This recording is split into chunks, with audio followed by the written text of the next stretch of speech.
And when the stream is done, it'll be on my YouTube channel for all to watch later. Cool, cool. So we're good on that front.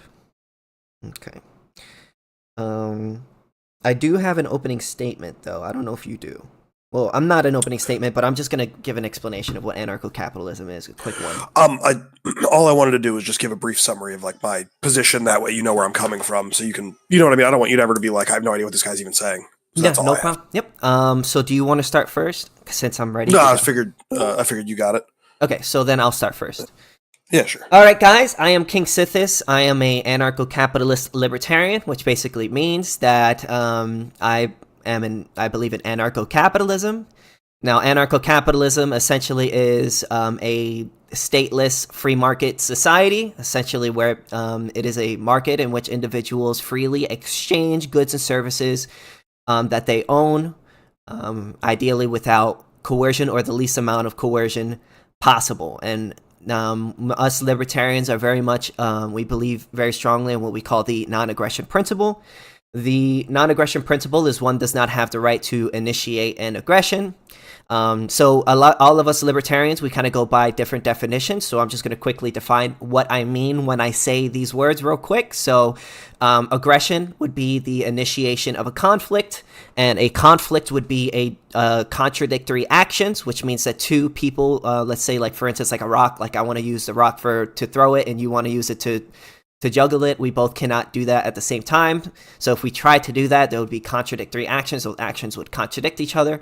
Any physical object in which you can have conflicts over would be considered to be a scarce resource, which means that ideas and are not scarce resource, MP3 files, things like that. Things that cannot have conflicts over are not scarce resources. Therefore, you cannot own those things. There cannot be any disputes over those things. So because we agree with, we believe in the non-aggression principle. This means that we do not support any sort of statist system. We oppose the state, and the reason why we oppose the state is because we believe that the state initiates an aggression on individuals by threatening individuals who do not pay into its tax system. If you do not pay into the tax system, there is a threat of force behind that, which would make the transaction an unconsensual transaction, which means that that is theft. And theft would, of course, be the unconsensual taking of an innocent person's property. So that is why we are against the state, and we also are against a whole host of statist policies. You know, whether it be the drug war, we support legalizing all drugs, prostitution, gambling, any activity that you could do with your body or your property that does not initiate an aggression against another innocent person would be legal. You know, like doing drugs, prostitution, all those a lot of weird things. That is not an endorsement of those things. That's not me saying that I think that people should do those things. I don't think that people should shoot up heroin, but the only argument that I'm making is that you are the owner of your body. So therefore, if you are not initiating an aggression against it in the process of doing heroin, you have the right to do so because you are not harming anyone, and your body is your property. Ownership is, of course, the right to control a scarce resource. It is what I mean by that is that because every scarce object, has the potential for conflict over it, only one person could use it in an exclusionary way at the same time. So that means that only one person could use it in an exclusionary way, and the person who would have the right to do that would be the owner, which also means that we believe that we are the owners of our body because we believe that other people don't have the right to use our bodies without our consent when we have not initiated force against other individuals. And yeah, so that's basically an introduction to anarcho-capitalism. If there's any more questions, you are more than welcome to ask me. That's it. All right, cool. My name's Hounding. I'm generally what's referred to as a neoliberal or social democrat, depending on what exact position we're talking about. But I fall in that spectrum, broadly speaking. I 1 second, sorry. Excuse me for breaks. I'm going to be breaking to cough occasionally because I'm coming off a cold. Generally speaking, this means that I believe in a fairly large government. I think that it is the best solution to the empirical problem of people living together, given scarce resources in reality. That just given the conflicts that naturally arise out of these sorts of conditions, a government is really the only solution that makes any sense. And then the best type of government, generally speaking, will be some kind of liberal democracy. There are some exceptions to that, and there are definitely flaws with that as a solution, but I don't believe there is anything that we can go beyond that. When it comes to ownership, I almost agree. It is the right to control a resource, is what I would say, not the right to control a scarce resource. The only distinction there is that I would argue IP is ownable. King Sithis, I think, specifically called out intellectual property is not ownable. I'm fine with that definition of conflict, that it's when two people want to take contradictory action. Although I might quibble a little bit about some edge cases that we could call conflict, but I don't think it really matters. I'm fine with that definition of aggression, that it's the initiation of a conflict of some kind. Generally speaking, I'm going to argue that although you might be able to build a system out of these kinds of definitions that sounds very nice, that when it comes to practical reality, we need to just deal with practical consequences, and that necessitates the existence of some kind of governing agency in society. And then when it comes to the question of self-ownership, I think that that's a error in ontology, because the way that society is currently structured, you do not own yourself, rather you are yourself, and we don't consider selves as things that are ownable. Because I would think that I would argue that ownership is a socially construed thing, not a metaphysical, like transcendental object of some kind. All right. Yeah, so there's my contentions and my position. Okay. Is there something you wanted? Do you want me to start off, or? Which one of those sounded most interesting to you that you want to jump on? I assume that like the conflict one would be boring, because I like it's the most minor quibble in existence. Yeah. But So like self-ownership would probably be me. yeah, definitely want to start off on self-ownership. Is it just my only question? Is it not true that our body is indeed a scarce resource? Yes, your body is a scarce resource. Do you have the right to exclude other people from that scarce resource when you have not initiated an aggression against another innocent person? Not always.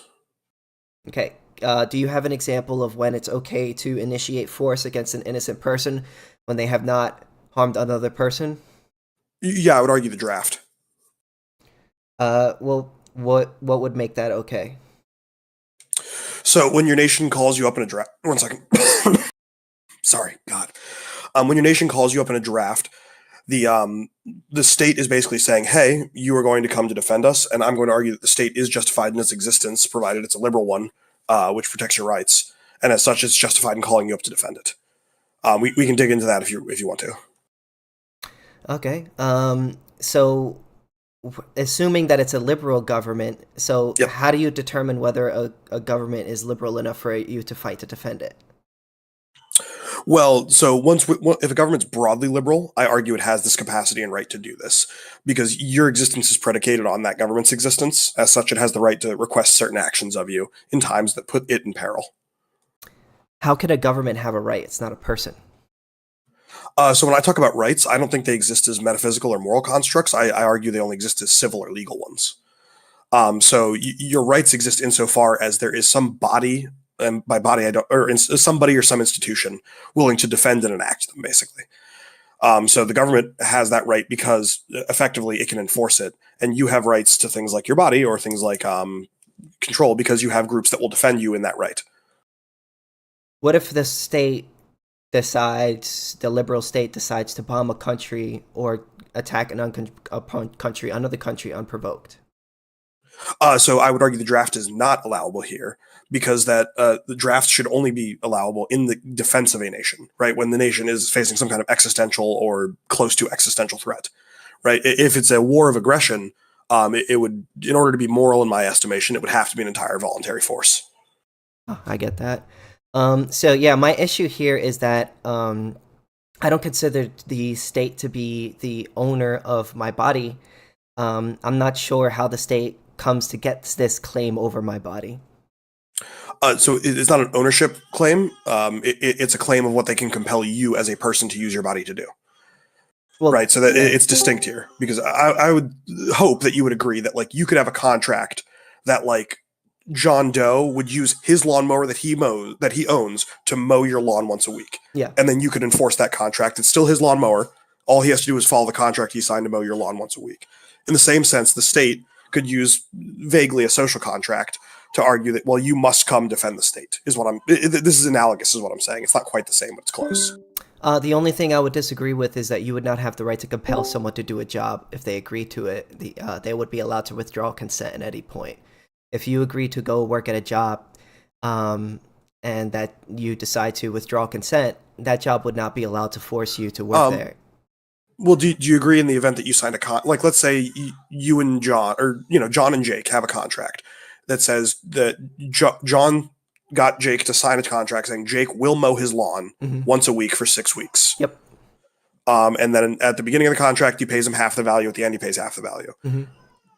So your argument is that, let's say he gets the money, and in week 2, the first half, and in week 2 he says, "I'm not mowing your lawn anymore." This is totally fine from your point of view.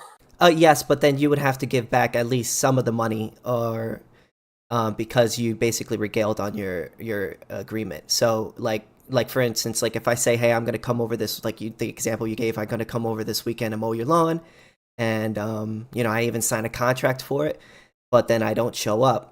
You wouldn't have the right to force me to go to your house and mow your lawn, because I would have the right to withdraw consent. Now, but then you would then have the right to, like, let's say if I gave you the $50 ahead of time, I would have the right to take that money back, because that money is still mine. Because it only transacts when you do the transaction. Let's say you had already, whoever in the example got the $50 to do it, had already spent it and had no money. Where does this leave us? Oh, well, he would still owe you the money, but how you get, you wouldn't be able to get that money because you can't get something from nothing. Yeah, of course. What's your system of dealing with that, though, is what I'm asking. Well, I mean, every system, if the person doesn't have money to pay a person back, there's nothing that person can really do. Now, you could maybe set up a contract with the person so that if... you could enslave that person, yes, but that would be, I would argue that's in violation of their rights. So I that wouldn't work under my ethic. So the only thing what you could do is, let's say you could put into the contract that, hey, I'm going to give you $50 to mow my lawn, but let's say you don't show up to mow my lawn. Every next paycheck that you get, you would owe me a certain percentage of that paycheck until you pay me back. And then you could put that into they can... But they can't. Sorry, continue. Oh, I was just gonna. Last thing was that. But if you don't put that in your clause, and then you go and try to retrieve the money, and they don't have any money at all, well, then at that point you're pretty much shit out of luck. Yeah, that seems like a. I guess in your worldview that has to follow, right? Because like in my worldview, I would go to like a government, for instance, and be like, all right, we'll garnish their wages or something. Or you could garnish their wages, right? Yeah. If you put that into the contract. Well, but that's what I'm saying. Is the initial contract was only for the lawn mowing, and then they renege on it, right? They're never going to sign an additional contract agreeing to garnishments. Yeah, but that's up to you to put that into your contract before you decide to hire somebody. You know what I mean? Yeah, this is a fundamental difference in intuition, I guess, because I would argue that you do have a right to basically compel them to do something to repay you in this event. I mean, what can you do? You can't if they don't have anything. Oh, I would argue you could basically garnish whatever they're using to live off of, or force them to do some kind of labor. Well, I mean, I would be totally fine with that outcome. The first part would be okay, because that's assuming that they have something to give you.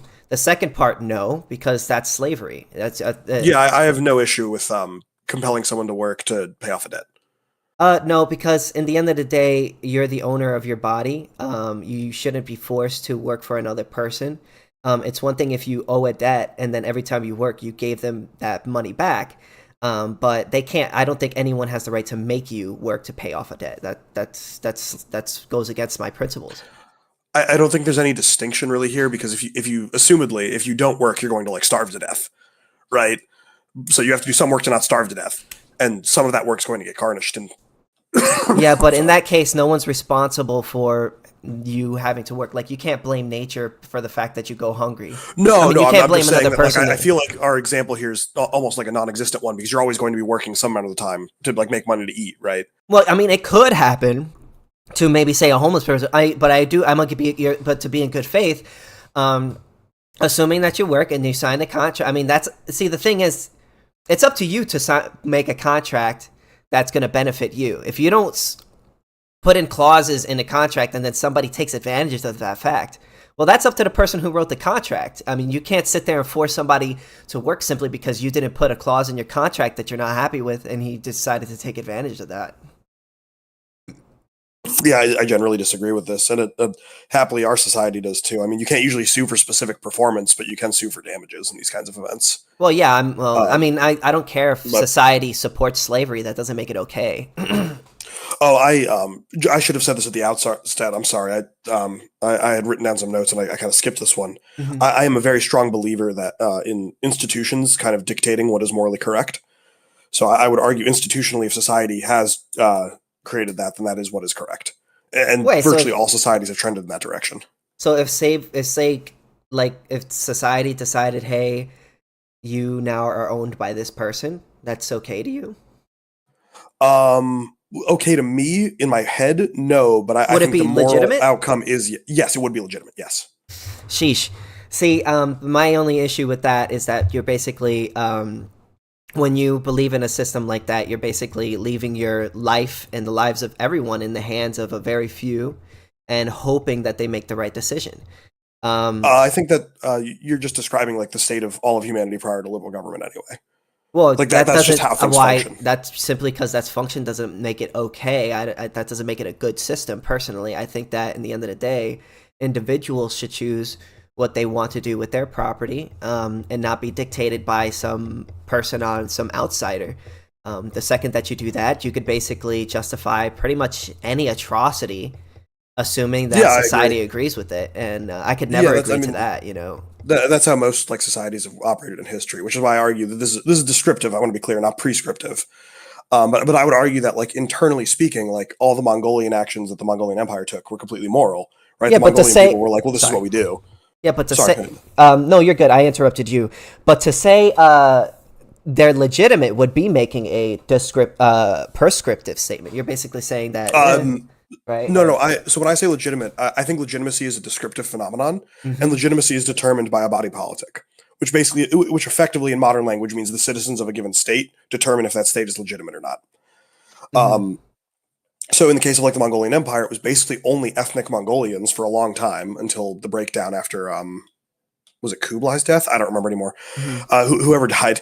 Until that point, it was only ethnic Mongolians were the only body politic that mattered. So their decisions are what decided what was legitimate, regardless of their treatment. I mean, they literally engaged in biological warfare. They would throw bloated corpses over the walls, and they would like kill all the women and children in certain cities as punishment if like you didn't put up a good enough fight. Mm-hmm. It was very brutal. But this was completely legitimate descriptively, in my view, because the Mongolian ethnic people who were the citizens of that country, well, not country, tribe, or collection of tribes, Khanate, I guess, decided it was legitimate. Uh, yeah, I just could never agree to that. Personally, I just don't think What is it's. your? Sorry, Oh, yeah, go ahead then. I just want to know what how do you define legitimacy then? Because I don't see another like extant definition. Well, I would consider a law to be legitimate on whether or not it violates it, whether it upholds the rights of innocent people. What's okay, rights of innocent people. Assume people What have are not they and addressed where do they against. come from? You know, no, I got that part. I was just piecing it together in my head. Mhm. Sorry. What are those rights? You know, you don't have to name them all because I'm assuming it's a large list. Well, And yeah. where do they come from? Those Oh, are my two the only questions. right that we have is property rights. Property rights is the only right that we have. Well, property right, I Okay. should say. And whether it be to our body or the external resources in which we own, and a right is not an object or thing, I think like that. And a right is just an action that ought not be impeded. And basically, it is a preference that individuals chooses through their actions. So if you do an action through say like by using your body, you're basically saying that I ought to have the right to use my body. Any like through your actions, you basically say this is my preference for my right, and you're saying this action ought not be impeded. And if you felt like it So ought be impeded, then when you wouldn't do it. so you don't believe in compelled actions then? What do you mean by compelled actions? Okay, so maybe I'm misunderstanding you, but let's. So you said if you do something with your body, you believe you ought be able to do that. But like if I'm standing behind you with a whip, being like, you know, beat this child, Well, assuming you're and not like you give in initiating to an the whip eventually. yeah, assuming you're not initiating an aggression against another person. So I'm like sorry. Let me pick something less contentious. yeah. Let's say you have money at home and food at home. You're comfortable, and then I come up behind you with a whip, and I'm like, you're gonna pick potatoes for me for the next 10 minutes, or I'm gonna whip the shit out of you. Mhm. Like assumedly at some point, you know, someone would give in to the whipping. Are you saying that they ought do that because they did that?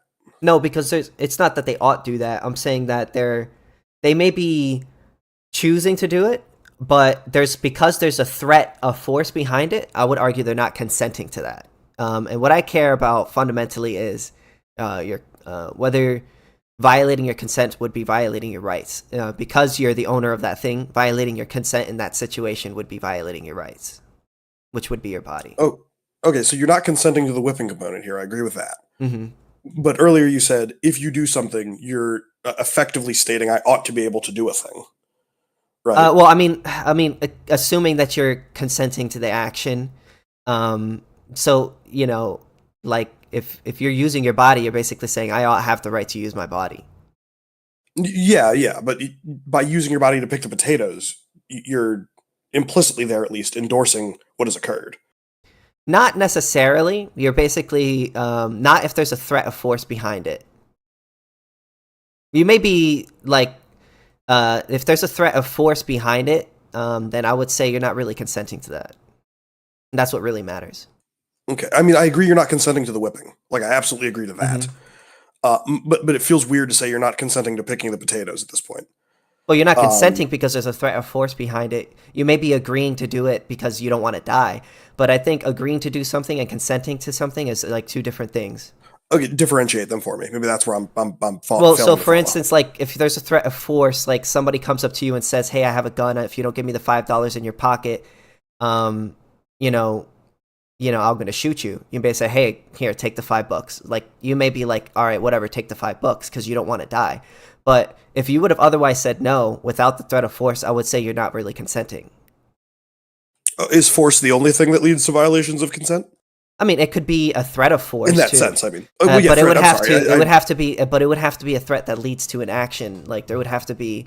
So just like if you're palling around with your friends and you say, "Hey, I hope you get hit by a car" or something stupid like along the lines of that. If there's no like actual like if you're not legitimately going to do that, well then it's not the same. Okay. There's some gray areas there we could push on, but I don't think that's all that interesting, honestly. Mm-hmm. So, oh, sorry. Okay. So, Jesus, sorry. No, take your time. Do what you got to do. No, I just keep coughing. You're good, it keeps man. hitting me. So let's back up a little bit here. So property rights are the only rights we have. Yeah. And then where do these come from is my other question. We answered pretty thoroughly what they are. Like I said, I think there's some gray area we could explore there, but it's not, I don't think that interesting too. Rights are just concepts that we just sort of. Rights is just like a thing that we sort of recognize, that individuals recognize through their actions and their beliefs. You know what I mean? But you can only have a real tangible right when it comes to physical objects. And what I mean by tangible right is, under my definition of a right, would be an action that ought not be impeded. So for instance, somebody can't impede you from using an idea. So you can't have a right to an idea because anyone can use an idea. Whereas you can have a right over your body because you can impede another person from using your body. So these are basically basically in a dispute over a scarce resource, whoever went out in that dispute, or who you believe went out in that dispute, you're basically saying this person has the right in that dispute. So that person should not be impeded by doing that thing with whatever scarce resources that it is. And so sorry, one last thing is, which is that because libertarians believe that your body is your property, then you have your property is basically your body is your property basically. So you have the right to impede other people from using it. Now you can give up that right by initiating force against another person, but because through your actions you've demonstrated that you believe that that's an appropriate action. So you then can't argue without contradicting yourself that it's not okay to be attacked back. Okay. So I think you did a really good job fleshing out what rights are even more there, but I still didn't hear a good answer for where do they come from. They don't come from anywhere. It's not a physical object. Well, they come from us. Even if it's a concept, like concepts have a grounding, right? You would agree to that, I hope? Well, they come from us, if that makes sense. Okay, so they come from us. What I mean to ask is so you've described a very comprehensive system of rights that we could apply. I agree to that 100%. We could apply this comprehensive system of property right, right singular, and then, run from there.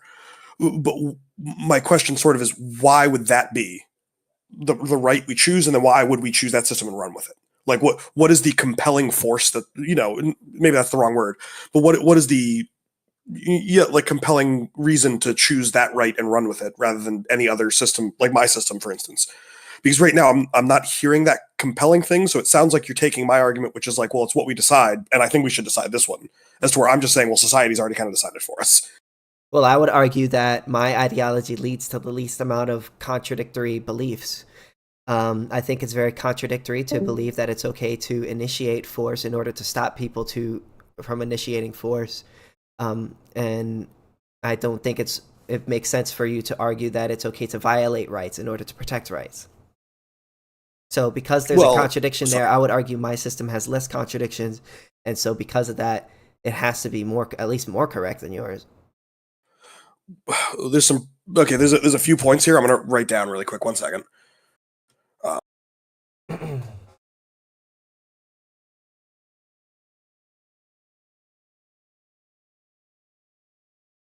Sorry, I just wanted to write down 2 notes so we can jump back to the one after I finish the first one.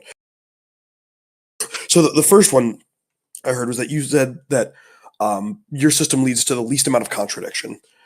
I don't think it has any contradiction personally. Okay, yeah. So let's say it leads to zero.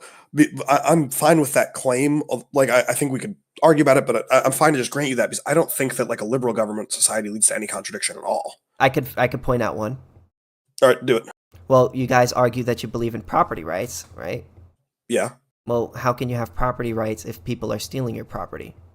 Or if the people who are protecting that property are taking your property without your... So when a liberal says property rights, they don't mean what you mean when you say property rights. When a liberal says property rights, they mean that you have a right to control a thing as is recognized by society, and that includes some portion of that thing's value being extracted by government in our property right. That's built into our notion of property right. Again, then that would basically mean that if the government wanted to, or society wanted to say that you are now the slave of these people, like, that's basically okay. Yeah, I mean, that's how history worked for, I mean, slavery as like it's still extant in parts of the world today, but in all of the world it was extant all the way up until the 1800s. I don't think slavery was illegal anywhere prior to the 1800s, as far as I'm aware. It was a very well recognized social institution. So that makes it okay? In any individual society that believes in that, yeah, I'm going to bite that bullet instantly. That's where I think morality is. That's what I think it is. My issue with that is, like, you could basically insert any atrocity in whatever society believes to you would be okay. Internally, yes. Externally, no. So from my point of view as an American in 21st century, slavery is an abhorrent, immoral thing. Of course. And I think we should move to end it. But like, if I was a 1730s Boston gentleman, I'd probably be like, yeah, those Southerners can have their slaves. Why do I care? It would kind of just be the most normal thing in the world to accept it. And I don't think that person's wrong because of the society they were enculturated in, just as much as I don't think I'm wrong because of the society I was enculturated in.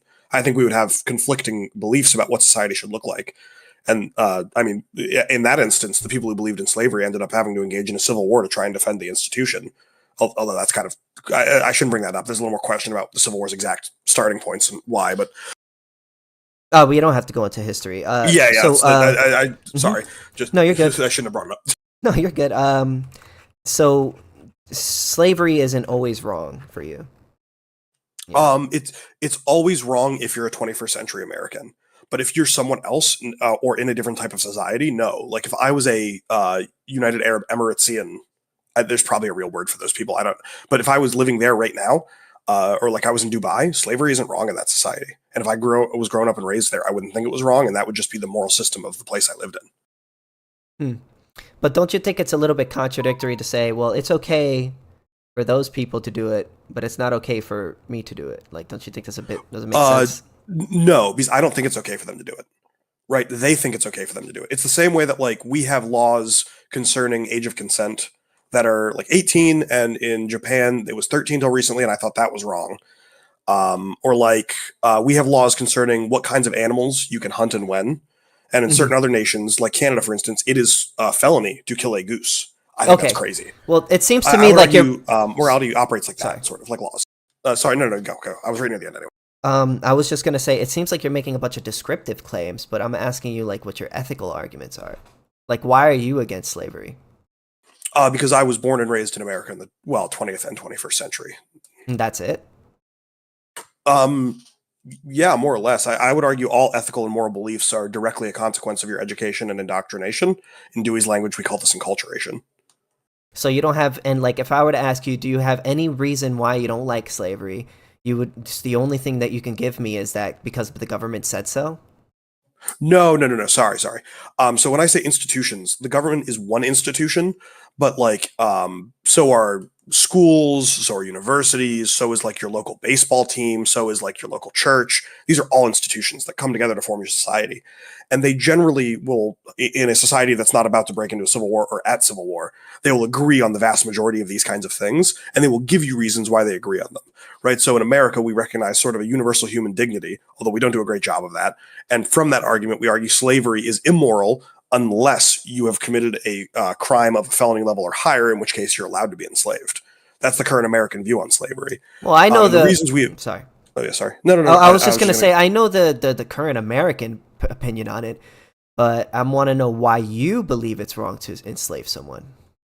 Oh, because I buy wholesale that American narrative about liberalism. I've been raised in it. I'm a big student of Fukuyama, a big student of Rawls, a big student of Sen, of Nussbaum, and I think they've all made very compelling arguments that given we recognize universal human dignity, that slavery is wrong. That the only case in which it might even be close to justifiable isn't the case where someone has forfeited their universal human dignity. And even that is very questionable, actually. There's a lot of contention in America about whether or not prisoners being used as basically slaves is right or not. So basically, if and correct me if I'm wrong, what you're saying is that I Mhm. believe slavery is wrong because the state told me so. Basically. Well, not the state. I want to be clear. Right. I was raised in a society that gave me access to these things, and enculturated and educated me in them. Right. But if I was raised in a society that didn't recognize human universal dignity, like I, Fukuyama's art. Oh, sorry.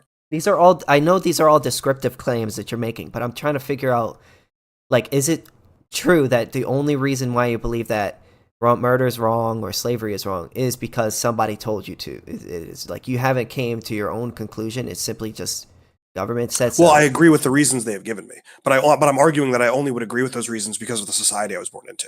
I want to be clear here: society and government are very different for me. Right? Because society is a bunch of institutions, more than just government. Okay, so what is so your belief is what society believes. Close to it. There are parts I disagree with, of course. Okay, so what I'm not trying to figure out what society believes or what the state believes. I'm trying to figure out what you believe personally.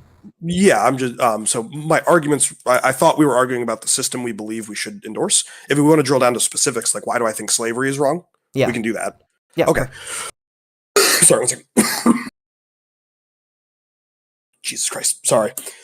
Um, so when I argue against slavery, I'm going to start from the argument that universally speaking, we recognize that there is a value to individuals, that they should have a broad spectrum set of rights that they are endowed with from birth, and those rights come with co-entailed responsibilities to the society they arise from. I think when you are born, you are a member of a culture, of a family, of a people, of a community, and that they have obligations to you to raise you, to educate you, to make sure that you have some kind of reasonable possibility of, maybe not like booming success, but like the capacity to live some kind of life. Your family who brings you into this world should be working to make sure that you have that.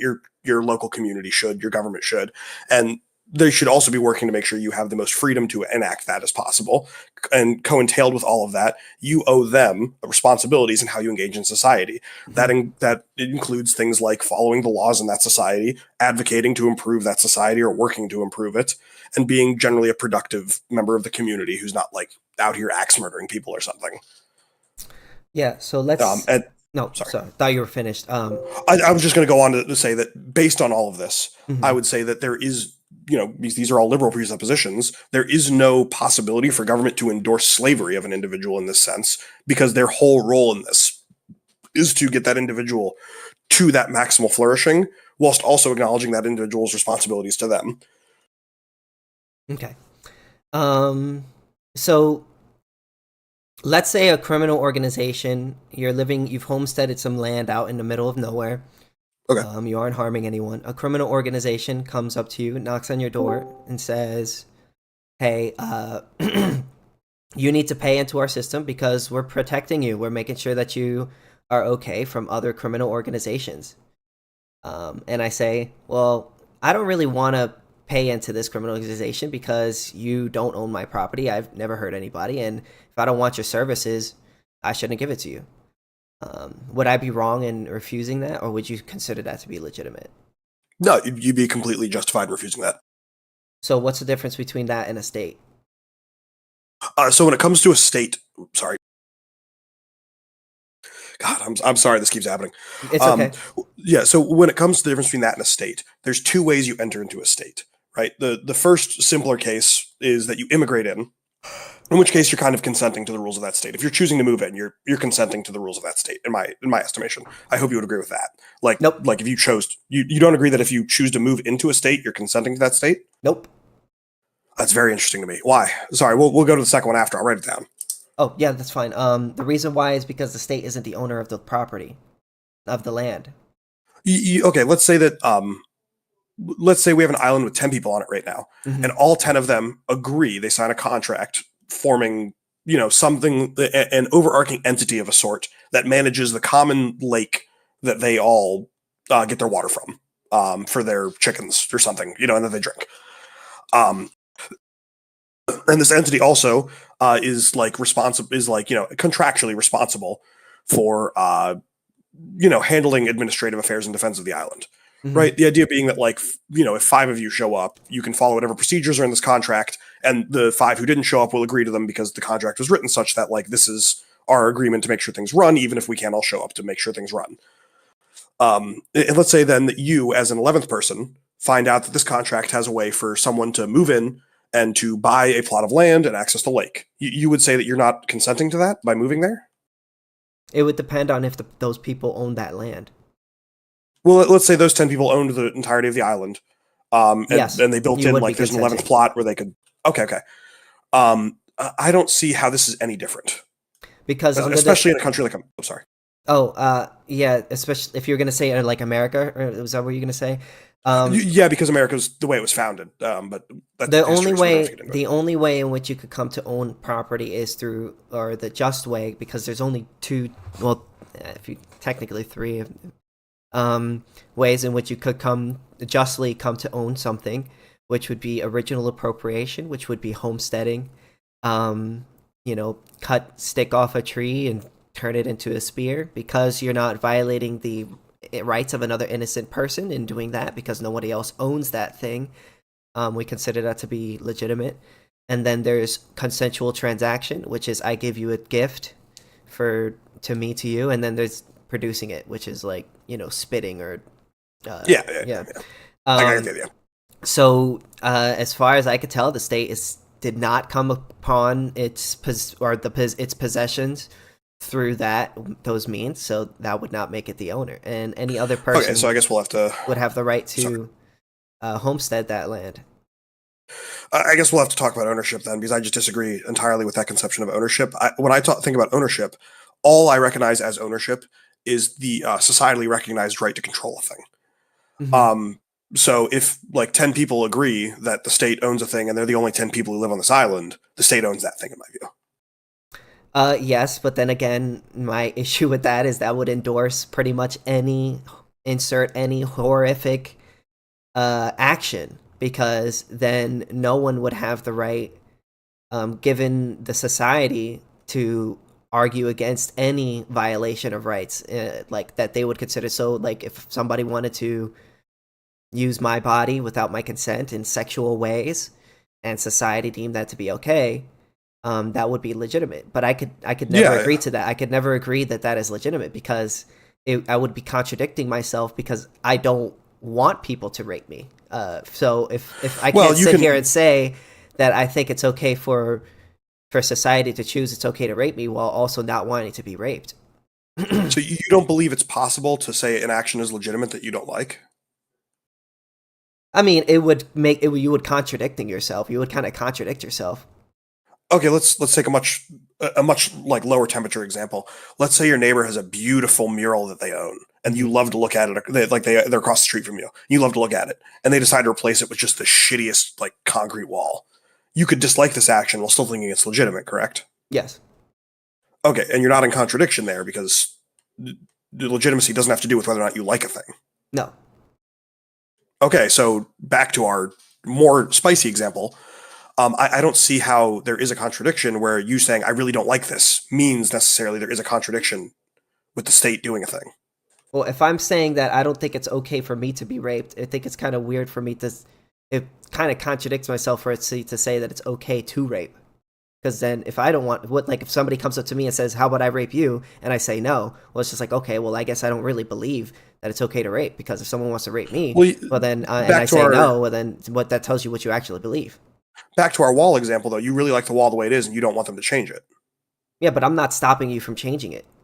See, like I could Yeah, say, but like okay, for instance, in the rape example, you would just not be stopping them from raping them. You should be like, man, I really disagree with this. This fucking sucks. yeah, but I am stopping you from raping me. I mean, yeah, but that's just a measure of how much you dislike the thing, not whether or not it's contradictory.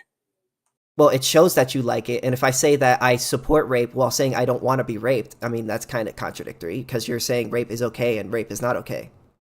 Well, no. You can say you can support it in specific circumstances. You're like that's very non-contradictory to just be like like the way we do slavery in society today, where it's only for felons. That's not contradictory because people say we only support it in this specific case. Yeah, but I would argue that the individual um, relinquishes their ability to argue against it when they commit that action against another person. If you use another person's body without their consent, you can't then argue, oh well, it's not okay to use my body without my consent, because you've already demonstrated that you believe that's okay by doing that action, because your Well, yeah, actions determine, assuming we are uh, moral agents that control our own actions. Your actions reveal your preferences.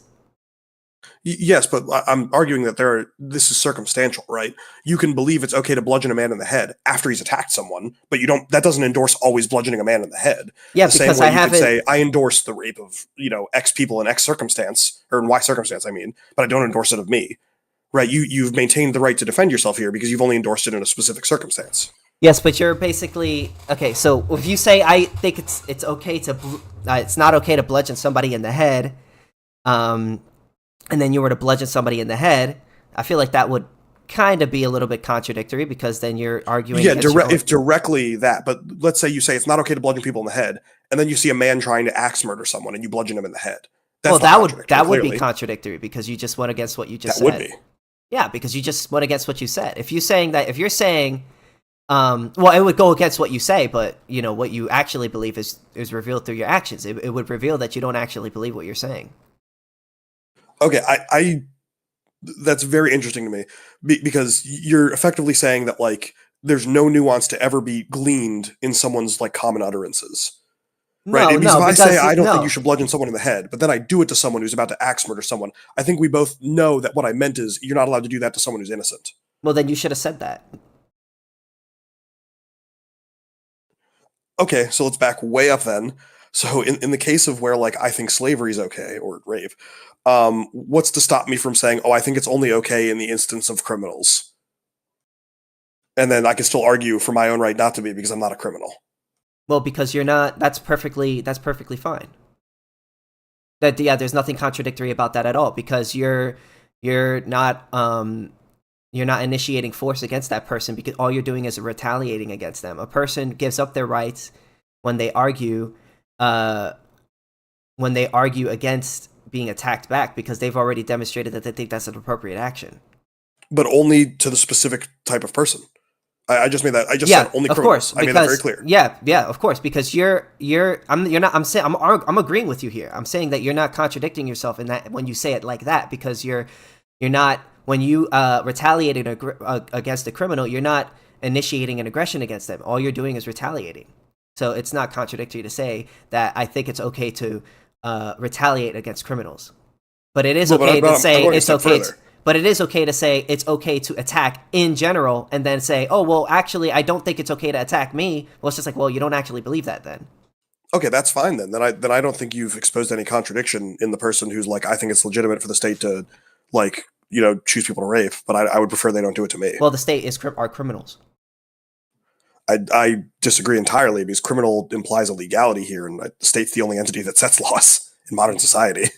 I don't think that's true at all. Who else does? Individuals can set laws. I mean, rules are to govern actions and disputes.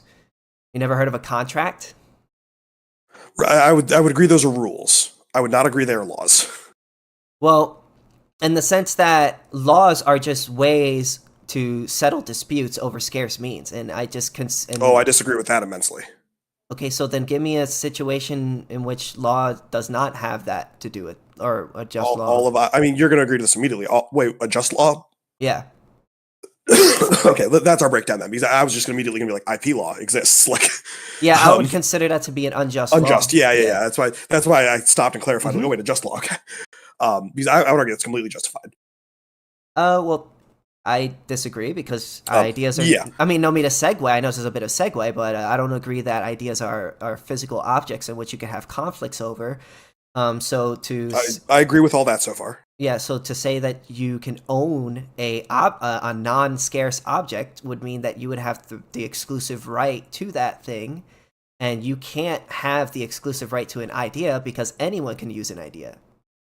Well, so that's kind of where we break down again, because I'm just going to say, well, I don't think ownership implies that. Well, I mean, it kind of implies exclusive right to control a thing, but the way that that's enforced in the event of an idea is usually via lawsuit.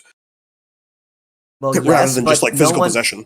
If I am the owner of for example, a canvas, to paint, yeah, and I decide to paint Mickey Mouse and sell it on the road, I can't say that there's any rights violation going on there.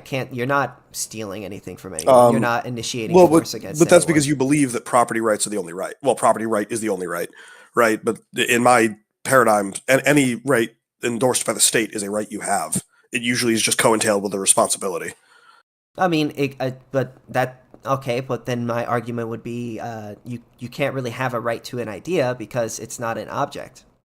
Yeah, but the state has declared that you can have a right to one. As such, you can.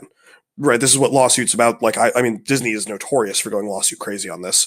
Mm-hmm. No, I get what you're saying, but then again, that goes back to my disagreement, which is if government could then decide what is a right, then the government would basically be okay in doing any atrocity. But I've already agreed that is legitimate. Yeah. So I feel like it's just press on why that is illegitimate. I think. Well, of course, I consider that to be illegitimate because I can never agree that the state could justly choose what is. I can never agree to slavery. I think that because I myself don't want to be a slave, and it would be contradictory for me to argue that slavery is okay while also not wanting to or stopping other people from then enslaving me. Let's drill down on this really quick. So, would you in any 1 second, sorry. Mm-hmm.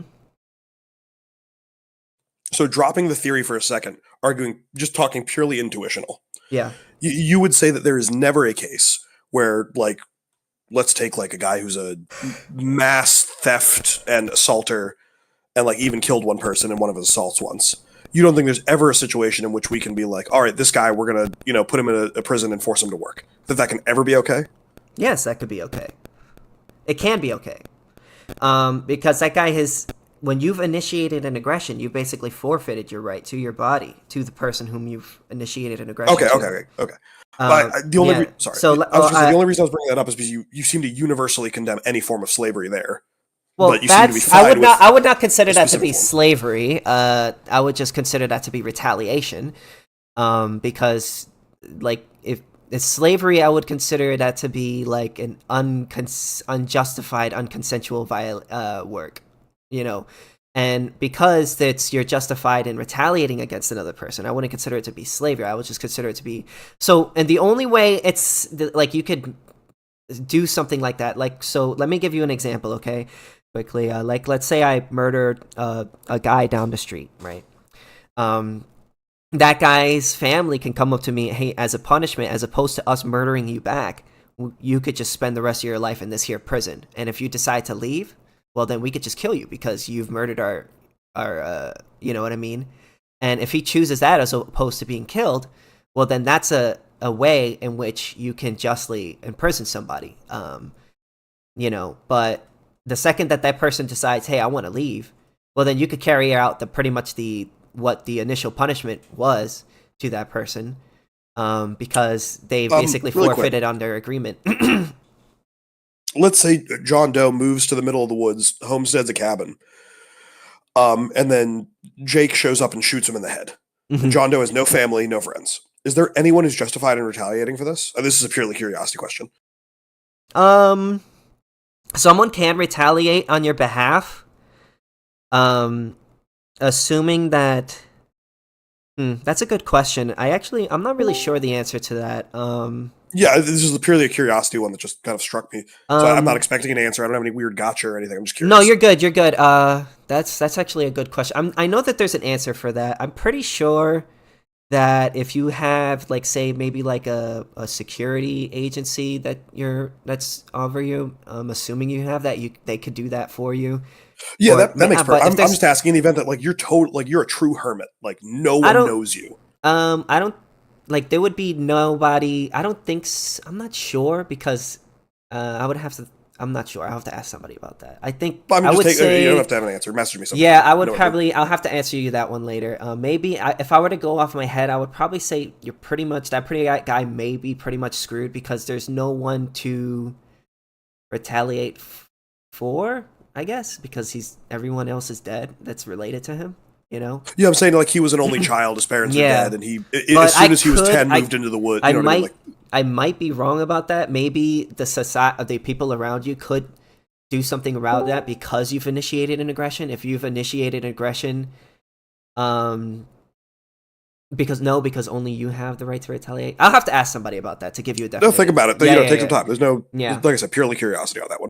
I'll have to come back to you on that one. I don't want to give you the wrong answer. That's the thing. But yeah, that's a good question. I would say Yeah. probably. I would say if you were to give me my best guess, I would probably say you're pretty much shit out of luck because you're dead. Okay, well, fair enough. Yeah. Um, um, yeah, I think the big issue here is our disagreement about what ownership means, and then about where rights come from. Because I just I think a descriptive theory of rights is just true, and that from there you could prescriptively like generate any theory of rights, and then it becomes a question sort of like, well, what is practicable and what do you want to live in? And I think, given your definition of ownership, the issue is that your theory of rights is the only one you'll ever accept. well, yeah, Um, because it and, would. and I don't think Sorry. that it's practicable or what most people would want to live in. Well, I would say the moral is practical, but I would say, the end of the day, I argue my beliefs because it doesn't contradict my own ideology. Fundamentally, I don't want to be murdered. I don't want to be raped. I don't want people to use my body, without my consent. I don't want people to steal things from me. So for me to propose an ethic that then endorses that, I would be contradicting myself. Because Um, I agree with all those wants. I don't think that wanting something being in contradiction with a prescription is a contradiction that matters. Because I think there are plenty of wants I have that are in contradiction with what I think should happen, and I don't think there's any issue there. Well, because if you have an ethic and in proposing that ethic, you contradict it. I mean, it has to be false. Oh, I disagree immensely. You can want things that are immoral. That's like very Well, you could be very want normal. to, but you would be. I mean, you. But then arguing that immoral thing can't be done to you, you would be in contradiction. Well, no, only if you engage in it, right? Like I could want to kill my boss and then be like, well, I'm not going to do that Yeah, because I but think you it's can't want immoral. to be killed. I mean, like murdered. Like, Well, I mean, you absolutely could want that. you could want to be killed, but you can't want to be murdered. Want to be murdered. I think by the definition of murder, yeah, it's unjustified. And if you want to be killed, you think there's some justification, I assume. Yeah. So if you were to argue, I want to be murdered, you would be contradicting yourself. Yeah, but that's like tautological. Okay. So I'm arguing yeah, that like if you wanted to argue, I think you could want to murder and still think murder is wrong. that Yeah, you I have would no be. issue with that. But I if think you you could. say, but if you're saying that you can say I think murder is wrong, but hey, don't murder me. That's not contradictory. Wait. I think you have that. Say that again. Sorry. So you're saying that I think murder is okay, but you can't murder me. You don't think that's contradictory? No, I don't think that would necessarily be contradictory. It would just be childish. You would be classifying your death as something other than murder that you think is wrong in that case, in your head. Wouldn't that be contradictory by definition? No, because I think that you, in your head, you'd be arguing that you're some special status that's above and beyond what is murderable. I don't think you'd find yourself, like, if we find a psychopath who like goes around killing people and doesn't want to be killed, I think that they think they are something that is beyond that, like the rule they've established for everyone else. They're arguing they're like a god king, effectively. I That's what understand. they're actually I arguing. understand what they're arguing, but they would be contradicting their argument. Like if you're saying that it's okay to murder, right? But then you say it's not okay to murder me. You're basically saying you're not saying it's okay to murder because in the issue case is of yourself, you're breaking down their belief. Their belief is it's okay to murder anyone who isn't me. It's a single belief, right? You're breaking it into two components, but their belief is it's okay to murder anyone who isn't me. But if you argue it's okay to murder, I mean, but that is arguing it's okay to murder. Like you can't argue it's okay to murder, but not me, because if you do that, then Yes, you can. I mean, that was like the argument of every king in all of feudalism, was that it was okay for them to do all sorts of crazy shit, but not for anyone else to do it. Huh? Oh well, again, that would be contradictory because if you're arguing that it's okay to murder, then and you say, well, don't murder me, because then you're saying it's okay. Well, to no, murder they're or not arguing murder it's okay to murder anyone who isn't me. That's their argument. anyone who isn't me. Yeah, that's their argument. So that's contradiction because that's your special pleading basically right there. Well, no, you can have a reason for that, right? You could argue that, like, you have a special ontological status. This is what most kings argued when they argued divine right of kings. You could argue that you have a special practical status as a king. That's what I just said. Wait. Special pleading implies you don't have a special reason for the argument. That's what the fallacy is. When you have a special reason for the argument, it's not special pleading.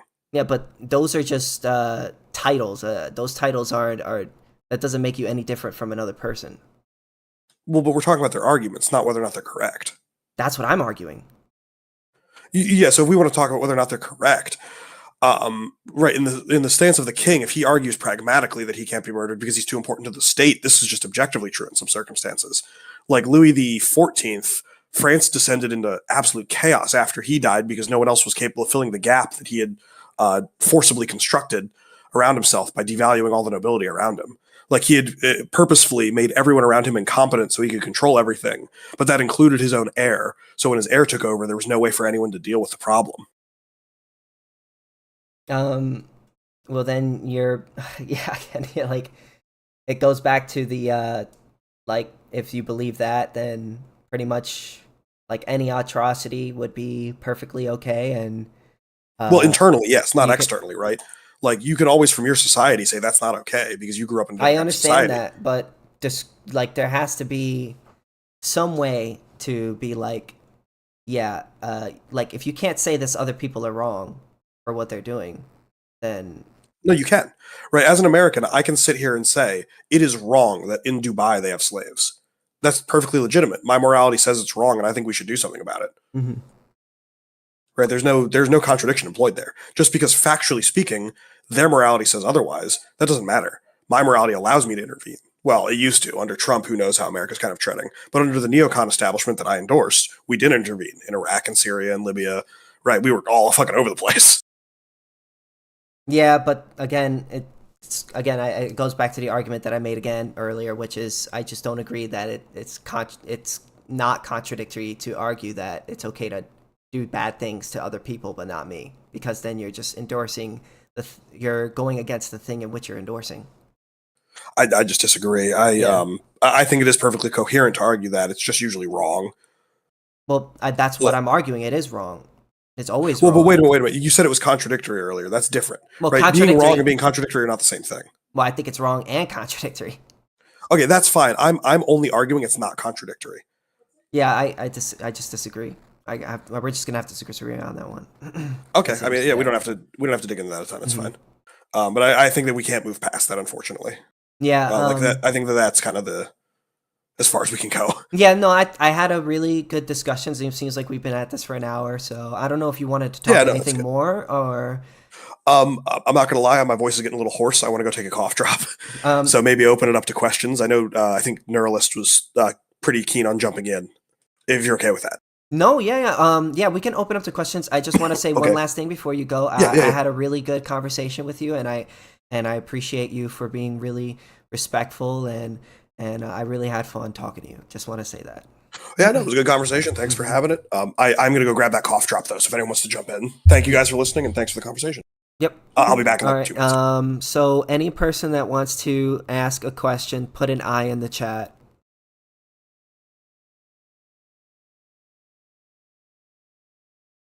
Well, actually, I'm gonna answer some questions in my chat from my YouTube, if that's okay. 1 second.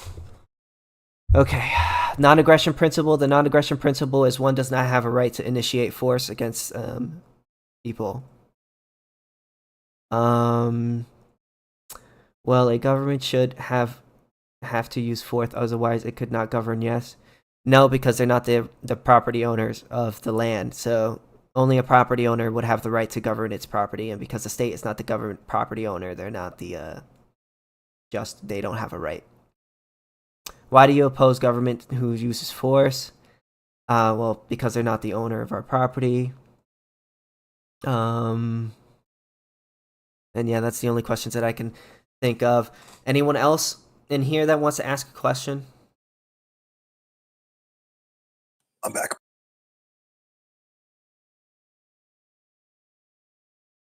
If anyone has a question for me, too, just saying that. But Yeah, so let me pull it up. I actually asked you one earlier. oh shoot, sorry, I was not reading A chat because I'm coming off sickness. I'm not like super focused. Just re-ask I can it. tell, bro. Yeah, I can tell. Yeah. Well, let me find it on here real quick. It was about the when you guys started talking about IP. Give me 2 seconds. Let me find out where I asked that. If he wants to, would you debate? My chat wants to know if you want to debate Liquid Zulu, or if you would Me? debate. Yeah. I have a very low opinion of him after a conversation we had about 3 years ago, and would prefer not to speak to him. There you go. Yeah. He may have changed. You know, I haven't spoken to him in more than 3 years, but I have a very low opinion. So. Yeah. Well, if you Well, ever guys, do, maybe I can ask him for you. I'll let you know. You remember when you guys were talking about IP and Yep. kind of what predicated you moving to IP? The idea that all laws are a matter of what you call it? Said this. You said Disputes over scarce means. Yeah, I don't disagree with that. Is there anything other than IP? Because that's already a contentious thing in libertarianism. Is there anything other than IP that you would generally think? For law, yeah, of course. Like freedom of speech protections. Like speech is not a scarce means. You know, you can speak infinitely, effectively, as much as you can breathe. But whether or not you have restrictions on speech. Yeah, I mean, yeah. I mean, so the thing about free speech laws is like, in the case of the adjudication of speech, like the scarce means that is being violated in that sense, if you're keeping them from speaking, is the individual person. I think it's something. No, what we would say is you own you're the owner of your larynx, so therefore you're allowed to use it to do whatever you want as long as you're not initiating conflict. So that's where like free speech would kind of come in, but we wouldn't consider a freedom of speech to be a right. We would just consider your larynx to be a property right. Yeah. I'm trying to think if there's anything else that would be like purely non-scarce. I could point out that like I have an example that generally what people would consider. Throw it out, yeah. Yeah, like MP3 files, mods, video games. Well, I mean, this is all under IP, though, right? That's IP, right? Well, no, because it's not an idea. Oh, like it's digital copies of things. I guess, yeah, right? Digital copies. Yeah, that's what I mean. So yeah, that's another example then, because it's not an IP violation. It's just whether or not like selling a digital copy of a thing isn't necessarily selling the intellectual property of a thing. Well, yeah, right. Some people would say. Some people would say like, oh, if you like pirate a video game, like you're stealing from someone. We would disagree with that. Or I don't usually argue it's stealing. I do usually argue it's wrong, though. Yeah. I mean, I rip PDF files for books all the time. I mean, is that wrong under your view? Yeah, I would say that's wrong. Okay, cool. I would I fully endorse people getting their library card. The library can get all that shit for you for free. Oh, can I question you on that a little bit?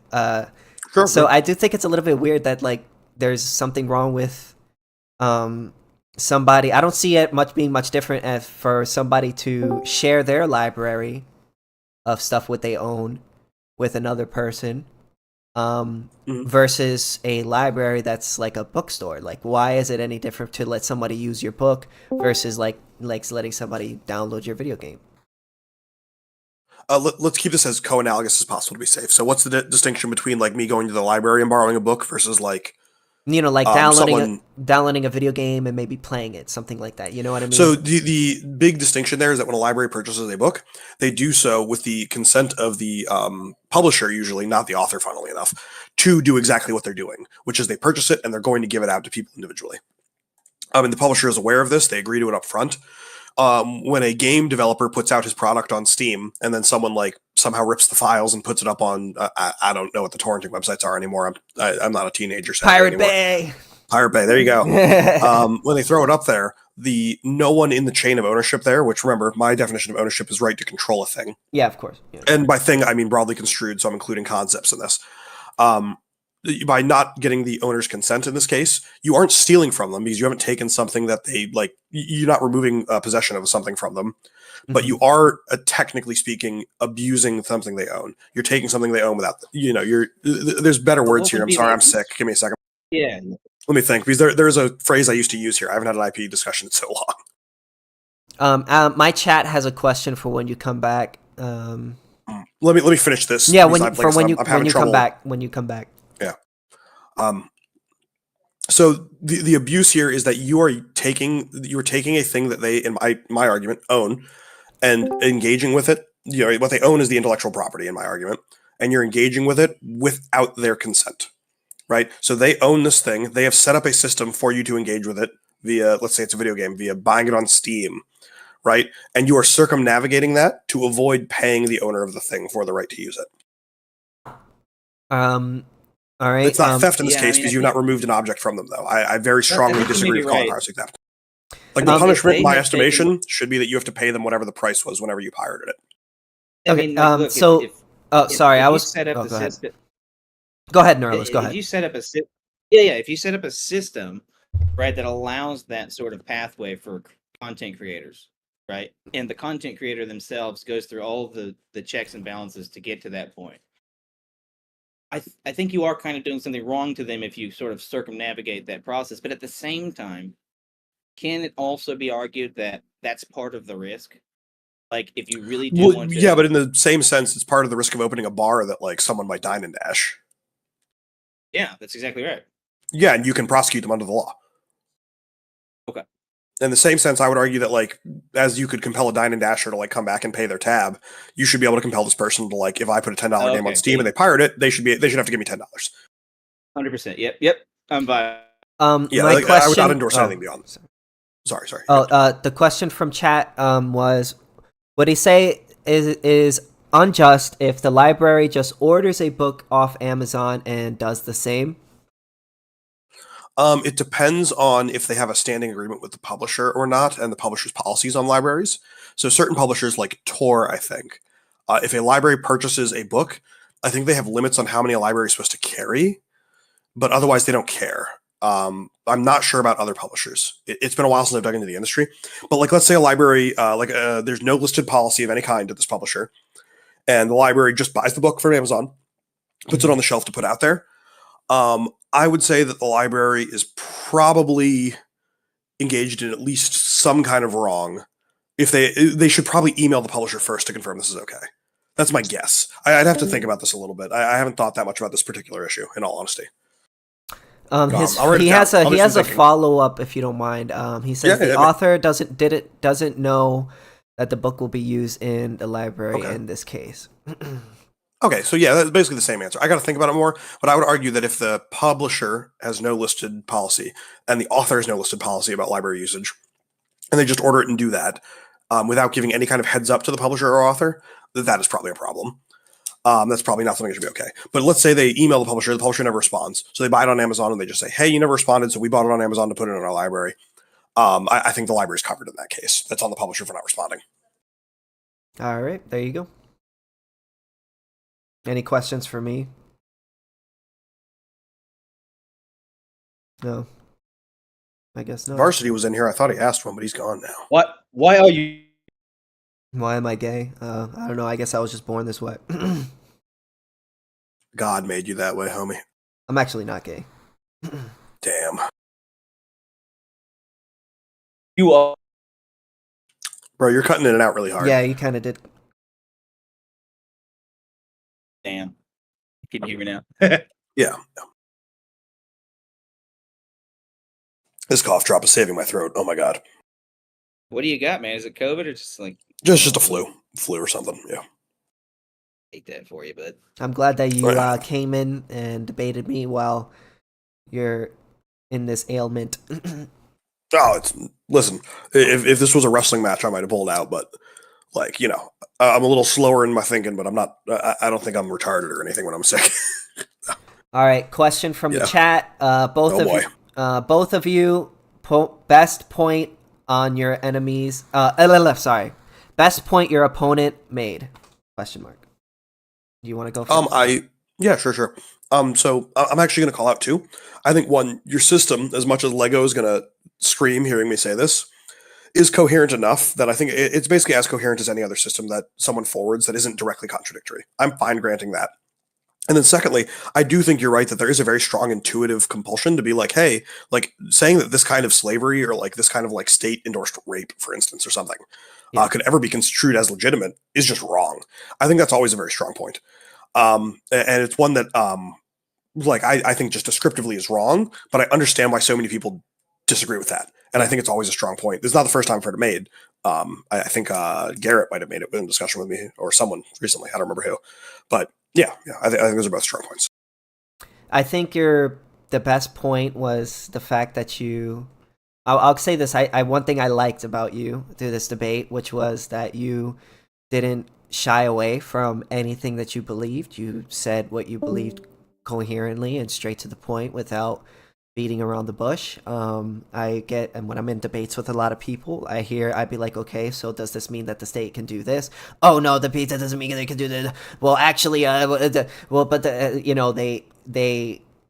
know what they believe, but they don't want to they don't want to say it because they don't want to make themselves look bad. Biting the bullets. Yeah, they don't want to bite the bullet, and it makes them look bad sometimes. So you basically you bit the bullet on every issue, which I gotta say I really respect that a lot, even though I completely disagree. But I gotta say I respect that you. Now I think the best arguments that you made were basically if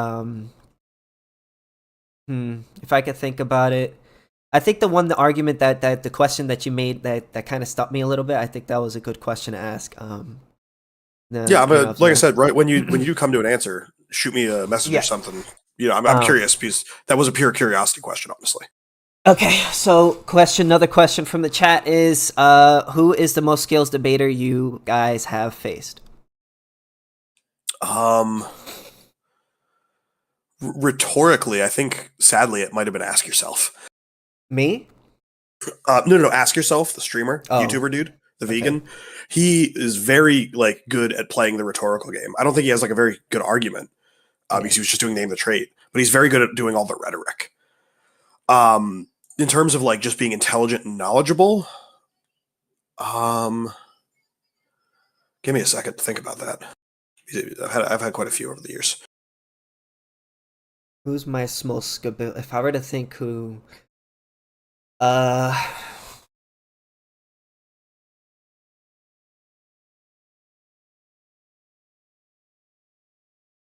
haven't debated many people. I would say I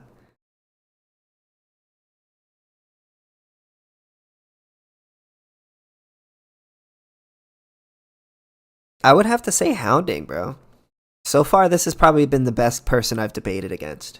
Taking the W's, let's go. Yeah, I got to admit I've never Hounding has probably been the best person I've debated cuz he didn't well, Nietzsche wasn't bad. He wasn't bad. He didn't do a bad job.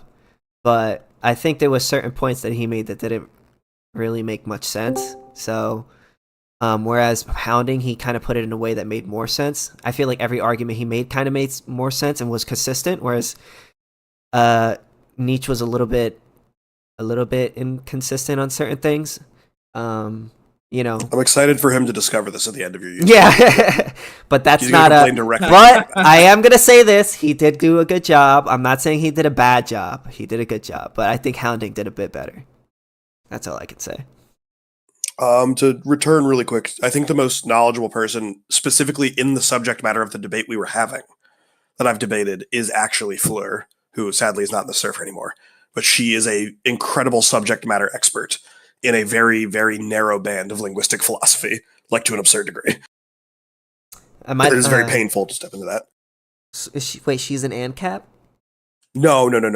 I'm sorry. So we were arguing about linguistic philosophy, specifically about definitions, and she just knows so incredibly much about that exact specific subfield of philosophy that it was just it was dizzying trying to follow the conversation on my end. And I'm someone who's like, I've read Sellers, I've read Brandom, I've read Rorty, and I could not keep up with her. I was like, holy shit. But here's the real question.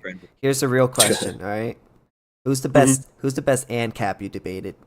Oh, you by far. It's only you, Zulu, and I've only debated you, Zulu, and oh god, what was ANCAP Bobby? I think was what he was going by. Yeah, we're the only three but ANCAPs I'm the best one in like recent memory. Yeah, by far. Oh yeah, take that. You only get this though because he hasn't debated me. We've never really debated. Not on ANCAP stuff. Yeah, we've had other conversations. Nah, bro, ANCAP stuff is kind of my thing. You know what I mean? So. I had a chat with another guy who I think is an ANCAP, Mr. Kai, I think he was called. Although he wasn't really a debate. Chat would like to ask you, ask him if he thinks Liquid Zulu is logically consistent and skilled debater. If not, what it was his fault. Okay. Sorry, 1 second. He has a cold. My issue with Zulu was that we had an in-text debate in Perspective Philosophy server about 4 years ago. And specifically, he brought up, he has this example, I think he still uses it to this day, because I think he used it in a conversation with Lego, about using a stick. And about, and basically, he argued that because, I'm sorry, no, was he using a stick or painting? It was using a stick. He argued that like one person wanted to turn the stick into a spear, and one person wanted to, I think, juggle the stick. Mm-hmm. And he said, well, the two people can't own one object because, like, clearly, if they both own it, well, how do they both have exclusive control over the stick? And what I was trying to argue basically was I was telling him, like, well, wait a minute, like ownership is the exclusive right to control an object or a thing, like broadly construed in my estimation. But at this point, we were working with object because we were starting small. Mm-hmm. And I said, in this case, nothing would happen with the stick. Well, he said, okay, let me change the example. What if one person wanted nothing to happen and one person wanted to turn it into a spear? When I was like, well, then the person who wants nothing to happen, like, quote unquote, wins this dispute today. But that doesn't mean that they always have exclusive control over the stick. That just means instantaneously at this time, they like win this specific dispute. Well, he's like, well, then they're the owner of the stick. Well, I'm like, well, wait a minute. What if tomorrow they want to turn the stick into 2 sticks by breaking it in half, but the other person doesn't want them to? Well, he's like, oh, well, then the other person owns the stick then. And I'm like, well, man, like if you're telling me that ownership can swap at any time to whoever is currently holding the object, then like, I think your notion of ownership is kind of ridiculous. And we got into, it devolved from there, is what I'll say. But that was where our contention was. Recorded him?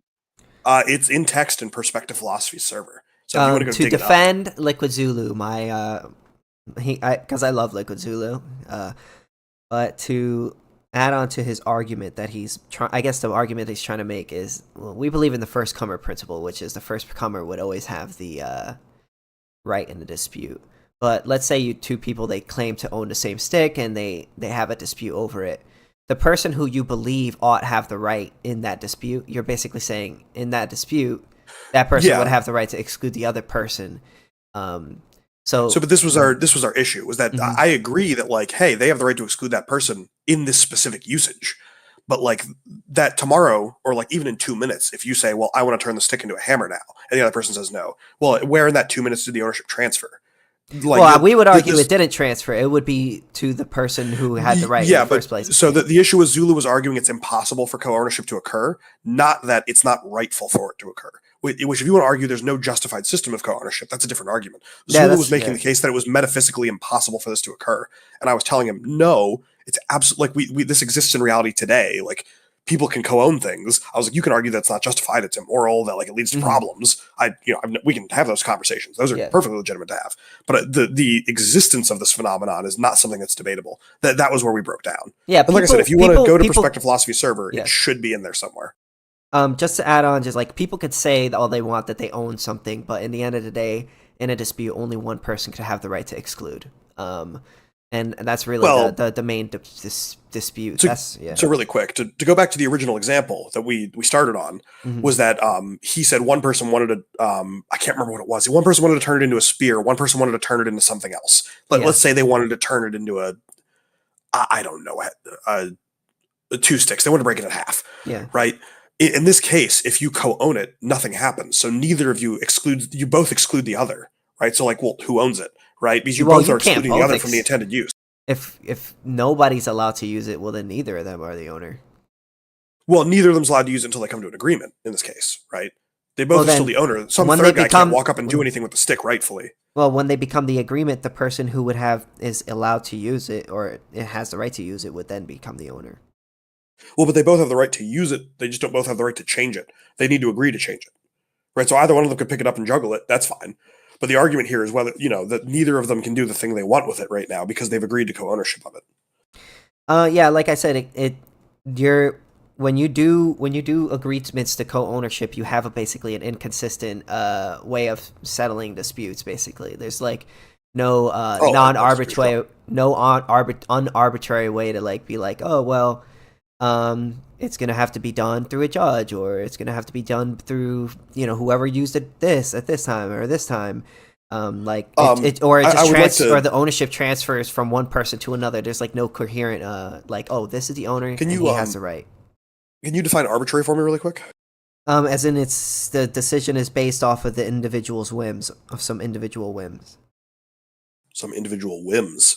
So like if we had a contract outlining exactly how all disputes are to always be adjudicated, this would never be arbitrary then, right?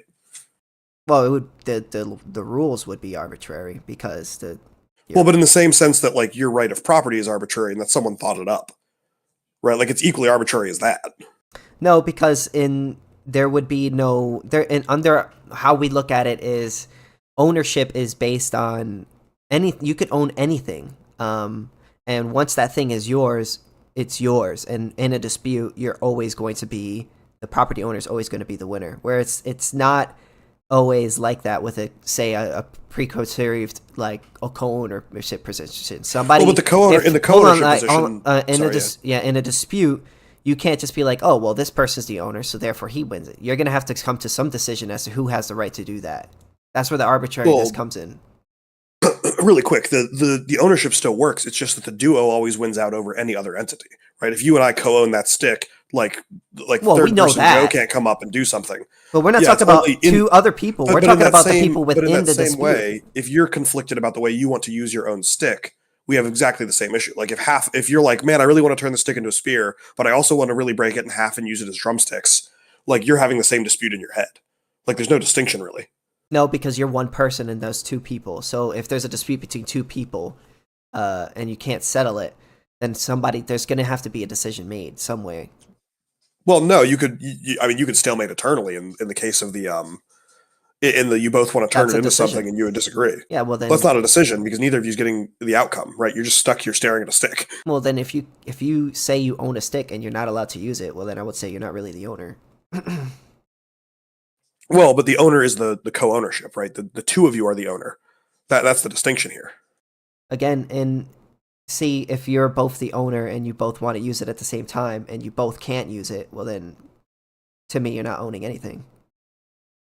Yeah, we just it comes down to that disagreement of what the definition of ownership is, I guess. Yeah, because like you could say, oh, we both own it, but the guy, like for instance, like let's say you own a house together and you'd be like, okay, we're gonna settle disputes based on status quo, right? And then, okay, we're gonna co-own this house. We're gonna co-own this house together. Okay, well, right before I walk in, you say, hey, don't you walk into that house? Well, why? Well, because the status quo is that nobody has walked into that house. So by you walking into that house without my say, you're violating the status quo. Well, it's just like, wait a minute, aren't I the owner? No, we're both the owners. Well, I should be able to go in. Well, no, by going in, you're violating the status quo. So it's like, you're not really the owner. If that other person can stop the same way that you can like stop anyone from entering your house. Yeah, it doesn't matter. In any dispute, it doesn't matter if it's just outside or outside of the dispute or in the dispute. I'm talking about just disputes in general. You know what I mean? In any dispute, yeah. So to me, like it's just like, oh, well, I can't enter my house. Well, I guess I'm not the owner. Yeah, I disagree. You'd still be the owner. You're a co-owner, so you have to figure out the dispute before you can use it. Mm-hmm. I have no issue with that. That seems like that happens all the time in reality. We see this happen a lot with corporations, where you get into huge shareholder battles over things. Yeah, that's completely. I don't think you can really. That's even a longer conversation, but whatever. We can move on. Yeah. When I'm less sick, if we want, we can circle back. Yeah. Well, I mean, something that like the debate between Lego and Zulu, for example, like something that I didn't understand was why you couldn't, as ANCAPs, bite the bullet on contractual co-ownership. Like, sure, yes, there's this metaphysical way of looking at it, which is to say that control is kind of where property terminates, right? Like, you have to have that. Like, that's sort of the basis. But contractual co-ownership, like say me and my wife owning a house, that's perfectly serviceable. Not under Like, I don't the. get I why mean, it I've wouldn't. already kind of explained why that's not, because again, let's say if you and your wife own a house, come to a contractual agreement, and then she says, and the contractual agreement is that this house is going to be based on the status quo, and you can only use the house based on the status quo. And then she says, well, actually, you're not allowed to enter the house because by going into the house, you're violating the status quo because before it was not entered, and now you're entering it. Well, then it's just like, well, now do you really own that Well, that's house? adding a different layer onto. No, that's adding a different layer onto it. So what Well, I'm saying is hold on. the I've given you a. mirror. You've said it's based on a contract, and I've given you a contract in which you believe co-ownership can exist, and now you're saying like, is that, No, can no, no, that no. work or no? No. You well, not. I don't think in that sense, no, because you've added some other new thing to the contract. If I just have a contract that's just like, okay, so me and the wife own the house. Well, wait a minute. Can you wait? I don't see Hold on. why. Wait a minute. Sir, Go back. Let's go back to my hypothetical. Is that person the owner still, even though he can't enter his own house? no, I don't think so. But that's not the Okay, so scenario then I'm that talking kind of about. so then you don't really believe in co-ownership, because if those people went into a contractual agreement and and they agreed to that before the contract was signed, so under your logic, it would have to be that those people are the owner Oh, they still. went into that before. Okay, Yes, so what is the contract in this case? the So contract is they that, own it, but yes. it's based on See, this is societal how you know that standards. this is how you know he wasn't really listening. So the contract was to you and your wife. Wasn't my Basically, contract, but go on. Yeah. it's a hypothetical. Okay, Yeah, so yeah, yeah. I already gave you a hypothetical though. We moved to this new hypothetical. yeah, because this one you seem to be a little bit inconsistent on. The agreement is that the two people, they say they co-ownership a house, right? And then they say, Uh-huh. hey, I want to enter this house, and then the other person says, no, you're not allowed to enter this house because if you enter this house, that will then violate the status quo. And you agreed in the contract that And that's in violating. the contract? Yes. Are you still the owner even though you can't enter your own house and you spent all your money on it? No, not in this kind of contract. No, I don't think so. So basically, what you're saying is that I believe in co-ownership when I agree with it, and I don't believe in co-ownership when I don't agree with it. That's what you're saying. No, I'm saying that if you write into the contract an inability for the people who are inhabiting the place to own it, because well, one can tell the other that it, if it's not Yeah, but it's societally, in the contract. you know, right. But what I'm talking about is just merely co-ownership, not This is co-ownership with co-ownership. that extra clause. With you No, that's an just extra clause. Okay. So then, how do you deal with disputes in a co-ownership to settle? Is it not based on the contract? No, I think it's based between the people. So like for example, if me and my wife own a house, right? Mm-hmm. And it has nothing to do with societal standards or anything like that. It's just we are the recognized owners of a house. Like if she wants to paint the walls blue and I want to paint them white, we're going to have to figure that out. Okay, but what if you don't? There'd be What if nothing. you There'd be can't? You nothing. Yeah, but there. Yeah, but what I'm trying to say to you is, in this case, there would be nothing wrong with her painting the walls blue while I'm painting them white. so let's Nothing at all. say she decides to paint the house red. Would you be allowed to stop her from doing so? Um, no, I don't think. Well, it depends. Would I be initiating like an That's NAT violation? Hold on. How about this? Let's say she comes up to your house. You guys both co-own the house, right? And she comes up to her house with a Yeah. bulldozer, and she's about to wreck that shit. right? And she's like, "Hey, it's my house. Can you stop her?" Yeah, because she's literally initiating an NAP violation. How is that an NEP violating? It's both their property. Yeah, but she's destroying my property. She's not merely altering it. Like she's destroying my property. How do you determine and her own. how do you determine what's altering and destroying?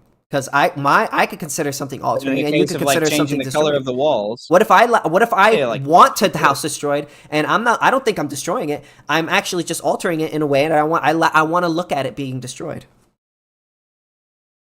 I'm altering it in a way in which I want to see it. Well, no. In the case of the bulldozer, you're utterly razing to the ground any of its utility. So What if the basically, if I'm utility is that relying- I like looking at it destroyed? if it costs me dealing with the same deprivation, that's an NAP violation. No, it's not. It's my property. It is. No, it's my property.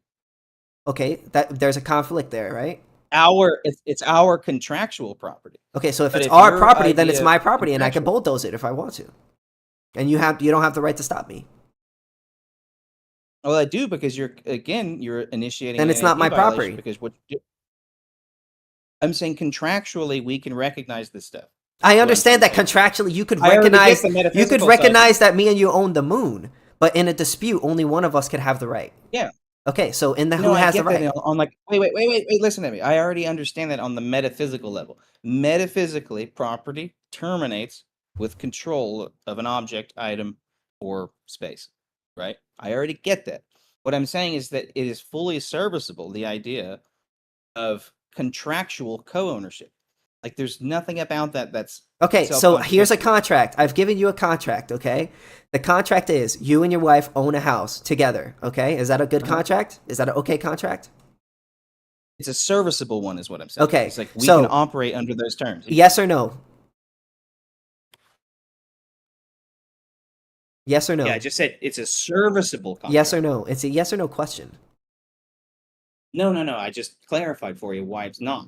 It's a Okay, so give serviceable me contract in the sense that- give me an example of a good co-ownership contract. Yeah, okay, so me and my wife both own a house. Yes. Mhm. Okay. That's what I'm saying is that you can totally. I just said operate that, under and you those said that wasn't good enough. I didn't. You're not. Yes, I listening. did. I said you and I'm saying the it- example is that you and your wife co-own a house, and a contract says so. Is that good enough? Is that a good Yeah, that's contract? service. So that's an service is okay what I'm saying. contract. It's okay. Yeah, I mean. Okay, What would be so wrong with it? let's say the next day after signing that contract that you and your wife now co-own the house together, she comes up with a bulldozer and says, "Hey, I want to see this house being destroyed. I just really love the look of a rumbled down house, and I'm gonna just destroy it." Could you stop her? Right. Yeah, because that wouldn't be what the actual contract was. Like we Wait. had Where agreed did in you? the Wait a contract. minute. The contract is that you guys co-own it. There was no other extra steps that I added to it. Yeah, you added the bulldozer. Well, that's after the hypothetical, but that's not in the contract. Yeah, but if you destroy the thing that is being owned, you have violated the contract. Yeah, but I'm not destroying it. I'm altering it. I'm Yeah, altering it in a way that I want. I you're want to look destroying at it. it. I want it to No, look. you're I want it removing to be all that of its way. utility. But I want it to No, be that way. You're absolutely depleting it. No, you are absolutely depleting it of all of its utility. Yeah, but that's what I functions, and want. it's I not want to do that. Yeah, but you don't get to because the thing about it is you guys are supposed to co-own the thing with all of those utility functions. Yeah, but Specifically, what if it's a what I house. want to do is that I want to do it. I want to look at it crumbled.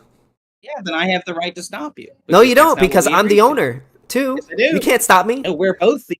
Okay, so then both how do the we settle owner. that dispute? If we both want to, you don't want to destroy it and I want to destroy it, what do we do? No. Oh well, we come to terms between each other. No, but what if we don't? Well, then stalemate. We don't do anything. So then you win. No, we just don't do You anything. do win because you don't want me to bulldoze it. So if You're I the one can't, initiating- hold on, no. If you're the one I, initiating. okay, so then you're the owner. So why? No, we're just stalemating. I'm saying. No, don't do that's this. not a You're saying I'm gonna stalemate. destroy this. That's not a stalemate. It's either Yes, I it just is. if I'm No, not it is. hold on. If I'm not allowed to destroy it, right? That means that I'm not getting what I want, right? We didn't go into the contract. Wait, saying wait, we're wait. Answer going the to question. co-own Wait. I What was want the to destroy the house, and you're stopping me from destroying the house. Am I getting what I want? Was that part of the contract? No. You destroying the thing that we're co-owning? No. No, of course not. Okay, Right. so therefore So you you're would not have the being right. NAP. Okay, so then you would have the right to exclude me from that scarce resource. No, I would just simply have the right to stop you from doing that thing, which would totally nullify. That's what I just. How was that any different than what I just said? Well, because I'm not saying you can't have access to it. I'm just saying you can't do that thing to it. That yeah, I want to access it by destroying it with a freaking bulldozer. That wasn't part of the contract. We agreed to own this thing, not destroy it. Yeah, but owning, you could destroy things you own. You can't destroy things you own. I can privately, yeah. But if we're co-owning something, then it's that something. Yeah, that we're but what if co-owning. I don't consider it to being destroyed? What if I'm just altering it? I like it to be crumbled down. It's not altering it because the thing in question has a specific identity. A house has an identity. It has. So wait, one man's trash is another man's treasure. If I look at something destroyed, I'd be like, hey, I like nothing it. to do with anything. I like to look at this. Has nothing. That's not destroying it. has I'm nothing just to do with altering it to my liking. No, you're not merely altering it. You're taking the thing that is contractually understood between I mean, each owner. yes, I technically am the- altering and- it. I wait, am wait, altering it. No, you are not Yes, I merely altering it. No, you are not. You are I'm destroying altering it to all my its functions, liking. all of its utility. You aren't, dude. Yeah, You're I am. utterly- I want it to be crumbled. You're not. Yes. Yeah, I get that. Yeah, you Yes. want all of the function and utility of the thing that we agreed to co-own to be destroyed. That's not the same thing. You are an NAP violator. If That's it's what not you- in the contract, then it's not a contract based on reality. if it's basically. yeah, but the house is in the contract. So if you bulldoze the house no longer exists. Yeah, but I want it to be So, bulldozed, and it's now my you- property. No, it's our property. Yeah, and I want it to be bulldozed. No, our property was understood as the house. So if Yeah. you bulldoze the house and it no longer exists, The house is still you there. understand that you had. It's No, just it's just gone. into pieces. No, it's gone. No, it's not. It's just in pieces. Yeah, it is. Yeah. Dude, this is so. Yeah, so I can't alter my stuff and make it No put it into way. pieces. So if No, I it's not about altering it. it is altering it. You're not merely no, you're not merely altering it. No, you're not.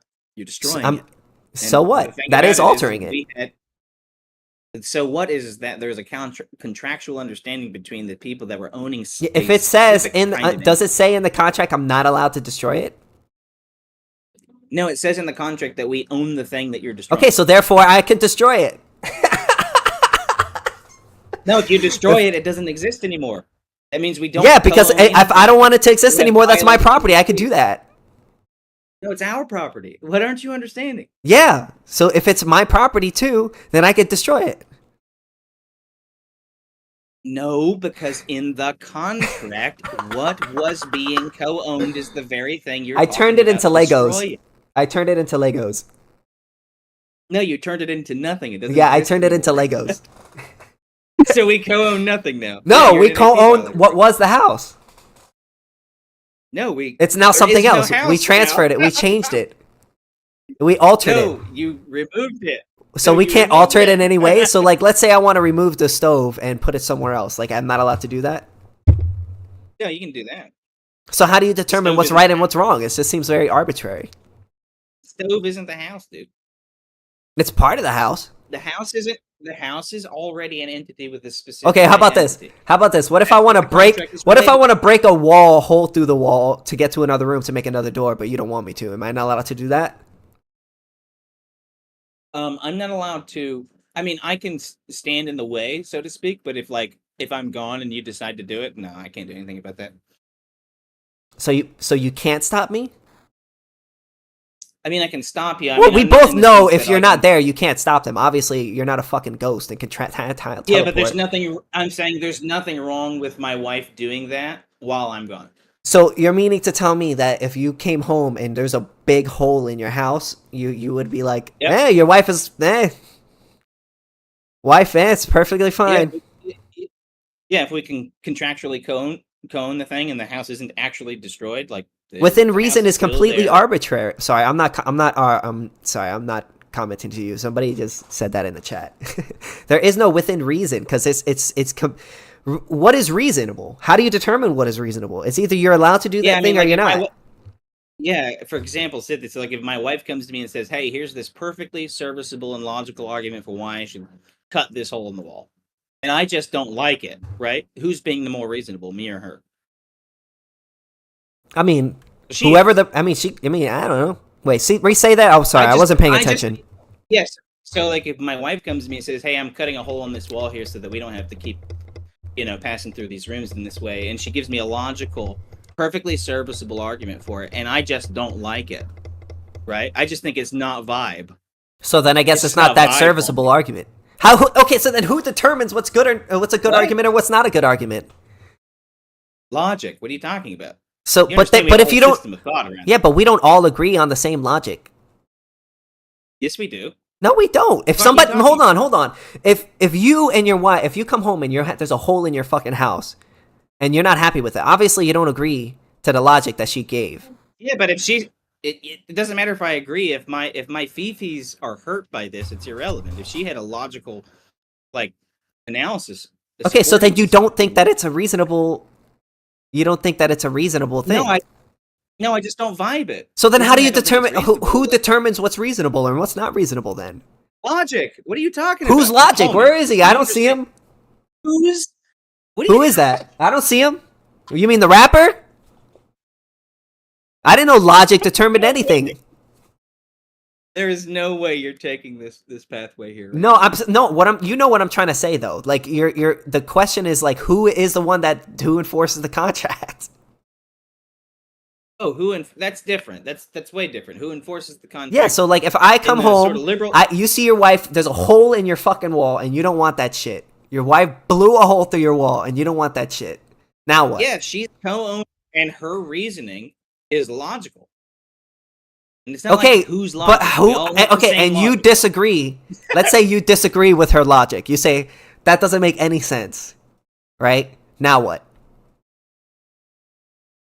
If I just say it doesn't, but how about let me tighten up your hypothetical. If I actually have a counter argument to that, right? That's way more logical. Wait. Listen to me, Garrett. She blew a hole through your fucking wall, bro. All right? And? You don't want her, you come home and she's like, listen, I blew a hole in the wall because I just wanted to look outside. And you'd be like, bro, that doesn't make any sense. I am changing the hypothetical. I am changing the hypothetical. Hold on. And then you say that doesn't make any fucking sense. Why would you do that? Well, I just want to look outside. Now what? Yeah, I would say I have the right to stop her. Why? Well, because one, we are both co-owning this thing, and I am approaching this from. But wait, she's already done it. Reason. Mm-hmm. Yeah, she's already blew a hole through the house. Now what? Well, just the same way, like if somebody blew a hole through your brain, I have the right to stop them, don't I? Dude, you can't stop them if it's already done. Yeah, so what do you stop them from? No, wait. I really can stop them from proceeding forward with that kind of okay, so let's say she blew a hole to the house, but she's not going to blow a hole again. She just blew that one hole, and she did it.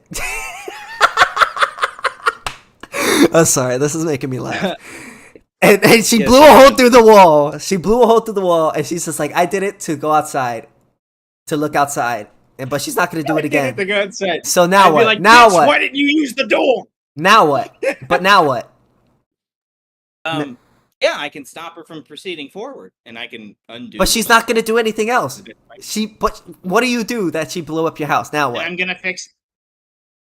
She blew up my house, or she blew up the wall? Big whoop, right? That's it. What? No, did she blow up the house, or did she blow? No, she blew a hole through the house door to look outside. Blew a hole through the house. Yes. Now what? Now what? So if you go to a court, what are they gonna say? Big whoop. She owns it. No, they're gonna say we co-own it, and what she did was actually look at Hounding's. Yeah, she actually decreased some of the function and utility of the house, and she did it basically off of whim. Yeah, so they would favor. Wait a minute. Okay. So you're saying that your wife is not the owner? No, I'm saying she's not the only. Yeah, so she's not the owner. Yeah, thank you. No, she's not the only. You cut off right as you said the word.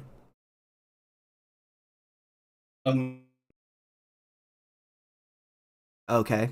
I didn't even hear that. Yeah, so she's not the only. Only owner? Yeah, but if she's the owner, she has the right to exclude people from it. So, you know. And that includes you. So if you stop her from blowing a hole through that house, bro, you're violating her rights. No, she doesn't have the right to exclude me because I'm co-owner. Yeah, but what if you guys do something in which you guys have, there's no choice, but one of you guys have to be excluded? Again, we've already talked about this. Yeah, so one of you guys are going to have to win. Wait, that's not the it's not the metaphysical aspect of this, which we both agree, where property really terminates is in control of an item. That's not where we disagree. I'm saying that it's serviceable to have a contract wherein a man and a woman, or a man and a man if you're gay, own something like a piece of property. It's serviceable. You can work under this. There are, I would say, like with your hypotheticals here, certain circumstances wherein this kind of breaks down as far as serviceability, right? Like if a guy wants to bulldoze your house, and he's literally your husband, and you guys both own the house, like that's not really serviceable. Yeah, maybe normal people it's living wait, but rational lives- it's serviceable for me. I want the house to be crumbled. Well, no, that's not no, that's not Arbitrary! the contract. What do you mean? No, it's not serviceable. It's not serviceable in terms of the contract. The contract was to co-own an entity. If you destroy the entity, you no longer have the. I'm not entity destroying you it. guys co-own. I'm altering it. I'm altering it to my liking. I want it to be crumbled. I want it to be into little Legos. Playing semantics here, shit. No, you're wrong. I'm gonna take a quick restroom break. So talk to my chat while I wait. Nice. Well, anybody else want to jump in on this? It's been a fun little debate.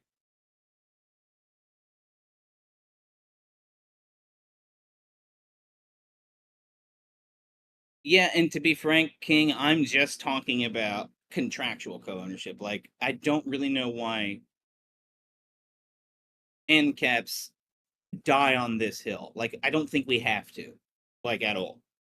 Like, yes, there are contracts associated with ownership that involve multiple parties.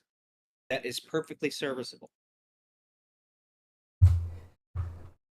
Bro, it's as simple as that. Bro, contracts are meant to settle disputes over scarce means, correct? No, they're also meant to recognize socially one's right to something or multiple people's right to something.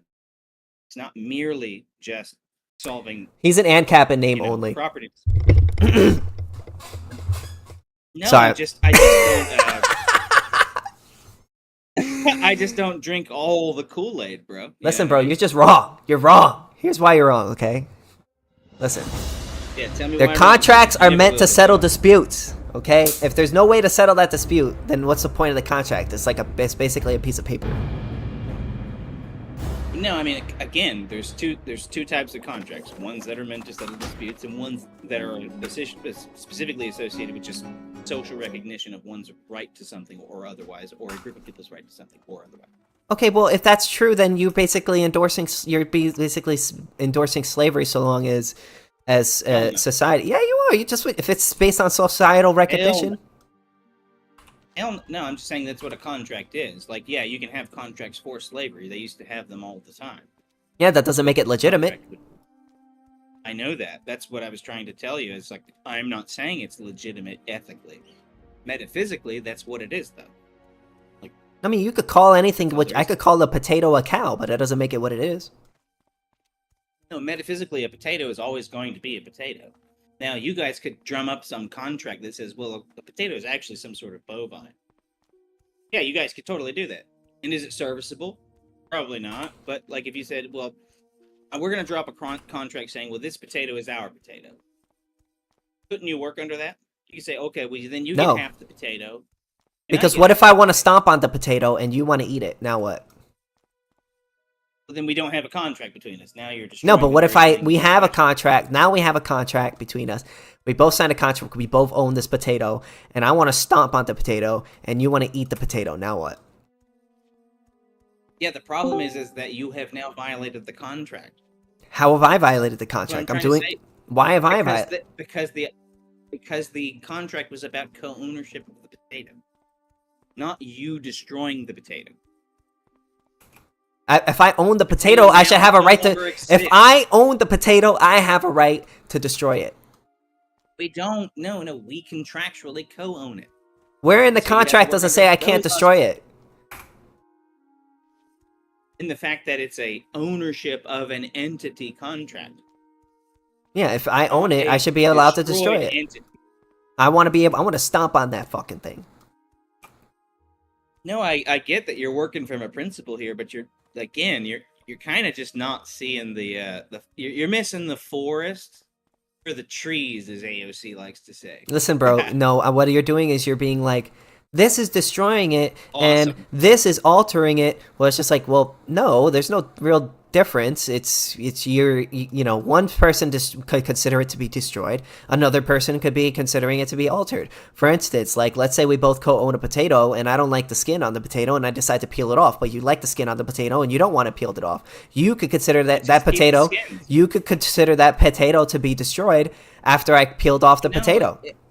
No, I would just keep the skins. It's just like, you destroyed the potato now because it has no skin. No, you didn't. The skin's there. No, but in this hypothetical, that's what you believe. No, in this hypothetical, I would just. You destroyed my potato, bro. You tipped the skin off. No. I would just keep the skins. No, but listen to me. The hypothetical is that you want it with the skin. No, the hypothetical is that you have an entity, which you... No. I'm the one who made the hypothetical. I'll tell you what the hypothetical is. Listen, the hythetical is I'll tell you what the hypothetical is. No, I'll tell you. Okay? Listen. You won't tell me. Listen. So, listen, the hypothetical is you and your friend, me and you, we co-own this potato, okay? And you don't want it peeled off. Yeah. I want it peeled off, but you consider me peeling it off to destroy the potato. You don't want to eat it if it's peeled off, and I peel it off. Now what? Well, I just cooked them motherfucking skins. You know what I'm saying? Yeah, but you wanted it on. Yeah, but bro, you're missing the whole forest. You are. Yeah, you really. There's a dispute there, and your contract is unable to settle that dispute. No, bro, I'm him, and I understand all this shit. You seem to be missing something. Let me go back over it for you. If you have a contract, right, over something like a house or something like a potato, the contract is in reference to specifically that entity's identity in question. You understand that?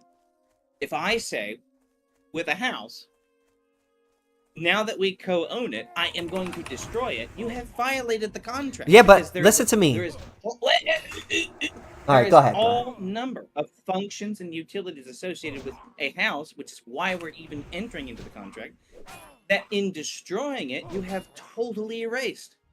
That's why it's madness. That's why I can stop you. It is an NAP violation. Now, if we co-own a potato, and maybe I want to keep the skins, that's different if you cut the skins off from smashing the potato, which was your original hypothetical. But you think it's destroyed. Totally yeah, but you consider it to be useless after you took off the skin. No. In the hypothetical, you do. That's the hypothetical. It's a hypothetical. Well, then you're just being trivial. No, I'm not. You're just saying. Yeah, you are. If you're just saying in the hypothetical, you already consider this to be something that is destructive. Yeah, it's called a hypothetical. Well, this is why I think hypotheticals are fake and gay. But wait a minute. But you're saying that it's impossible for someone not to be okay with someone ripping off the skin off of a potato and then not liking it afterwards? That's not what I said. No. Okay, so then it is possible. So then I guess it's not priori. Okay, so then you a priori loaded into the hypothetical. I am loading, but I'm telling you what the hypothetical is. Well, then, yeah, then trivially, if you've already loaded that's my predisposition or my predilection into Yes. the hypothetical, well, of Yes. course I'm going to feel that way. Okay, so then I would not be allowed to peel the skin off. Yeah, but hold on. Let me give you a hypothetical here. Let's say you. No, wait. So what? Wait. Answer my pathetic. Wait. Answer my hypothetical first. Hypothetical. I will answer I will answer yeah. 3 other one of your hypotheticals if you just answer this one hypothetical. Okay? Am I allowed to rip that skin off? Yeah, I mean, in the case of us co-owning it, yes. So I could destroy. I could quote unquote destroy the potato. No, it wouldn't be destruction of the potato. Yeah, but that's what you think. That's what it is to you. That's not what. No, it's only. There is no. Listen to me. There is no fucking objective way to say something is destroyed. Yes, How do you? there is. No, there is not. Yes, there is, dude. Like, look. For example, let me give you an example. The reason that we might co-own a potato is because we both died want it for its, guess what, utilities, right? Okay. Why would I want a potato in the first place? What do people do with potatoes? Eat it. Okay, so if you shove it up their ass. Demolish. Yeah, they don't do that. So let's say that eating, which is exactly what we use potatoes for, is why we might co-own a potato. If you destroy that function, you have destroyed it for the both of us, and you have destroyed the contract as it relates to the entity in question for its identity. It is a foodstuff. Okay. So if you keep me from eating it and you keep yourself from eating it, you have violated the contract. You are an NAP violator. I'm not stopping you from eating it. I'm just altering it in a way you don't want me to. No, you're stopping. Oh my god, that's retarded, dude. It's not retarded. It's bro. You're telling me that's so not. stupid. Listen to me. You're telling me that can't happen. I'm telling you that if you destroy an item, you have destroyed all of the functions associated for why you would even have made a contract around that. Wait. How about this? So you're saying there's an objective way to determine whether or not something's destroyed versus altered? Like there's an objective line. We could figure that out. Yeah. No, I disagree. That's You completely. can't analyze reality. Come on, dude. Bro, how do one because a one listen to me. No. You just asked me a question. So yes, you can look at reality, right? But what you consider to be destroyed may be different to another person. So for instance, like the potato example, me cutting off the skin off the potato, you may not like that, and you'd be like, oh my god, that is so disgusting, you destroyed the potato. Or how about this? How about another example, right? I want to fry the potato, and you don't want me to fry the potato. You want to eat it raw, right? And I toss it into the fryer, and I toss it into the fryer, right? And you're like, bro, you just destroyed the potato. I wanted to eat it raw. Now what? Now what? We both understand that it can still be eaten.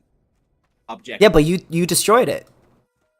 It doesn't matter. It can still be eaten. Yeah, but you destroyed. So then you don't care if something is destroyed. La-di-da-di-da. It's the motherfucking D-O-double-G. Yeah. In the case of the person ripping off the skin and cooking it in hot oil, guess what can still be done with it? We can eat it. The moment that you remove that capacity, which is the only reason we even harvest potatoes in the first place, you have destroyed it. No, there's no objective way of saying that that's destroyed or not destroyed. Objectively, literally, objectively. It's not objective. So he objectively destroyed the potato. Yeah, you objectively destroyed the potato when you have removed any functional utility out of it for. Yeah, but like the reason why it was. What if the utility of it is that I want it to be smashed? I like smashing potatoes. You never wait. If I like smashing potatoes, what if I like smashing potatoes? I like smashing pumpkins. Okay, there you go. Let's say, all right. How about that? I want to eat the pumpkin, and you want to smash the pumpkin, but you don't consider it. I just want to think about the melancholy and the infinite sadness of I win. They are allergic to using terms. You're so lost, bro. No, I won. You've so lost, but no, you're wrong. Really you are wrong. No. What's really cool about us debating, bro, is that like there is no winners or losers. Like you and I are really going to be fundamentally understanding shit. No, I know. I just think that the hill that encaps predominant like number of us want to die on is this weird you can't co-own shit. It's like, no, you can do it. No, contractually. I disagree. Of course, metaphysically, you do No. not. Yes, You I do do, not because you disagree. can't, bro. I've given you many hypotheticals, and you don't even have an answer for any of them. You just give me this arbitrary standard. You have given me this arbitrary standard. Literally, what's the arbitrary standard? That You, like, if what you is remove the destroyed and what is functional altered? utility, How do you destroy it? determine what's destroyed and what's I altered? just told you. How? Tell me. Yeah, if you remove its functional utility, you have destroyed I it. In the disagree. case of I the person disagree who- by smashing it. You're removing its functional Yeah, utility because the utility is smashing wrong, it. though. I'm right. Yeah, but in that case, we would. Utility is subjective. Wait, value is subjective. It's not subjective. Yes, it is.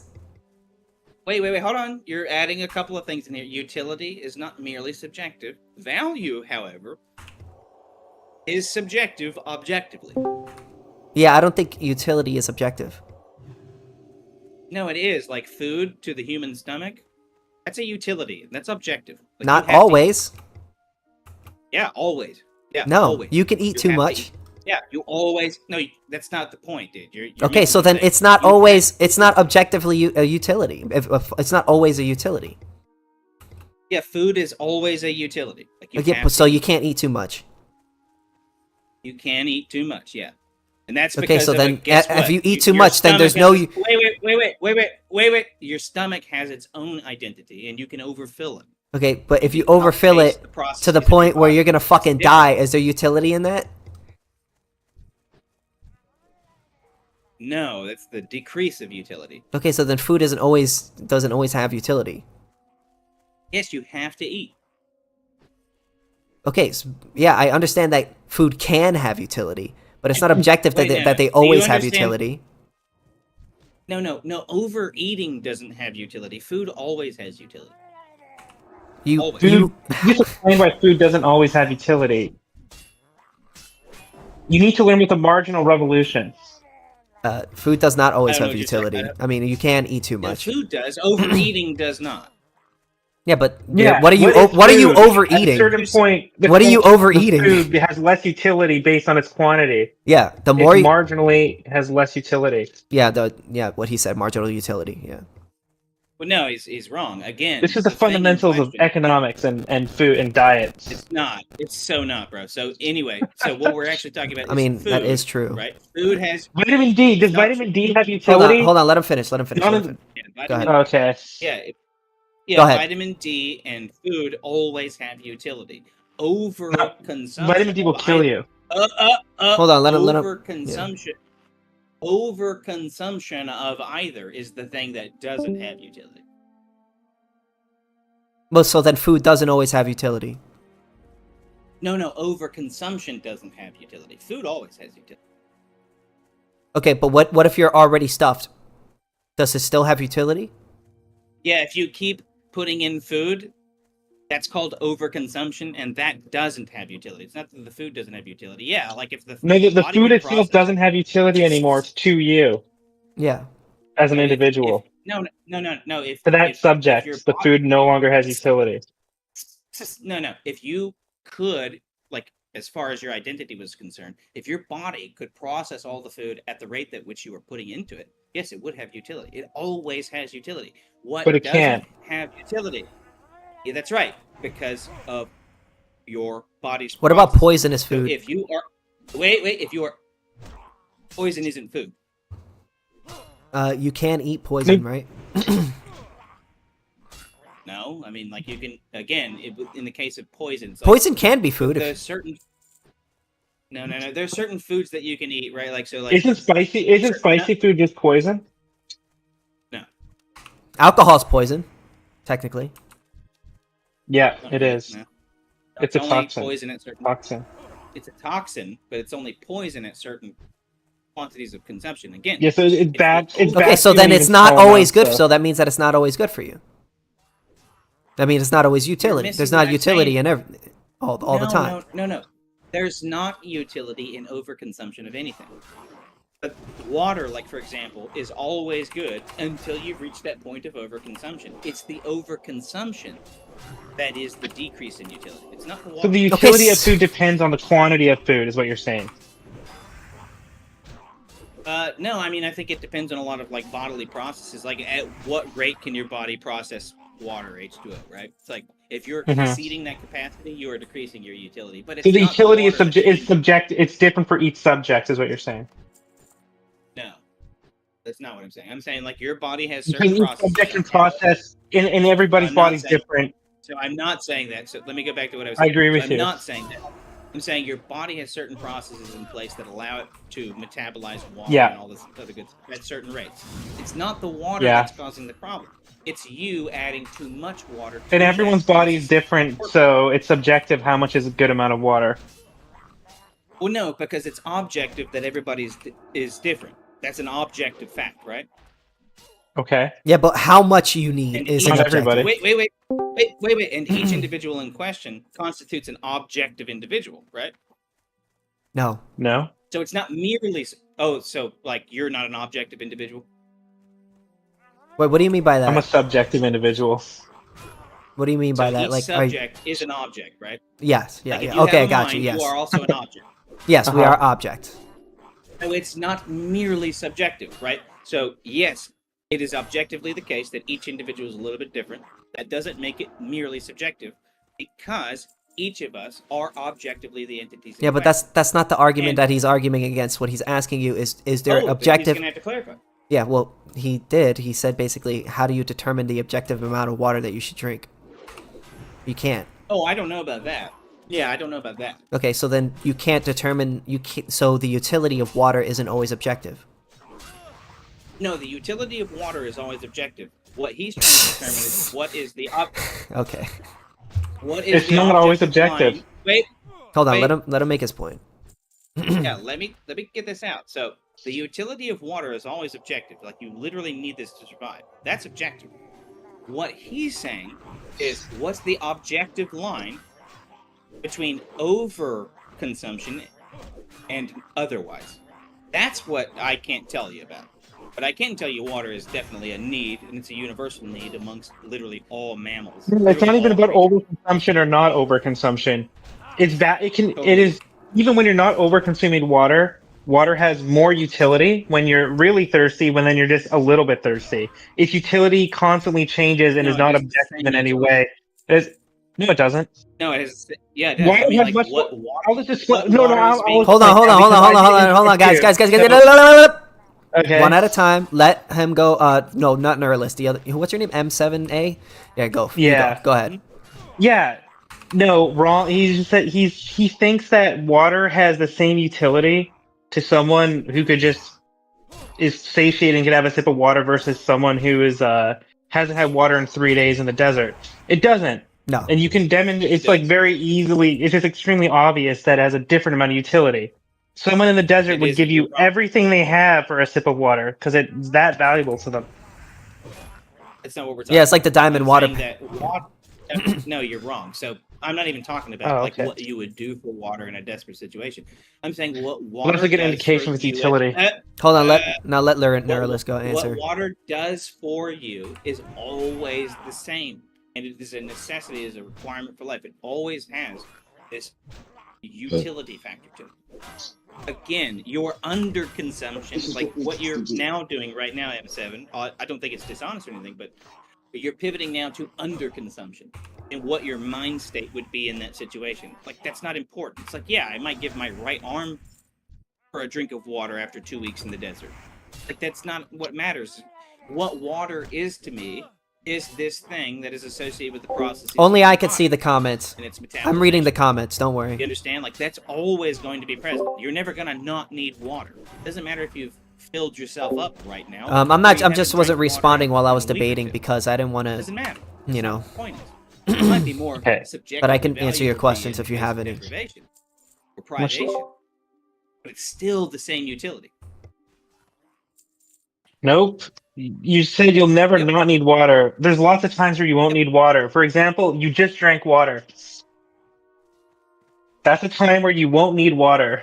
So that disproves your claim. It does All not. right. No, Good debate.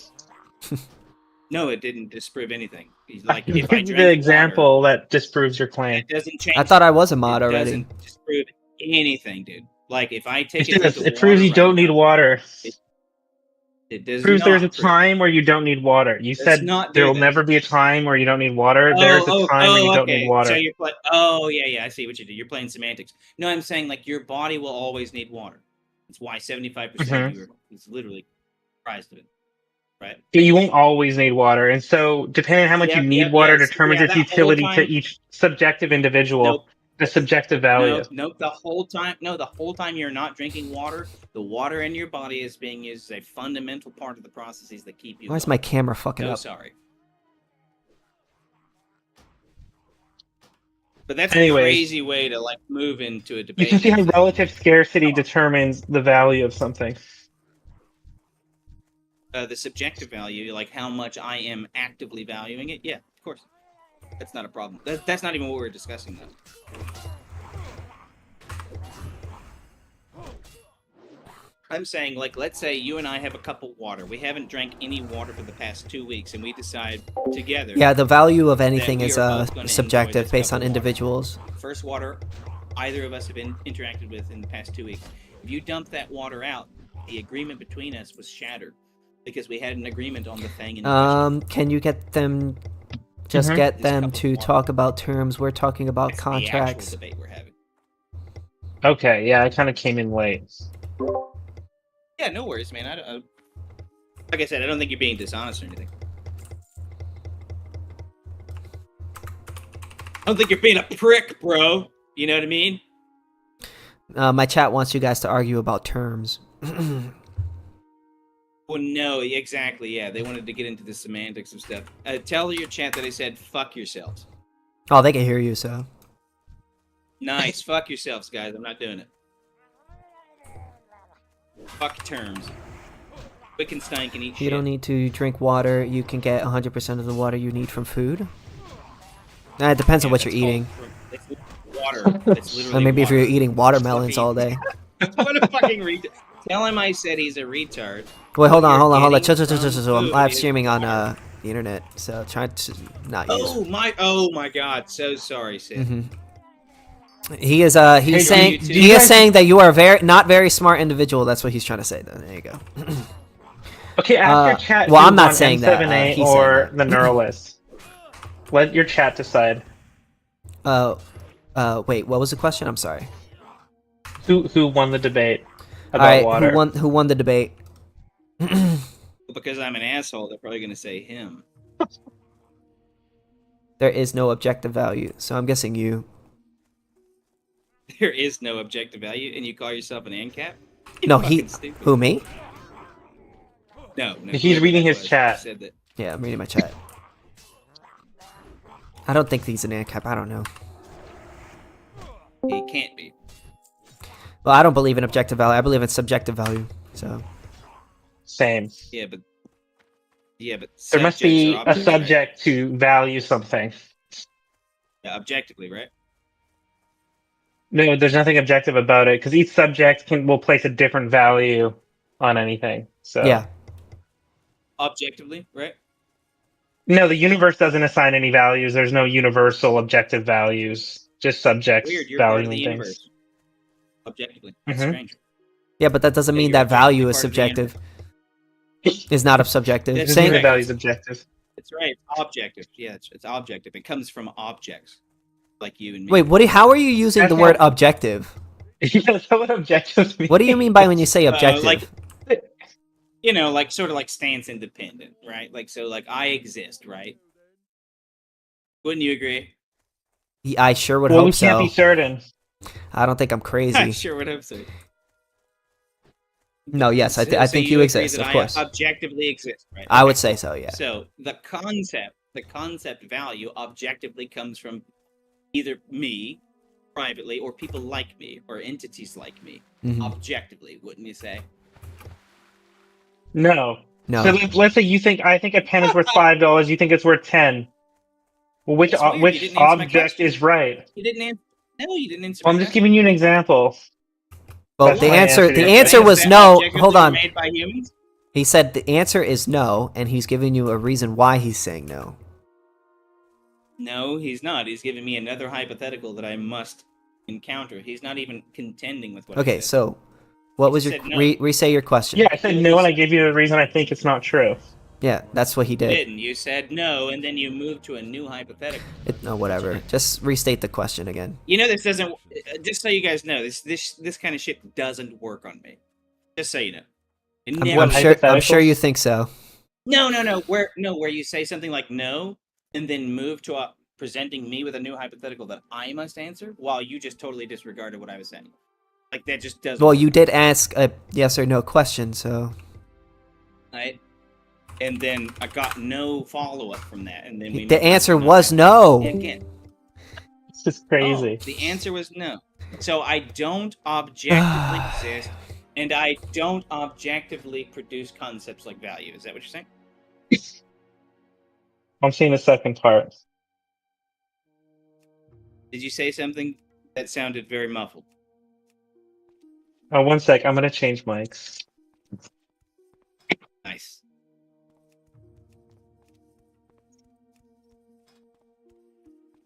I think this is the true debate everybody's been waiting on. Me versus my fellow ANCAPs. It's going to be so I think it's just so funny how you call yourself an ANCAP, but all of us disagree with you. I'm the only one here. Yeah, I'm the only one here. Oh yeah, you're the true ANCAP. All of us, Yeah, every you're all other just ANCAP, readers. yeah, every other ANCAP is wrong except for you. But yeah, King Bingo, said this, you you got it, were kiddo. debating Hounding earlier, right? Mhm. Yeah, I thought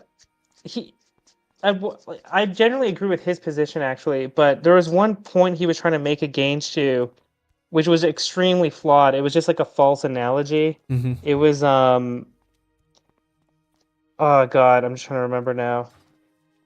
He was trying to give a different example about, like, you said the rape thing, and he said, well, it's like the neighbor doing something with their own property and you don't like it though.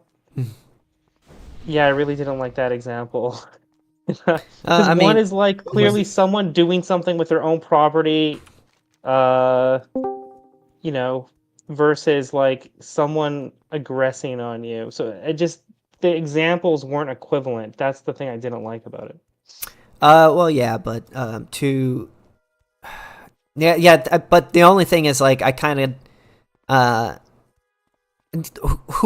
whoever really won this debate really just depends on your viewing on these things fundamentally. I think what our fundamental disagreement Either was. you won. You guys had a good. No. I'm not saying I won. I'm not saying that, and I'm just saying that fundamentally, who you think is going to win, it just really depends on who you agree with. I think we both gave our arguments pretty damn well. I also don't think anyone won that. Really quick. It was enjoyable though. Can I cut in real quick? Just Yeah, go ahead. I think you misunderstood why I was making that analogy. That was exclusively because the initial reason that Sithis gave, as I understood it, right, so maybe I misunderstood him, was that what made it contradictory was purely the desire to do something that you didn't want done to you. And I was trying to isolate that so we could discuss that for a second, right? Yeah. Because originally the claim was something can't be legitimate. As I heard him, maybe I misheard him again, something can't be legitimate if I dislike it. And I was like, well, wait a minute, that's definitely not true, because you might not like your neighbor changing the mural, but you would think it's legitimate because it's his property. That was all I was isolating with that. I wasn't doing anything I was it. that's not what I didn't mean. If I said disliked it, I didn't No, mean we moved way past that. I'm just saying that's why I brought up that example initially. Yeah. The only thing is that when you started, even right now when you just started that statement, Hounding, you said when something is done to you, but I don't think someone changing their mural is doing something to They're you. changing your viewing experience across from your property. That is necessarily something done to you. If you cannot, there's no way for you not to see that if you leave your property. They have done something to you. I agree with you. Right, it's to a much smaller extent.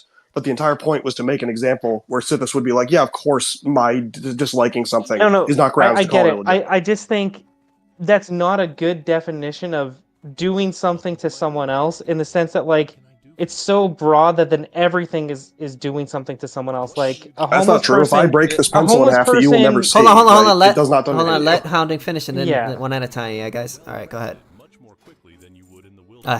Wait. I was just gonna say, if I break this pencil in half right here, that's not doing anything to you ever, right? It's only something you need to be involved in the causal chain somewhere.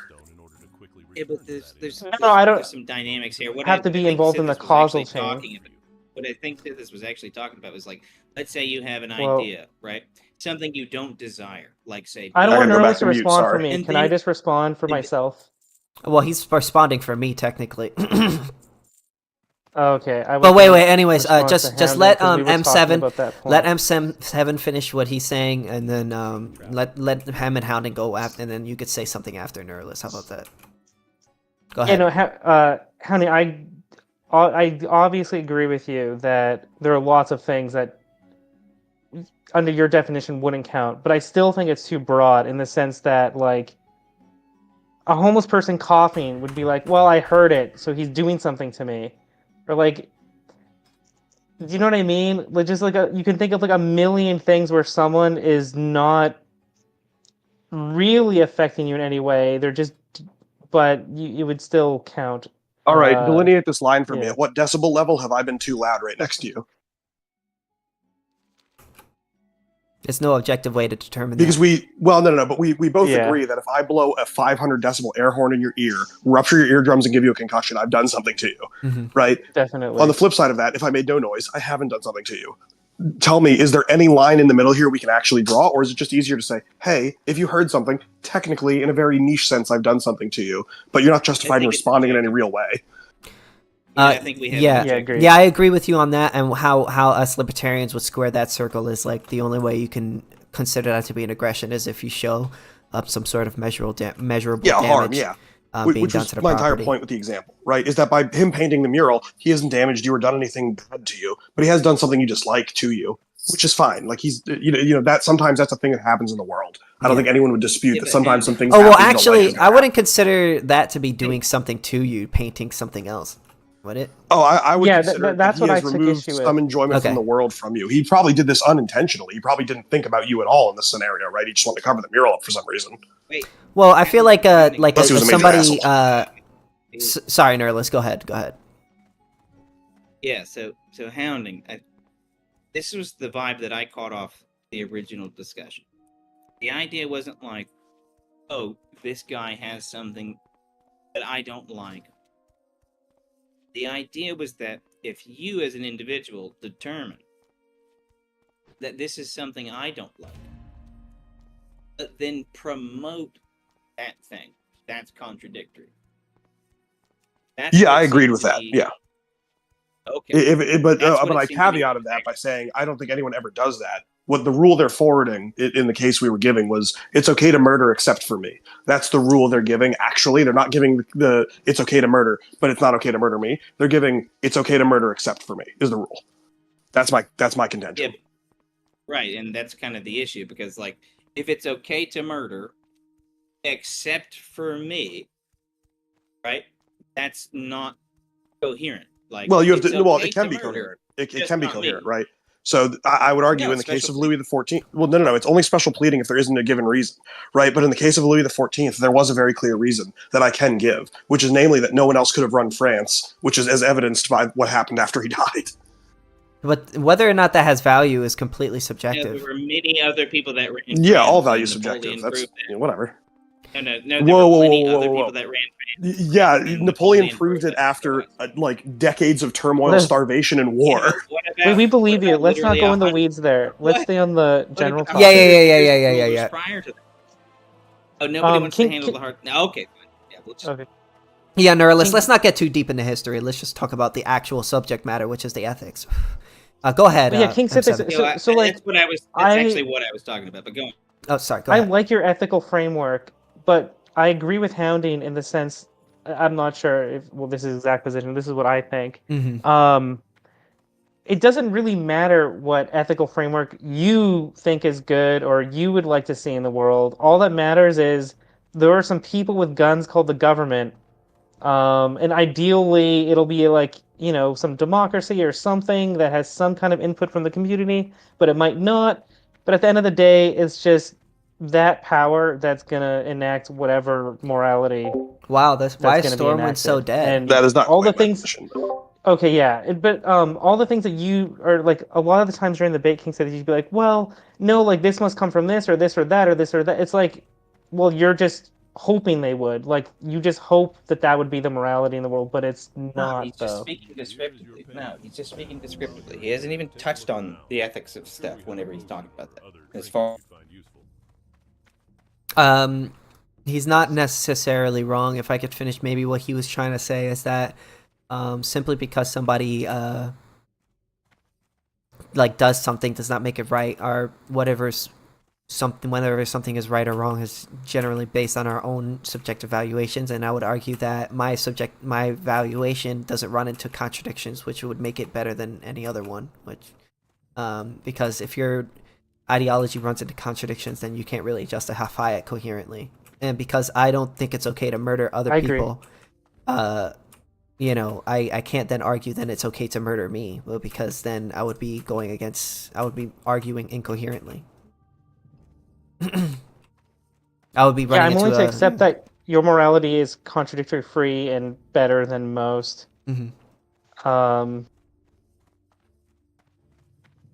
But I guess it just doesn't matter, though, is my argument. I mean, anyone. Listen, I don't disagree with you when you say that. Like, yeah, anyone could just come up to you and do what they want with you. I mean, now, my thing is just like whether or not that's right or not. And I'm gonna say no, that's not right, and for the reasons because your body is your property, Yeah, and like all that stuff. It's not right according to your morality, but it's just right according to, I don't know, the people who are doing it to you. wouldn't you descriptively, like, just analyzing how the world has always operated, even how it's operating right now, wouldn't you just agree that it is descriptively the case that how society is arranged, whatever their auspices are, is something like through force? Well, then we have argumentation ethics. If you want to, like, we can get deeper into that if you want. Well, argumentation ethics is essentially that when you act, right, you're basically saying that you ought have the right to use this scarce resource, right? Which means that you're basically making a claim. Because if you didn't believe you had the right to use your body, well, you would just lay flat and do nothing all day, right? So, so when you act, you're basically at least saying that you believe in property rights when it comes to yourself, right? But Okay. when you, or at least in your own body, but when you argue with people, right? In order to engage, well, an argument from our perspective is basically two people coming together to try to get the truth of the situation, right? Okay. And the reason you would argue with somebody is because you believe that they're you believe that they're an agent, a person that can actually comprehend what you're saying. Because if not, well, then you would be no better than talking to the wall. So in engaging in an argument, you're basically acknowledging that. Huh? I kind of already don't agree. All right, go ahead. I think you said that you wouldn't argue with them unless you thought that they had agency or were like a self. Mm-hmm. I mean, would you argue with the wall? Well, I'd argue with an LLM. What's that? A large language model. Well, I wouldn't consider that to be really arguing. That's just that's not a sentient being. Well, no. Well, hold on. Let's investigate that here a little bit. Actually, you would only argue with the large language model because you have a hinge proposition that it can do that with you, right? Yeah. Yeah, that is a good point, actually. Mm-hmm. Like, that's exactly to Sithis' point here. Like, you would only engage with that thing on that level because it can do that to at least some satisfactory level for you. Mm-hmm. Okay, yeah, I agree with that. I was just taking issue with that it had to be some other conscious entity or something. Well, it would have to be some sort of entity with the ability models to argue, generally. Sure. So now an AI, you can argue it is arguing or not arguing. I would say it's not really arguing because it's not. I would say it's just like it's just a thing that's making you think you're arguing with it. It's like as if you're arguing with the wall, but you're not really arguing. But you think you're talking to somebody. If that makes sense. Either way, so you're not engaging with it on the basis of force. So Yeah.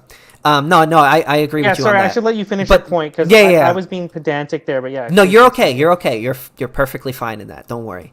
So to get onto that, you're basically arguing. When you argue with another person, you consider that person to be worth arguing with. If you consider that person to be an agent or a person, there's somebody who can actually understand what you're saying. Because you're not going to argue with a dog, I mean, some people do, but you're not. Sure. You're not really going to argue with a dog. You're not really going to argue with the wall. And the reason why is because it can't respond to you. So when you argue with another person, you're basically saying this person has self-agency. This person has the property right within themselves. Because if I'm respecting that, because if you didn't believe that that person had property rights within themselves, you wouldn't argue with them. You would just do what you will with them.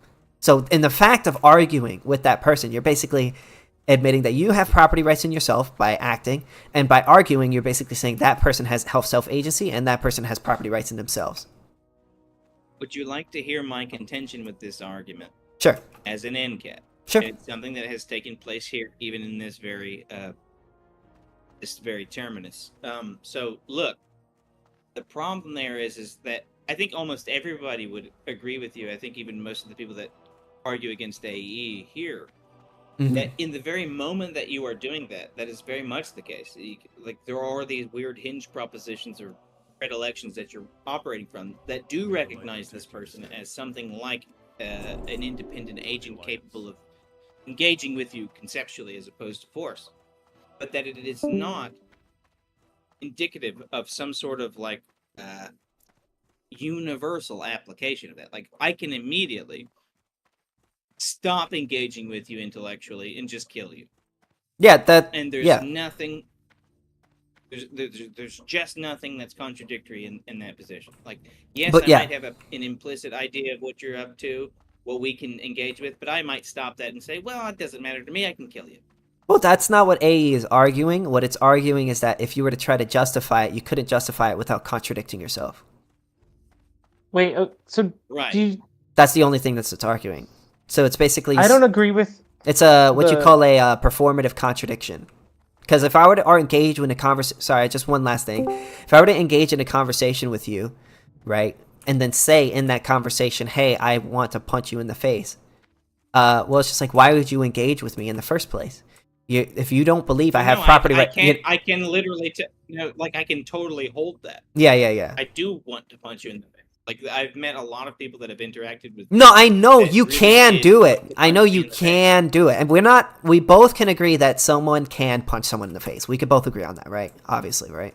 Right. So what would be the contradiction? The contradiction is the proposition to punch someone in the face. If I were to propose to punch somebody in the face in the act of arguing, that would contradict myself, because it would be in a performative contradiction. Like, propose it through my words. I think so. Why not?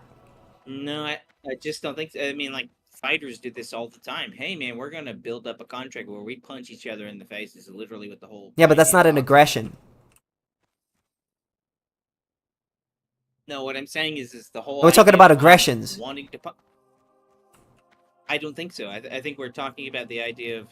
Initiation. Interacting with you Hold on. I think what we're really talking about is the idea of me interacting with you conceptually while holding the desire to interact with you physically. No. What we're talking about is you arguing with another person. You're recognizing their self-ownership. Yeah, but what I'm trying to say to you is... Wait. Is that true or is that not true? Yeah, in the very moment that I'm doing it. Yeah, if you're okay, so if I were to so if I'm engaging, hold on. I'm telling you the point that I'm making, and you're giving these points that I'm not making, and I'm going to tell you the point that I'm making, okay? So this is what I'm saying. Yeah. This is what AA believes, all right? When I argue with you, I'm saying that you are an agent that owns themselves, basically. Because if I didn't, I wouldn't argue with you, right? Right. Okay. So if I were to propose in an argument to punch or engage in an aggression, to use your body as my own means, as in I'm saying that I have the property right in your body, right? You would be contradicting yourself by proposing that in an argument. Why? Because in your argument, by arguing, you're proposing, which we and you both agree with, that person owns themselves. So to argue that you don't believe they own themselves while arguing that you do believe that they own themselves, then you would be contradicting yourself. So- this is what I think is the problem with that. So Mhm. let me tell you about this. So what I think I'm actually doing whenever I engage with you is a little bit of what I just told M7 about his own position. Yeah. Is that really what I'm implicitly understanding with engagement with you is that you can do this thing that I'm trying to do with you. Not that you own yourself, not that society has recognized you as some sort of sovereign, but that you are some sort of metaphysical sovereign entity. What do you No, mean no, by I think when that- you say metaphysical sovereign entity? You mean that that person has self-ownership. You're recognizing they have self-ownership. No. Yeah, what I'm saying to you is that whenever So, I yes. just engage with you on a Just say yes. hold on. So whenever so no, I won't just say yes. I'll So the answer continue is to no? Elaborate so that you. No, I'll just continue to elaborate so that you get the thrust of what I'm saying to you. If I engage with you, I Mhm. am simply recognizing that you are an entity capable of engaging with me on the same basis. Yeah, a Language, self-owner. that's it. No, just language. So people who can get. So you believe that people who can engage in arguments or things that can engage in arguments aren't always living entities or worth Yeah, like an LLA. a what? It means an LLM. Large language. Oh, my bad. An LLM. No So worries. sorry. Yeah, An LLM. I knew what Large you meant. language model. Yeah, but I wouldn't consider that to be engaging in an argument. But it definitely does, King Sithis. And it like, and even if it doesn't, let's just say like right now you're just like, well, it's not quite good enough. But It's just like extremely easy to imagine a hypothetical in like a year where like, okay, right now, for example, it couldn't do this 6 months ago, but now it can. It can solve graduate level math proofs now. No, I no, how about promise this? you, it really can have a I'll give you real a knowledge. argument with you that's You can also meaningful. write- No, but graduate it's level not papers and actually say- arguing with you because it's not an actual living thing. Like, okay, so 1 second. So this define argument for them that they don't know your definition of argument. That's the problem. okay, so what I Oh, mean yeah, by that's a good argument is idea. a living entity with the capacity to understand the with the capacity to understand what you're saying, basically. He So needs semantic content, not Yeah. just pure syntactical content. yeah, so like you that's a thing that is making you think that you're arguing with it, but it's not an actual thing. If it was a thing, then it would have rights, but it's not a person. It's not a living entity. It's Wait just a a. I'm not even. Wait a second, Sithis. I'm not even arguing for the rights of the LLM. I'm just saying that Well, it's not if arguing. I don't want to move past. wait, I don't want to wait, move past wait. that. Okay. Wait, I'm trying to get there wherever you're going, M7. Look, if I interact with the LLM, if I interact with Chat GPT, do you understand that I'm not doing that in the sense that I'm recognizing them as a sovereign entity? Wait, say that again. I'm Do you sorry, I get wasn't that? paying attention. Sorry, say it again. Okay, so pay attention this time. I'm sorry, I'm playing a video game. So if it's fine, but pay attention now. Okay. If I interact with Chat GPT and I ask it a question, is there an implicit understanding in me that I'm interacting with a sovereign agent? Maybe for you, but not on the other end. It's not. I don't think it. No, I'm saying that internally, for me, I'm You. not. It's tricking you into I think I'm thinking that you're interacting with- arguing, but you're not actually arguing with another person. You're not. It's not. It's I not a don't thing. think it's tricking me into doing shit, dude. I think I'm interacting with this thing on a. You may be purely interacting with conceptual you, level. but you're not arguing with an actual thing. That has Well, to be it another sounded like thing. the reason Like, you're, it has to be a you're living saying it's not entity. arguing is because of the level of like the type of understanding it's doing. Yeah, it doesn't understand what. It doesn't really understand what you're saying. Do you think you whenever I need tell it- consciousness to have understanding? I mean, in the sense that you have to. Yeah. I mean, I 'Cause don't. I don't. I mean, like. I mean, that's pretty. I mean, if I'm, I don't know. Consciousness is a really complicated thing. It All I could is. say, all I could really say is that, as far as I could tell, I don't, and I may be wrong about this. I'm not an AI expert. I don't think AI actually argues with you. I think what it's doing is it's taking information from us and giving you responses that they think a person would give. I don't think it's actually Sure, like. but if Well, I agree with if I that. Yeah, argue it's with not it, like an actual right? argument. But I so So say Consider it that gives an me argument. a bunch of information, and I say, No, I "Hey, disagree. man, Because there's no other I'm person. talking to the jet. No, Listen at me, dude. but it can argue what the hell? to you What the hell's with happening? the Hold on. accumulated aggregate going on? intelligence What's of going on all here? humans. Wait, say that again. that you can't find on foot. They'll get you. It can argue with you with the aggregate intelligence of all humans. That is like it will give Yeah, but it's you not intelligent as good of itself. or better than an Doesn't argument. matter, Yeah, but dude. it's not It intelligent does not itself. matter. It does matter. It doesn't matter. No, it Well, does not. Let me tell you why. Wait, let me tell you why. Okay, Because tell us. the crux of this conversation isn't about what it is the chat GPT or the LLM is capable of. It's what you are doing implicitly by engaging with it. If I say, hey, chat GPT, I want to have a conversation or an argument or a debate about what the hell this stuff is, X, Y, and Z, it doesn't matter. Am I engaging with that thing in the sense that I'm recognizing its sovereignty? Or am I merely doing what I said earlier, which is to say I'm recognizing its capacity Only to do this only thing? if you legitimately believe that it is an actual being. If not, then it's just a trick. No, I'm saying that whenever I reach out to Chat GPT, I'm only reaching out to it for this particular function, not because it has property rights or anything. Yeah, so like you're not actually sovereign or arguing with it. You're not like you don't believe there's a thing on the other side in which you are arguing with. And I think that many people might also engage with you on the same basis. You might have the capacity to do this thing called argue. That doesn't mean I'm recognizing anything about your property rights or anything about your society or whatever the fuck past you've had. Yeah, but if None it of that, depends on dude. whether or not you actually, if you don't believe that, well then yeah, you are correct. But if you do, then yes, it is. My position is that your definition of argument is really literally just took it in construed Acts to A, reach the dude. goal Did of anybody property notice this? rights Well, it's what it versus is. a I reasonable could give you definition of argument. no argument. I've given my definition of argument, and you could tell me if I'm wrong. An argument is when No, two that's what I said. The reason I think it's wrong is that it's construed to try to have an I'm not- agent. So there's like self-ownership of property rights, but there's no reason for the thing you're arguing with to have consciousness or autonomy in any reasonable definition of the word argument. The way we think of like No, what an all I'm argument is. arguing is that you are when you do arguing with it, you're basically if you actually do engage in argument with it, you're basically saying that you believe that that is an entity worth talking to. But if you don't believe, like I don't when you use necessarily think it's an AI, entity. yeah, so exactly. So if you don't think it's an entity, then you're not arguing with it. All you're doing is using it for your I own am. means. You could say you are, but you're not No, I don't having think an so. actual because you don't actually believe it's a thing.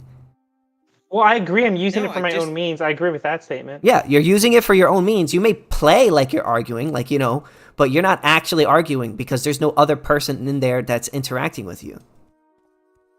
But I just don't see what that has to do with having an argument. Because Like, you I can't think- argue with nothing. There has to be another party in there to have an argument. I disagree. I think you could even argue with yourself in your head.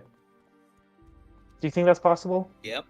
I mean, you No. could come to, Do it all well, the you're time. not really arguing. What you're doing is you're just coming to figure out what is what you actually believe and Like what you don't Hound believe. said- You're not arguing. You're well, not like like Hound actually said. arguing with another person. Like what Hound said. I know it's not then with the another issue person, but here, yeah. Mm-hmm. then the issue here is not argument, but your definition of argument. If what is baked into your and don't get me wrong. Wait, it's how totally about this? I'm gonna baked in- restate my definition. All right. I don't like being interrupted, Sis. Well, I'm gonna restate because you guys seem to have a I misunderstanding. don't like it, dude. I think it's very asshole-ish, man. Okay, so basically, my definition of ownership. My definition is basically when two people get engage in some sort of discussion to try to get to the truth of the matter. Talking to ChatGPT is not I two know. people trying to get to the truth of the I matter. would ask you to quit it. It's not two people trying to get to the truth of the matter. It's just you using that ChatGPT to try to get some sort of answer from it, or just having fun with it. Right. Okay. So again, like I just said, what is baked into your definition of argument is two human beings. No, not two There's human nothing beings. It wrong has to with be it. something that can actually, you can actually interact with, that can understand what you're saying.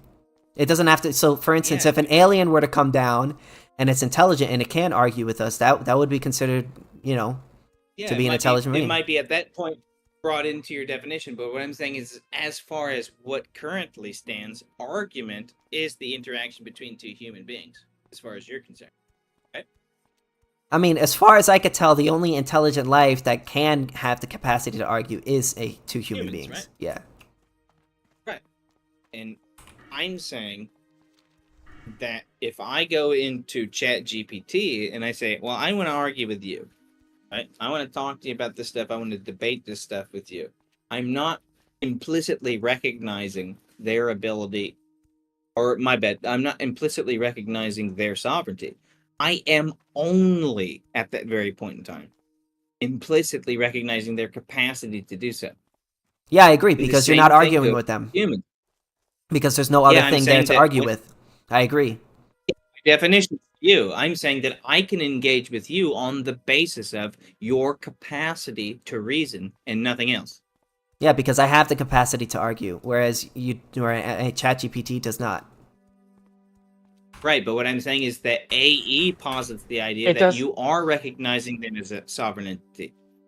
If you That's not what are I'm doing if whenever you I'm are arguing with you. recognizing it as a sovereign being, then yes. But if you don't, which you don't, well, then you're not.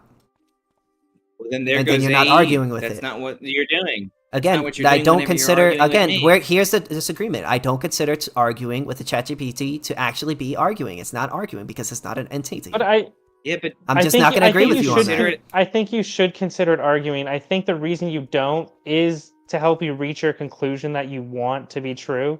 But if you just accepted like what is arguing in and of itself, you'd have to accept the fact that like this thing that we call arguing Bingo. is definitely something you could do with a computer, with like an Rare Again, in the intelligent seven computer. Arguing is when Rare two in the seven when two factor. entities capable of understanding each other get into a dispute over the truth of a matter. Again, and ChatGPT is not a person that could get into a dispute over the truth of the matter. So therefore, you're not actually arguing with it. It's a trick. Now, I'm not gonna continue to repeat myself. So let's move on. Yeah, we can. I agree. can Yeah, we move can on. move on. That'd be fun. Yeah, that'd be fun.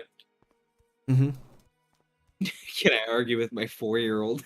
Well, we talk about capacity to argue. Human babies have the capacity eventually to, or there's another word for it. It's gonna be able to argue eventually. So, it's I call that, my dear Sid, this actively developing potential. yeah. There you go. actively That's the word. Yeah, developing actively potential. Yeah, it has to have the potential to argue.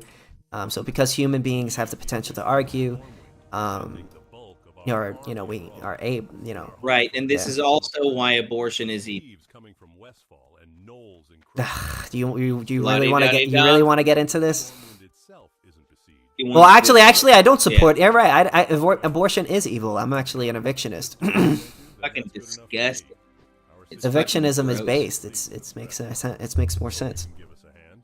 Evictionism, yeah. So, like, for example, my wife was born like 3 months early, Seen along the pre-me, borders of and so was her cousin. hmm a large pack of Yeah, man, if like you can get that little fucker out of you and like have infested it can live, the yeah, south totally of cool. the guard tower yonder. Yeah, but eventually it's gonna die. But- Infested the areas near Stone Cairn Lake. Well, we're all. The Stormwind Army will That's like commit literally the Yeah, the you're killing that eventuality of baby. life itself. You're killing that baby. proof of your deed.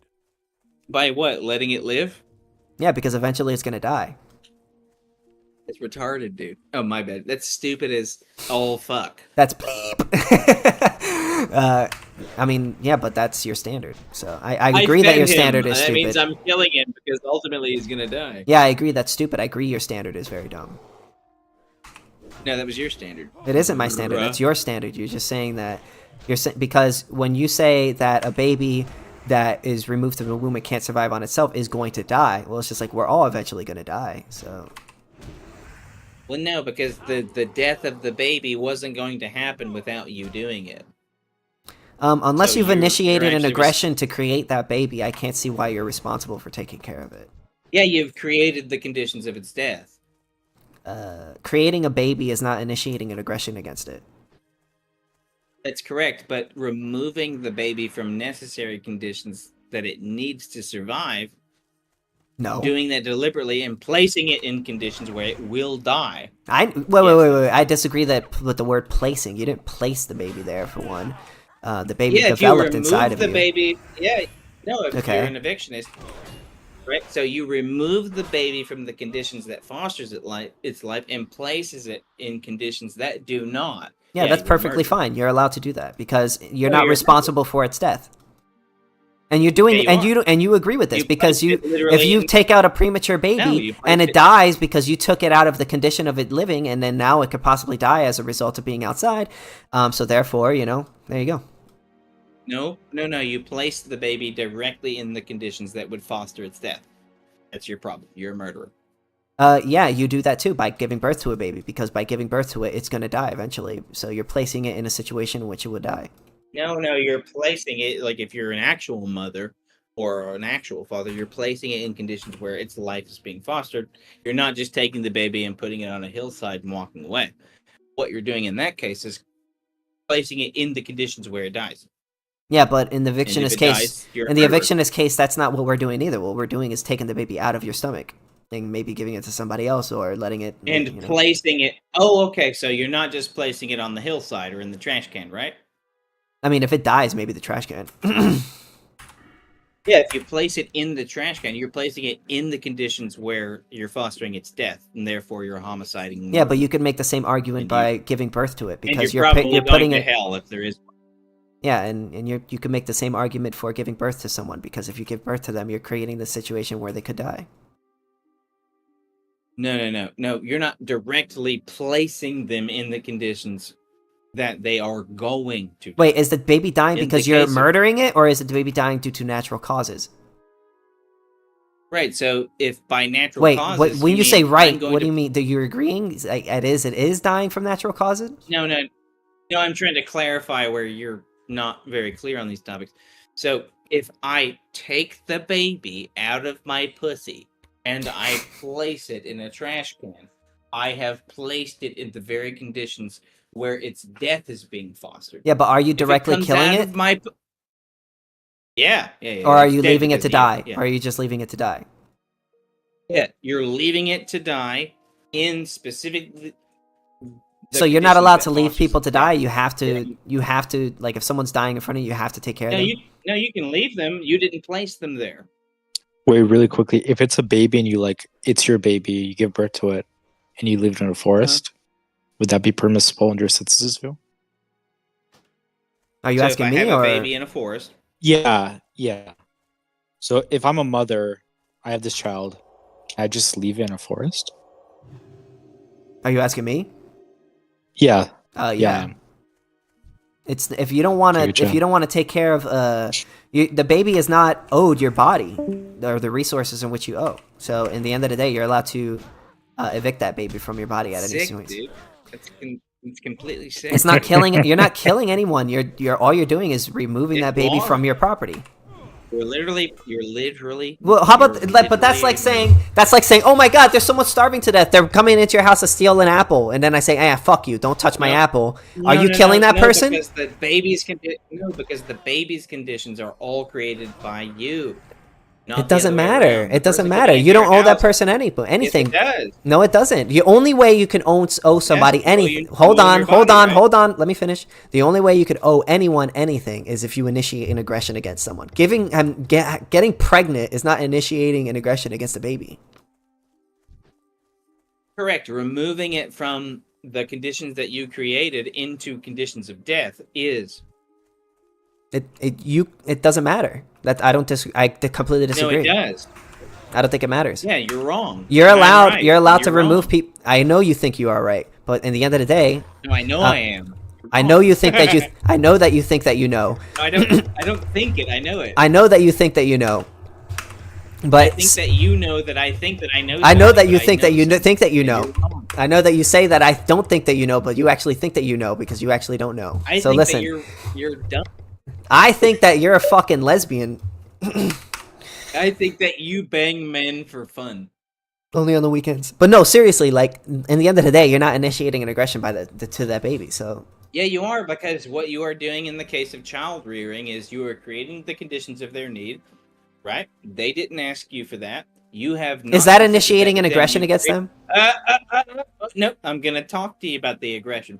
Whenever you remove them from the conditions of their need being met, which you created, and you place them in the conditions of death, yes, you have initiated an aggression. So if you invite And a you're deadly how about this? How about this? How and a about this? deadly one. Okay, how about this? How about this? How about this? Homiciding murderer fuck.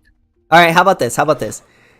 Let's say someone is in your house for a couple days and they're really, really thirsty. Nope, and you, nope, hold you on, didn't listen to me. create the Listen to person. me. Nope, nope, Listen to me. nope, Listen to me. no. No, let me. Okay, False listen to me. analogy. Let me listen to me. Listen to me. False Okay, how about this? analogy. How about this? How about this? No, don't interrupt me.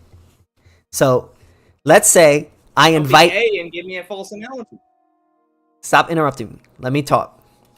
So Give me a let's. false analogy. I'm gonna mute you if you don't let me speak. So stop. Nice. All right. So the analogy is I invite you to my house, and I basically say, hey, I basically say, hey, you can come and hang out The here. conditions for my need. Yeah, No, and they're then the same, dude. and then You're you're making really a false really analogy. thirsty. You're really really thirsty, right? You're really really thirsty, and Yeah, I so- have water that I could give you, and I say, fuck you. I'm not giving you any water. In fact, get out of my house. And then he dies of thirst because you don't give him any water. You basically created those Yeah, no, conditions now- by inviting him to that house and not giving him any No. water. So there you go. No, you did not create. No, in the case of the child, you have created the conditions for their need, which is No. to say, them needing It doesn't. water. I don't care. I don't care. It doesn't matter. Yep. I don't care. Yeah, I know that you don't care. It's just that you're wrong and I'm right. And I know that you think you're right, but in the end of the day, you're not initiating an aggression I against them by don't making think that it. condition. You're not aggressing against them by making that condition. Yeah, if I literally create someone to need water, and then you deliberately place them outside of their conditions being met to their conditions for death being met, you are a murderer. You are No, not the same. I'm never gonna agree that's with you on saying, that. hey, you can. Yeah, I know it's because you're wrong, and I know you right, think and I'm better wrong. than I you. know you think I'm wrong. I know. Yeah, and on this topic, I'm superior. That's all there is. I know you think so. And I know none you of think your so. friends and none of your friends want this smoke. I know you Bring think all so. your pals to me. I know you think so. I will do this abortion debate with anyone who wants to go. You're just None see. of This you is have why I my say fit. you're ANCAP in name only, because you're like one of those guys. You're like one of those religious people that be like, oh, every other church, they're all I think wrong. God is fake. Yeah, every other church, they're all wrong. I'm the one that follows the right Christian. I'm the real Christian. No, I just think that if you really want to be ethical in this world, you have to be kind of hyper consistent.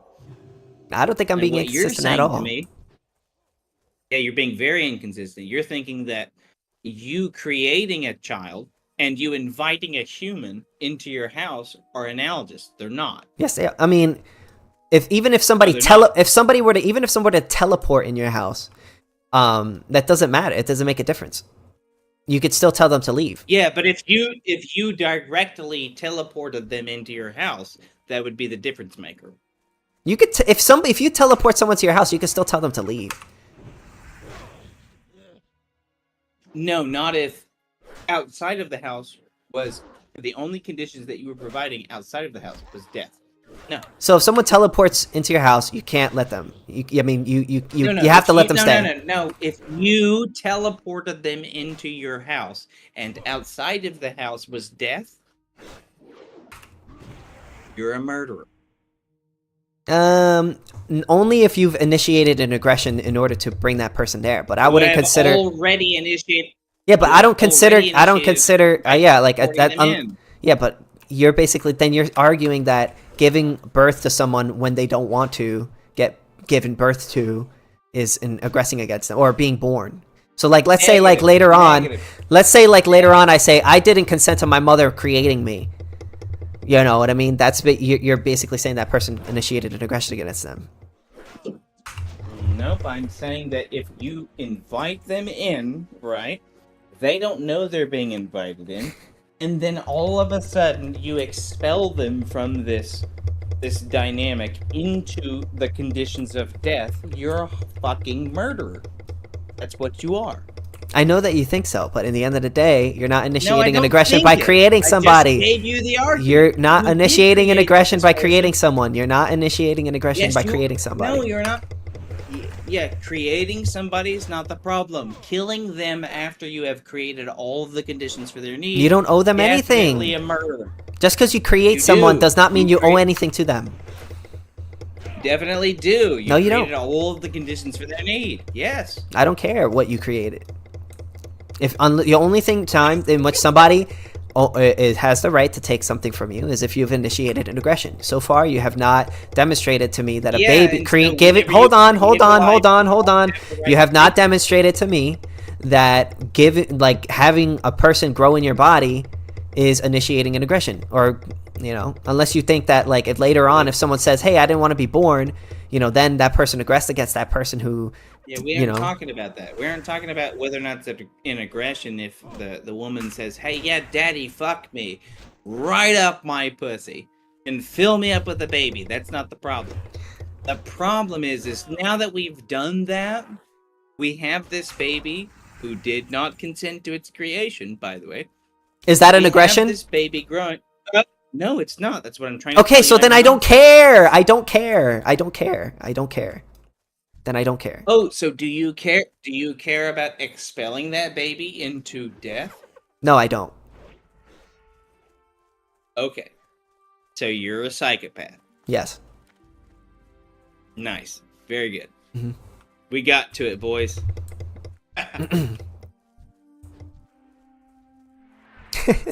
Yeah, see, the problem is with that is that what you have done is created the baby and all of the conditions for its need. Is that and an then aggression? You said, I'm going to take this baby. No, that's not the problem. Okay, then you don't owe him The problem shit. is no. The problem is whenever you take the baby and say, we're taking you out of the conditions of you having your needs provided and placing you into the conditions. Neglect is not. Hold on. Somebody just asked me a question in the comments. I just want to answer that question real quick. No, neglect would not be a crime. You don't owe that baby anything. You do. You created all the conditions for its need. Even after it's born? Yeah. No, I disagree. Yeah, and you're wrong. Your and I'm right. a parent can abandon their guardianship role. That's perfectly fine. No, it's not perfectly fine. I mean, I may not like it, but it's not. You're not initiating an aggression against them by abandoning your. Yes, you guardian are. You're role. actually creating all Yeah, the but conditions of their when you're need, like- and then you're removing No, yourself I from disagree. that role. Yeah, we just Yeah, and disagree. you're wrong. I know you think so. Why, No, why wouldn't you like No, it, we though? don't just disagree. You're just wrong, and I'm just right. I know that That's you all think there that is. you're right. I know you think you're right. Yep. No, I don't think it. I know it, bro. I know that you think that we're talking about something that I think I might be right about. No. I know. I'm I'm gonna. right, You're and gonna say the same wrong. thing, and I'm gonna respond in the same way, which is okay. I know you think you know. Nice. Cool. But Okay. I don't. I just know I get that it, and know, I'm gonna you're respond in the wrong. same way, which is I get it. You think you were wrong. Cool, and we could you go- don't we're gonna have go into any this- arguments. I made my arguments perfectly clear. I've made my arguments. Everyone's heard my Didn't. argument. You just I said did. I don't agree. That's all you said, dude. Yeah, but you haven't demonstrated it's an Just said, aggression. "Ah, you're right." What's an aggression? Creating a person. That's not what I said was the aggression. Well, that's the only criteria that would determine whether or not it's right or wrong in order to evict a No, person or it not. isn't. Okay, if you have not No, it initiated isn't. an aggression in order to get that person there, then you don't owe that person there anything. Yeah, if through eviction you place the child in conditions of death, you have done yourself. I know you. I know. The- But I'm not going to continue to repeat myself. So. Oh, We've no. made our points. No, We've you made don't our get points. shit. You didn't have any points. You just said I've what made you my thought. point. Now you could take it or leave it. That's up to you. Chat is You don't agreeing. have with, any points. Chat's agreeing with Garrett. And they can agree. I don't give a shit if they don't agree with me or not. I'm an ANCAP. I'm used to people not agreeing with me. There's no way the chat is actually agreeing with me. No, they are. They are. For I'd real? be a terrible father. Yeah, I would. That's why I'm not one. That's insane.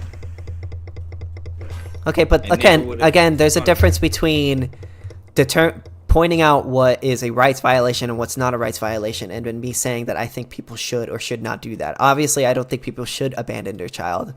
I personally don't. Well, what is that predicated on? Like, what is that predicated on? Oh, it's my own personal whims. Yeah, so it doesn't have any teeth. No, It's just Your like own a But taste. there- It's just yeah, a taste it- preference at that point. yeah, that is a preference, of course, because you could have a preference as to what you think is should be done, or like what people you like anyone can have a preference as to what people should do and shouldn't do. Now, whether or not what they're doing is a rights violation is a whole totally different thing, right? You know, like for instance, like I don't like eating certain foods, right? But do I think people, it's a rights violation to do that? No,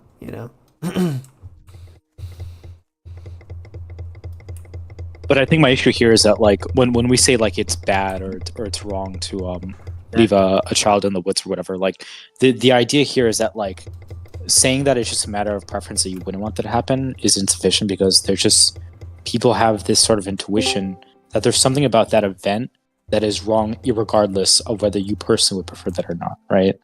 But well, I mean, whether or not there's a rights all I'm pointing out is that there's no rights violation there, no. And then I have a personal opinion on whether or not people should do that. My personal opinion is based on my own subjective beliefs, But what really matters is whether or not there's a rights violation, fundamentally. Just wanna. I mean, there's a difference between like legal and moral, right? Obviously, like there's legal, right?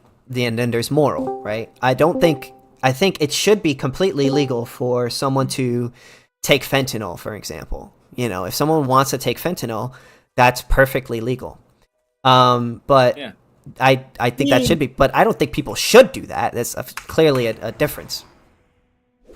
I just want a clarification on something. Sure. Would you associate with somebody who abandoned a child? Probably not. Definitely not. Yeah.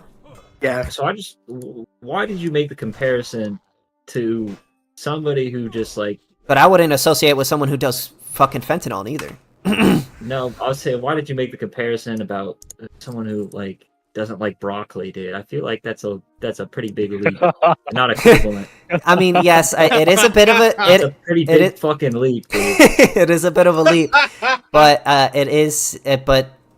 use extreme examples to sort of highlight the point in which I'm making, is that you can have preferences as to what people do without saying that they shouldn't be allowed to do it.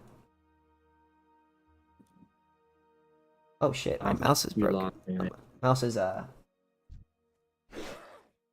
that's Niggas. That is just. I feel like that was just a retarded comparison. I mean, Watch out for the the point R perfectly word, makes bro, sense. You know what I mean? Who's just said that? Homie's streaming. Anyways, Well, Big Mac said that, bro. But the Oh, thing my about bad. it is he's got Why it you right. have to snitch? Why? You understand that, like, if you're gonna be making like sort of an analogous or analogies, right? Like, if you're gonna be making analogies, you know that they have to be kind of one-to-one logical equivalents, or else they're kind of just fake and gay, right? Does that make sense? I'm gonna mute anyone who isn't speaking. If I hear that again. Well, All right, go ahead. well, did you hear me? No, I didn't hear you because I heard that other person and then I was focused on muting them. So sorry. Nice. Okay. So whenever you make analogies, you understand that like they have to be kind of one-to-one logically equivalent. No, right? it doesn't. No, it Yeah, doesn't. they genuinely do, or No, it else doesn't. you're literally doing the app. Yeah, they Okay, really I do, could or explain else why. you're doing So, app- for instance, like, if I were to tell you, you were to tell me, like, we both agree that it's wrong to steal, right?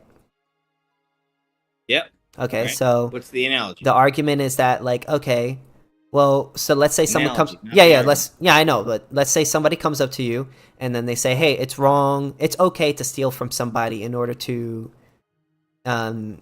keep a starving person alive, right? And then you would say, well, no, it's not right because you're violating that person's rights. Well, then, No, in both cases it would be stealing.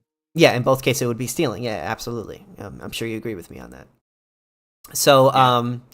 let's say, basically they said, oh, so you think it's stealing is basically, well, hold on. Then you basically, and they're saying, oh, well, that's not nearly the same. That's not really stealing because, you're keeping them alive. Well, it's just like, okay, then I give an analogy. Well, okay, let's say if someone dies in 20 minutes, if they don't punch me in the face, would that give them the right to, use my body without my consent. You know, obviously you could use crazy examples in order to prove a point, as long as it is analogous to the situation. I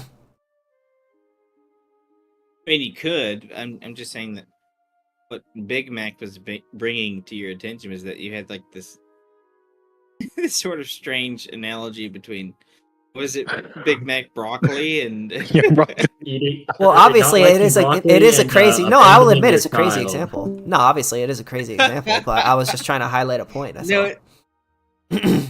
yeah, but you you didn't highlight a point with it. Is what I I'm saying. did. It's like it's so You retarded. get the point. Well, obviously you didn't actually listen to the point, which is you have. It seems like you don't Oh. really.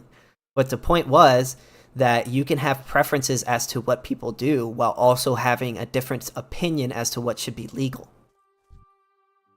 So, for instance, I said that I think that. Oh, sure, yeah. So, for instance, someone could think that broccoli is disgusting while thinking it shouldn't be illegal. So you think it should be legal to abandon your children? Yes, It's fucking insane. and so do you. It's, Okay, so for I don't instance, believe that. in fact, everyone does to a certain degree. What if there's a parent no. that isn't really good with their parents and they're abusive?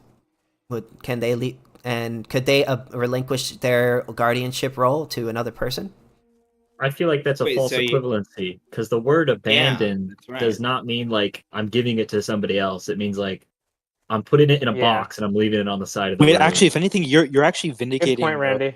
Oh, that because is the whole no. reason- You're right. A good point. Yeah, you could abandon the property because I mean, not property, but the baby, because you're not technically responsible for any other. You're not I'm just entitled. saying- That person's not entitled to any of your property. And just one last point. In the end of the day, but if somebody wanted to say take up that mantle, wanted to be a guardian, as you abandoned it, you would not be allowed to stop that person from taking up that mantle. Wait, really quickly, I just want to say, if anything, that's Okay. vindicating Nerl's point, because like the problem is the reason why we would want that person to relinquish I don't care if no one control believes over that. their child. Sorry. Well, sorry, no, sorry. wait, No, really not quick, you. let Not me- you. I was talking to my yeah. chat. Sorry. Oh, okay. The reason why people would want you to relinquish control over your child is because there's a recognition that like you're failing your parental obligations, right? Yeah, I would agree. But like I said, there's an expectation of meeting those obligations, and if they aren't met, then you have to give it to a guardian who can meet those obligations. So I'm just saying that's subtly vindicating Nerl's point. You know, No, I disagree. I believe that you are the owner of your property, which means that you don't have an obligation to any other person, which means that you can relinquish consent to being a guardian of anyone. no, Yeah, I but understand again, that that's your to the- argument. I'm just saying really quickly. Last point, then I'll shut up. But I'm just saying like, I understand that that's your argument. I'm just saying that example subtly vindicates Nerl's point. What's that mean, That's all I'm saying, vindicate? but anyway. It does. What do you mean by like vindicate? It's proven him correctly, I don't it's see how proven it's correct. proving him correctly. You have to explain or why. it's in service. That's more in service of his argument than yours. How is it in service of his argument? Because I'm saying the intuition there is the reason why we would prefer that individual to give up their parental, I guess the ownership of their child, is because we recognize that they're failing in their parental obligations. But like I mentioned, the reason why we're acting poorly is simply because we recognize parental obligations. Period. No, I understand Right? that, but I don't. And the thing is, intuition doesn't give you the right No, to I- violate. Intuition doesn't give you the right to violate another person's rights. Doesn't. Plain and simple. Yeah, the same for kinda- the baby. Yeah, I'm Yeah, just same for the baby. I disagree with you on that. And, So I'm- if and I've already given my argument, and so I'm you not going to can repeat violate the myself. rights- And I'm not the going to repeat baby. myself. Yeah, I disagree with No, you. you just don't want this smoke, bro. I've That's all already going given. on. I've Wait. listen. I've explained Another- myself a good many, question many, would be- many times already, over and over time. And if you don't want to, I'm not going to sit here and repeat myself. I've already given my So- answer many times. So another good Huh. question would be, Mhm. I guess one that's corollary to this would be, do children have full rights? Therefore, like, can I just like leave it on the side of the road, and it has its rights are in. Well, such you a don't have way an- that- Sorry, I didn't mean to interrupt you, but you don't have an obligation to it. but it does have rights. It owns itself. A baby owns itself, which means that Presumably, you don't have the right by to this stomp on it. argument, Like you don't have a the stomp right. same rights as an adult. Presumably, the same rights. What if Adult. it's your It has the property? yeah. Well, in the sense that, well, not necessarily. What? In this, well, I'm sure you agree with this. Obviously, a baby can't do everything that an adult can do. So because of that, it's in a special situation. A person who's asleep can't argue in court because, well, they're not conscious, right? So because a baby is basically, so when a person isn't asleep or in a unconscious state or something like that, they've basically entered into they become a baby essentially. And when you're a baby, you're in a situation where you have the ownership of yourself, but the will of that person is unknown to everybody else basically. So because of that, How the can only the baby own it? I don't. well, because they are self-owners. They have the capacity to argue, or at least Do the they? potential, I mean to say. So because human beings have the potential to argue, they have the potential to, when it has the ability, it will be able to engage in moral disputes. Whereas like an animal, it will never have that ability. Kind of like Chat GPT, right? As far as I can I have a tell, question. a human is not a chat GPT is not a living person, so or a living thing. It's not alive. So, but anyways, moving on from that.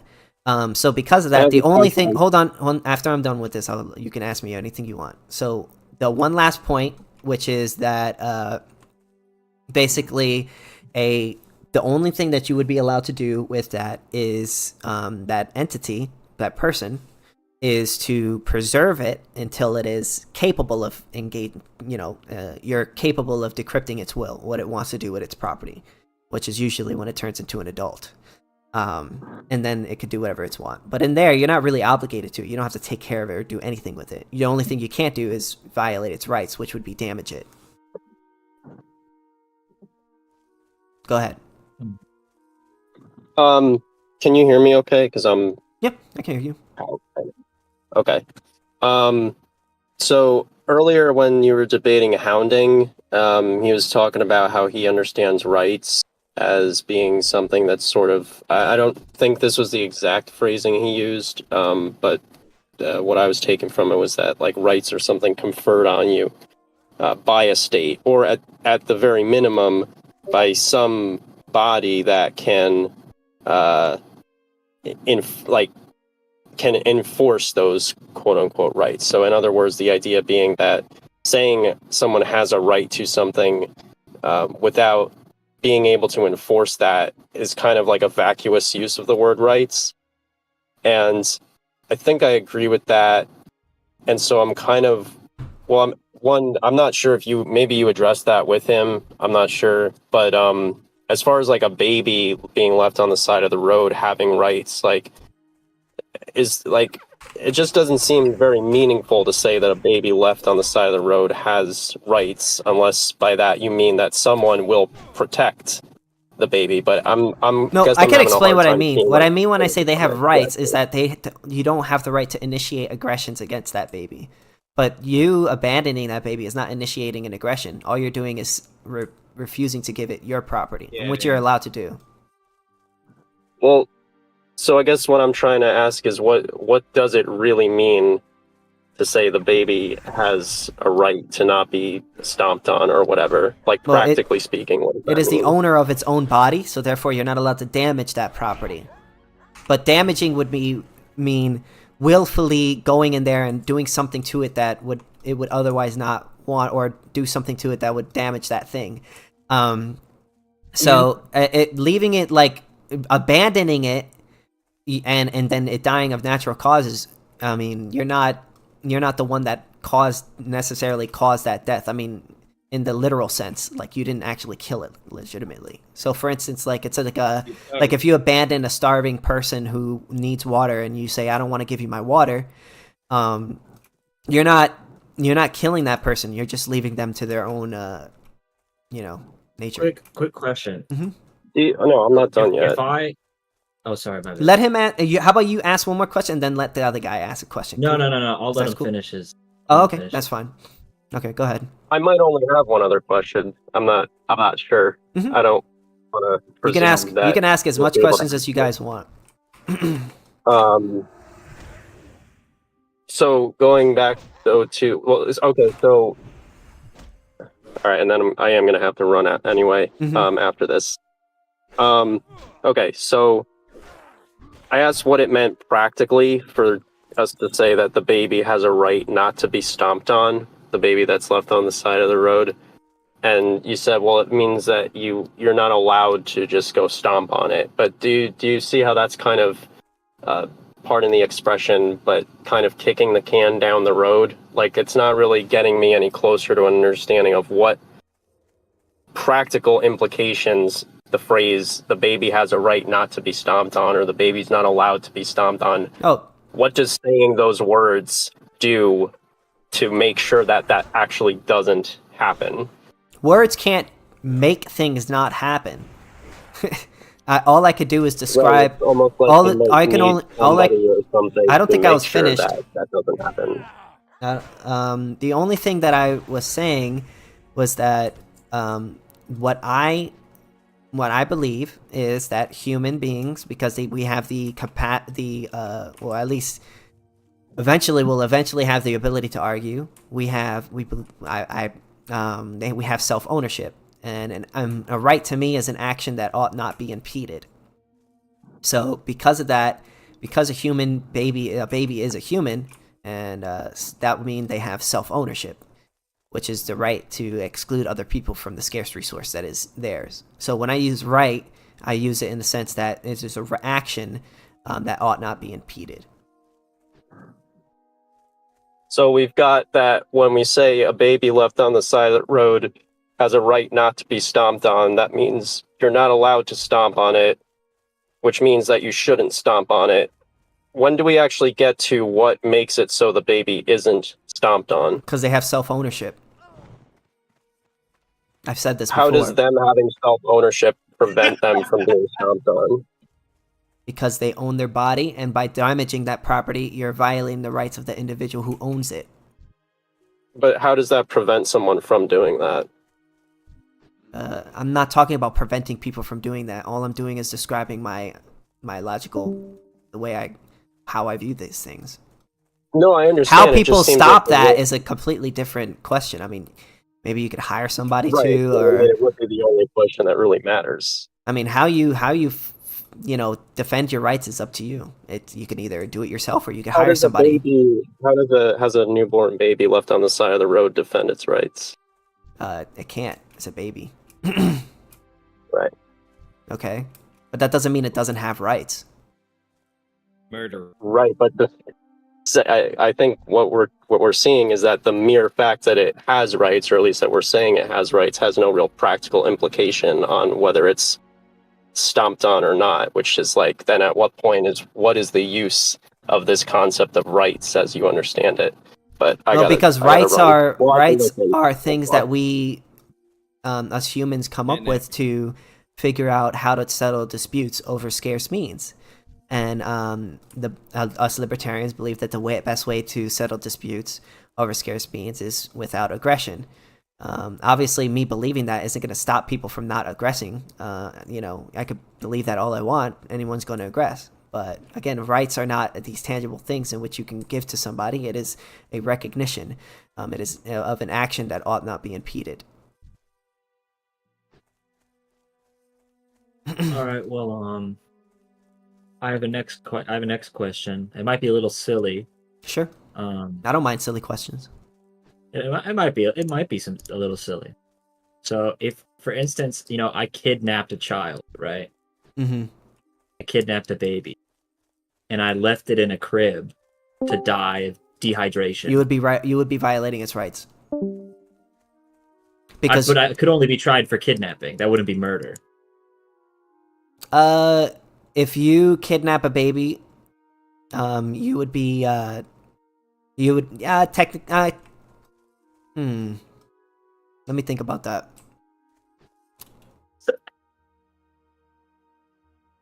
I would say, yeah, I think you might be. Gotcha. Yeah, I think No, I think you would probably just be, yeah, it would probably just be murder, yeah. Well, I'm not murder, but kidnapping. It would just be kidnapped. Well, yeah. Well, Yeah, I think you could make an argument that So I would only go to jail for like 10 years. I guess you could make an argument that you kidnapping the baby, you're basically responsible for its death, basically. Because you took it out of the responsibility of the guardian, so I guess you could that might make be a that valid argument. point. Yeah, that might be yeah. a valid point. So, Like, if I push somebody out of an airplane, right? They didn't just die because of gravity. No, because You know, you're the aggressor. You that's know what I murder. mean? That's murder, right? Yeah, because if I you're push the somebody out of an aggressor. airplane. Mm-hmm. So Because you're if the I leave aggressor. a baby on the side of the road, is that not murder? Well, it's different because you're not aggressing to leave the baby somewhere. Well, But what's the kidnapping, well, there's a kidnapping. There in you there. are.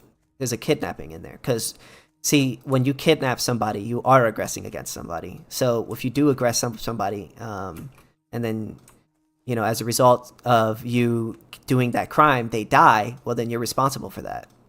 So, for instance, if I'm robbing a bank and then I accidentally shoot someone, even if I didn't mean to shoot them, or or if I lock a door in a cellar somewhere of a property that I don't know, and somebody was down there and then they starved to death, you would be held responsible because you did something to that property that you didn't.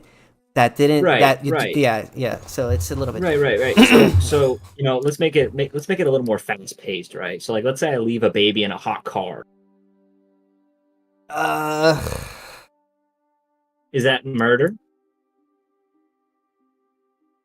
It depends on if you're abandoning the guardianship role and that there's literally no one else that is trying to So it go only and take matters up that whether role. you are abandoning the guardianship role. Yeah, because if you, How could you possibly legally determine that? I'm not talking about. I mean, I talk about libertarian law or.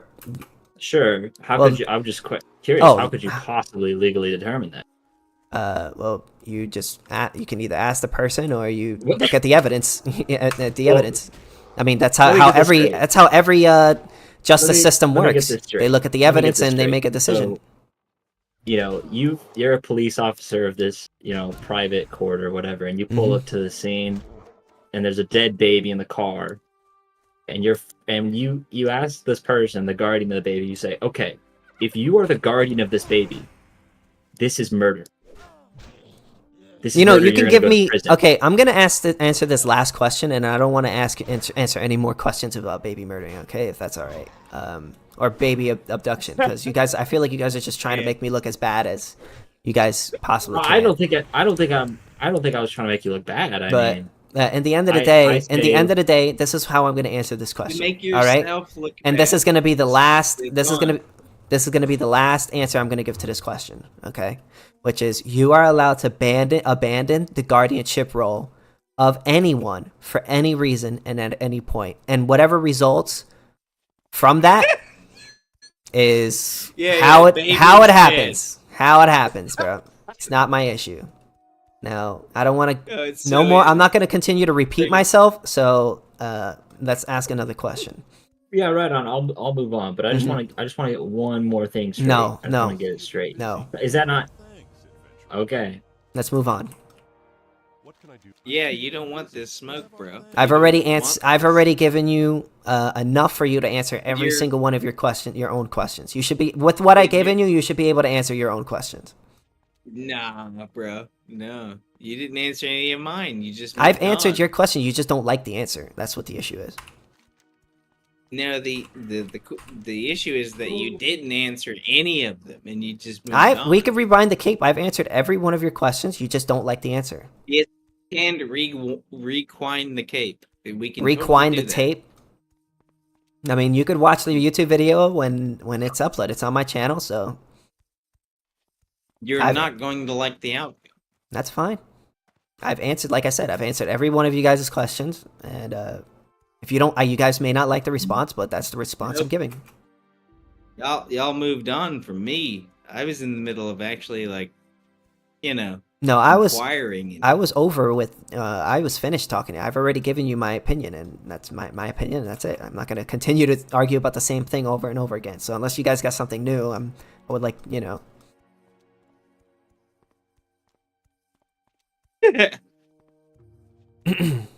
That's true. You did give us your opinion. That's for sure. Yes, I did. And that's what I'm here for. That's exactly.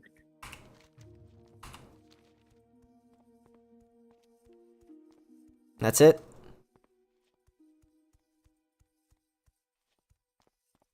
That may be it, bro. Yeah. I suppose so. It doesn't matter if the baby is aware of the kidnapping or not. It's still kidnapping. That's a stupid question. He's not aware. The baby is not kidnapped because it doesn't know it's being kidnapped. That's stupid.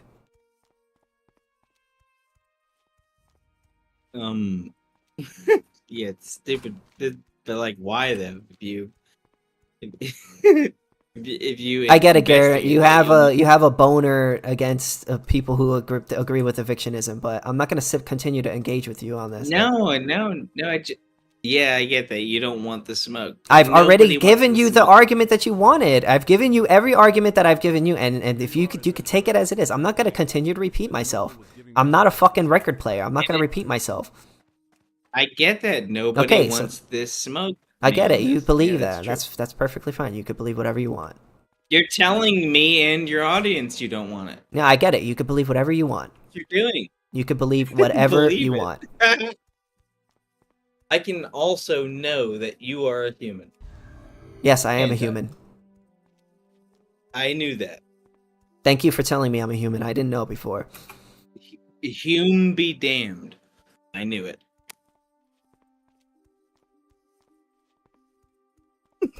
I thought I was an alien. Thanks for telling me. I did, and I thought you were.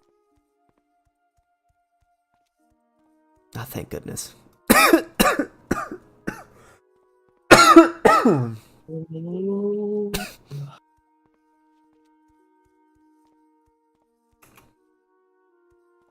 Any of y'all want to drop down to like general chat or something?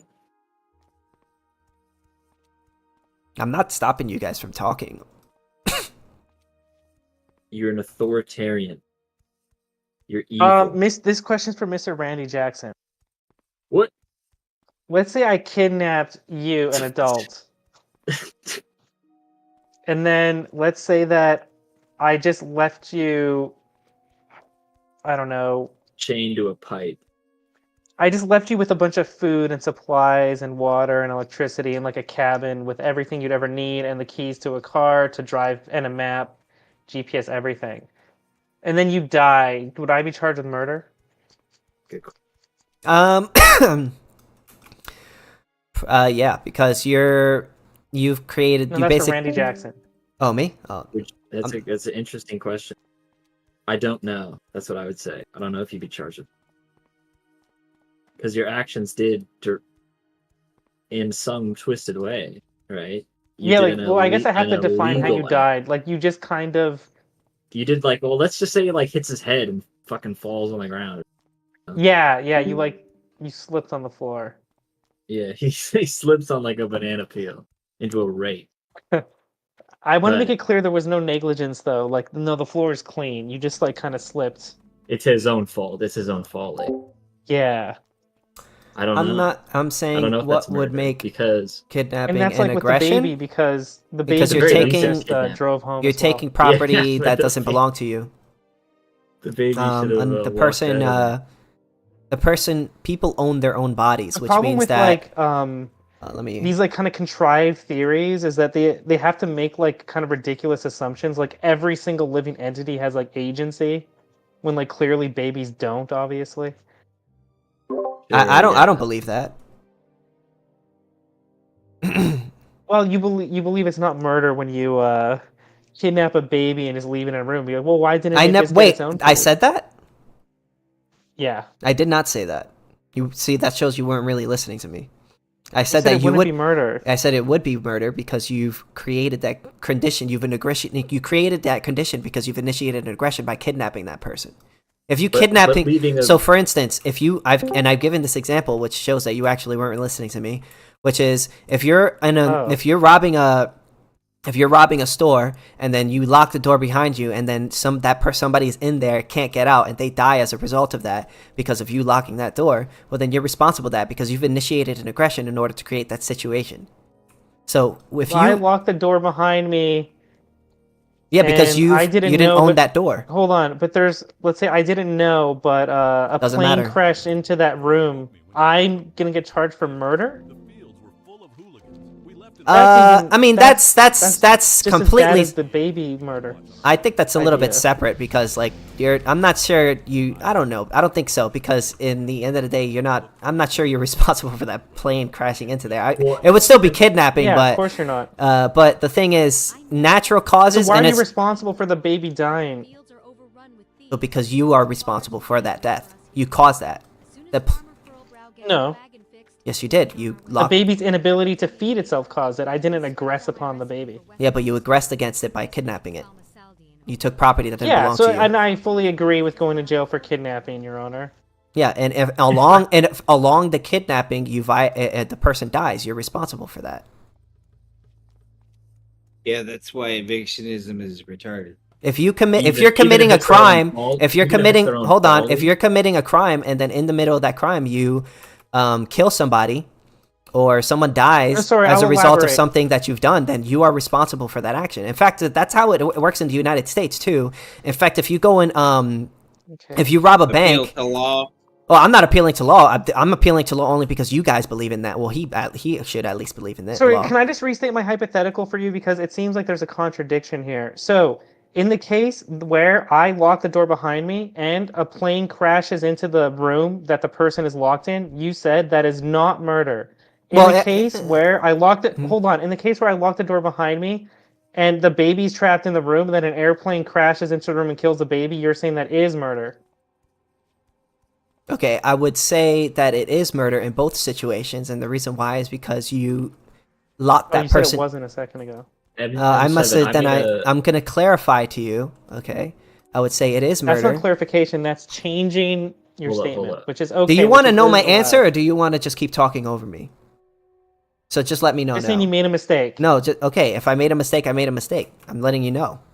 Do you want to hear my answer I or not? appreciate that. Do you want to hear Yes. my? Okay. So, I make mistakes. I'm not always, I'm not an encyclopedia. Okay. Yeah, that's fair.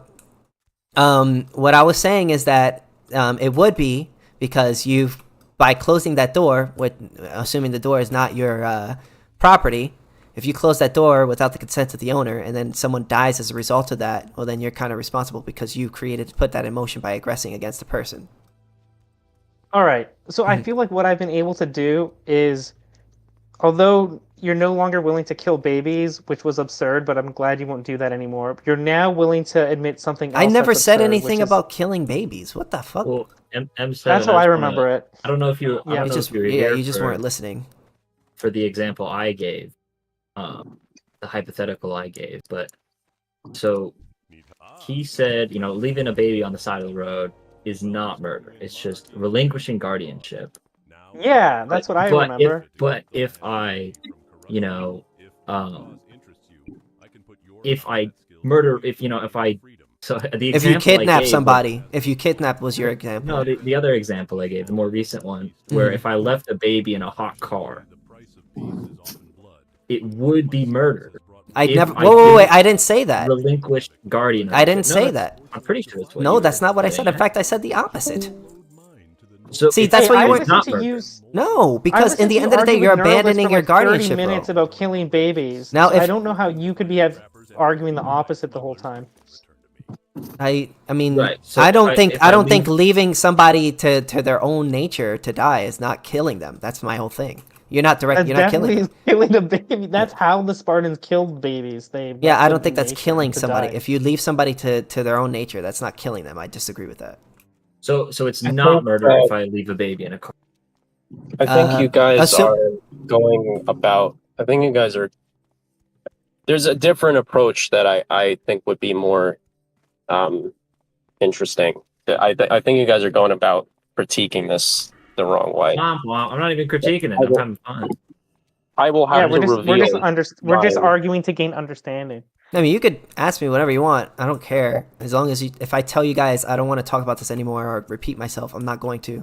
I just want to move on. That's fine. I haven't made any critiques. I've just been asking questions. Okay, all right. So why don't we So when the spend? baby's why in don't Just we let Martin, Varsity. Can we let Varsity Okay. say what he wants to say? No, and but then- he cut off Mr. Child Kidnapper. All right. How about Child Kidnapper first, and then Varsity? Go ahead. Oh no, I was just saying that we're just discussing this particular problem, right? I don't think it's a It's not problem. necessarily an art. It's not necessarily an art. I haven't made any argument. I haven't made any rebuttal. Okay, so Yeah. we want to shift the topic of the debate to whether you're making an argument or a rebuttal. Like, is that more interesting? Well, it seems to be like that's what you're saying. You're trying to say that we should do that, right? That we should. I make think it- what they're doing is they're trying to ask me hypotheticals to see the extent to which how far I'm willing to take my belief. I think that's what they're doing. And I I was think just I've been. curious I don't whether think or I've not been very No, we're just trying consistent. to We're just trying to. It just seems like your belief has a contradiction, so we're just trying to like clarify and understand it. Yeah, that's another way of putting it.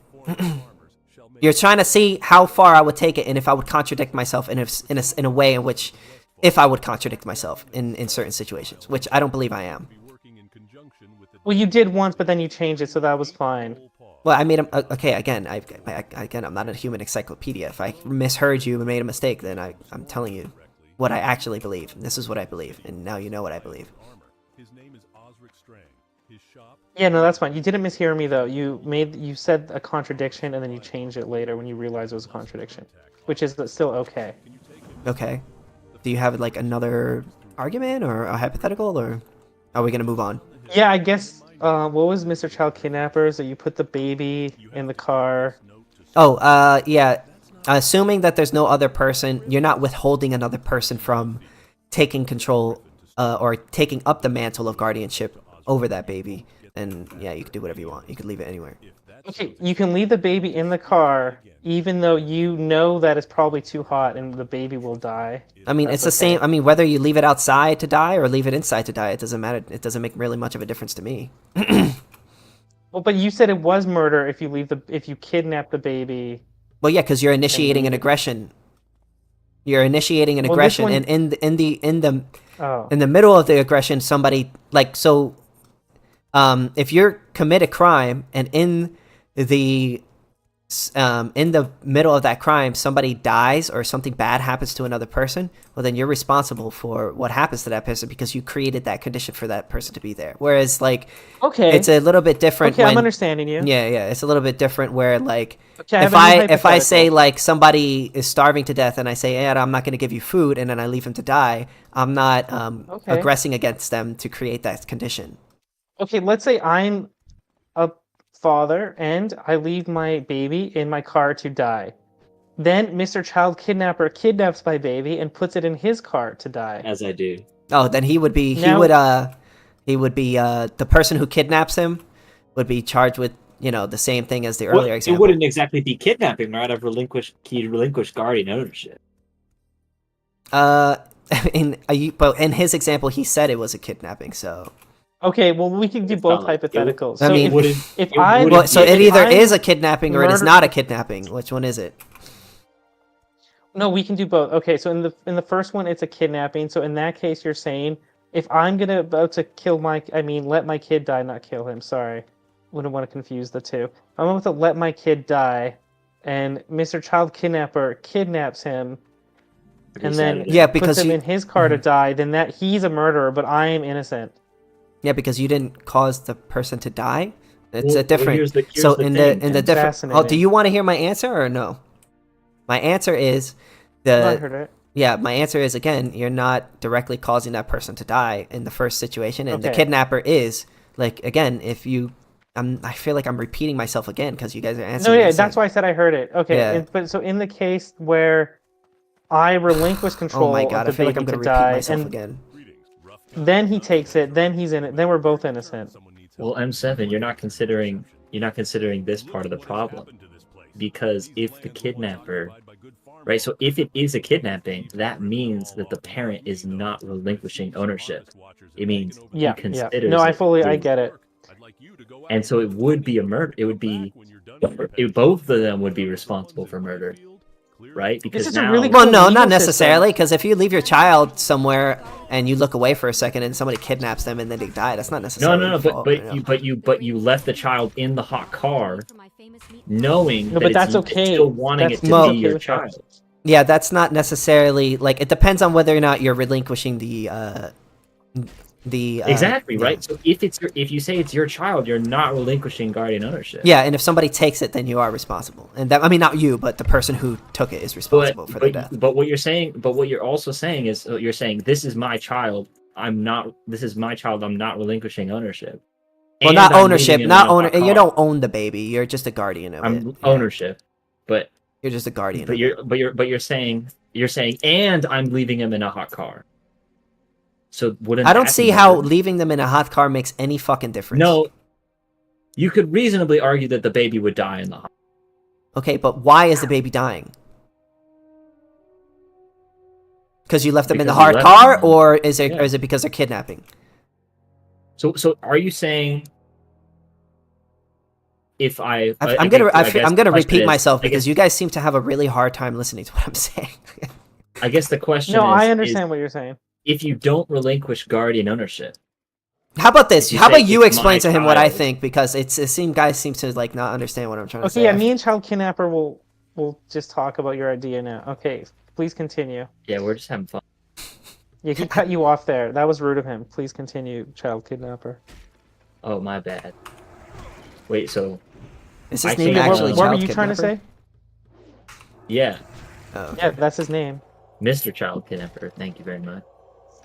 But if I relinquish guardian ownership, right, if that's what makes it okay to leave a baby in the middle of the woods, legal, I suppose. I'm not violating its right. Is it? I guess the question for you again is it murder if I don't relinquish Asked guardian and ownership? answered. Asked and answered. Is I it just don't murder if you remember. don't relinquish guardian If ownership? you say it's still my child, but you Actually, I never. That was Why would it earlier on, prove- so I missed the answer to that. I think it's fine. It's a very Because- easy answer. If you guys were listening, you guys would understand. Just say yes or no. Just say So yes the or no to the us. answer is going to be the person. If the Don't person, condescend to us. I will, because you guys are not listening to me. So, and you guys have done the same to me. So I'm not gonna say. No, I've understood every other point you made, but I've actually never heard you comment on the. Well, on this okay, then specific this is point. not meant towards you then. But anyways, Okay. listen, just hear what I gotta say, all right? And it's gonna be the last time that I'm saying this. If you abandon the guardianship or the role of your child, whatever happens to that child is not up to you. You're not responsible for it. Now, if somebody Yeah. kidnaps that child and does something with it, that the owner or No. Sorry, King. His point was different. Can I just clarify? He's Go saying ahead. there's no kidnapper in this scenario. He's saying you don't relinquish ownership of your child. You just but you just leave it there to die. Let's say like in its room or something. that would be don't feed it. relinquishing. Yeah, that would be relinquishing. You keep it in your Wait, but- control. You don't but- tell anyone it's available Yeah. for ownership. Oh, it's if in you, your, it's on your property. Oh, okay.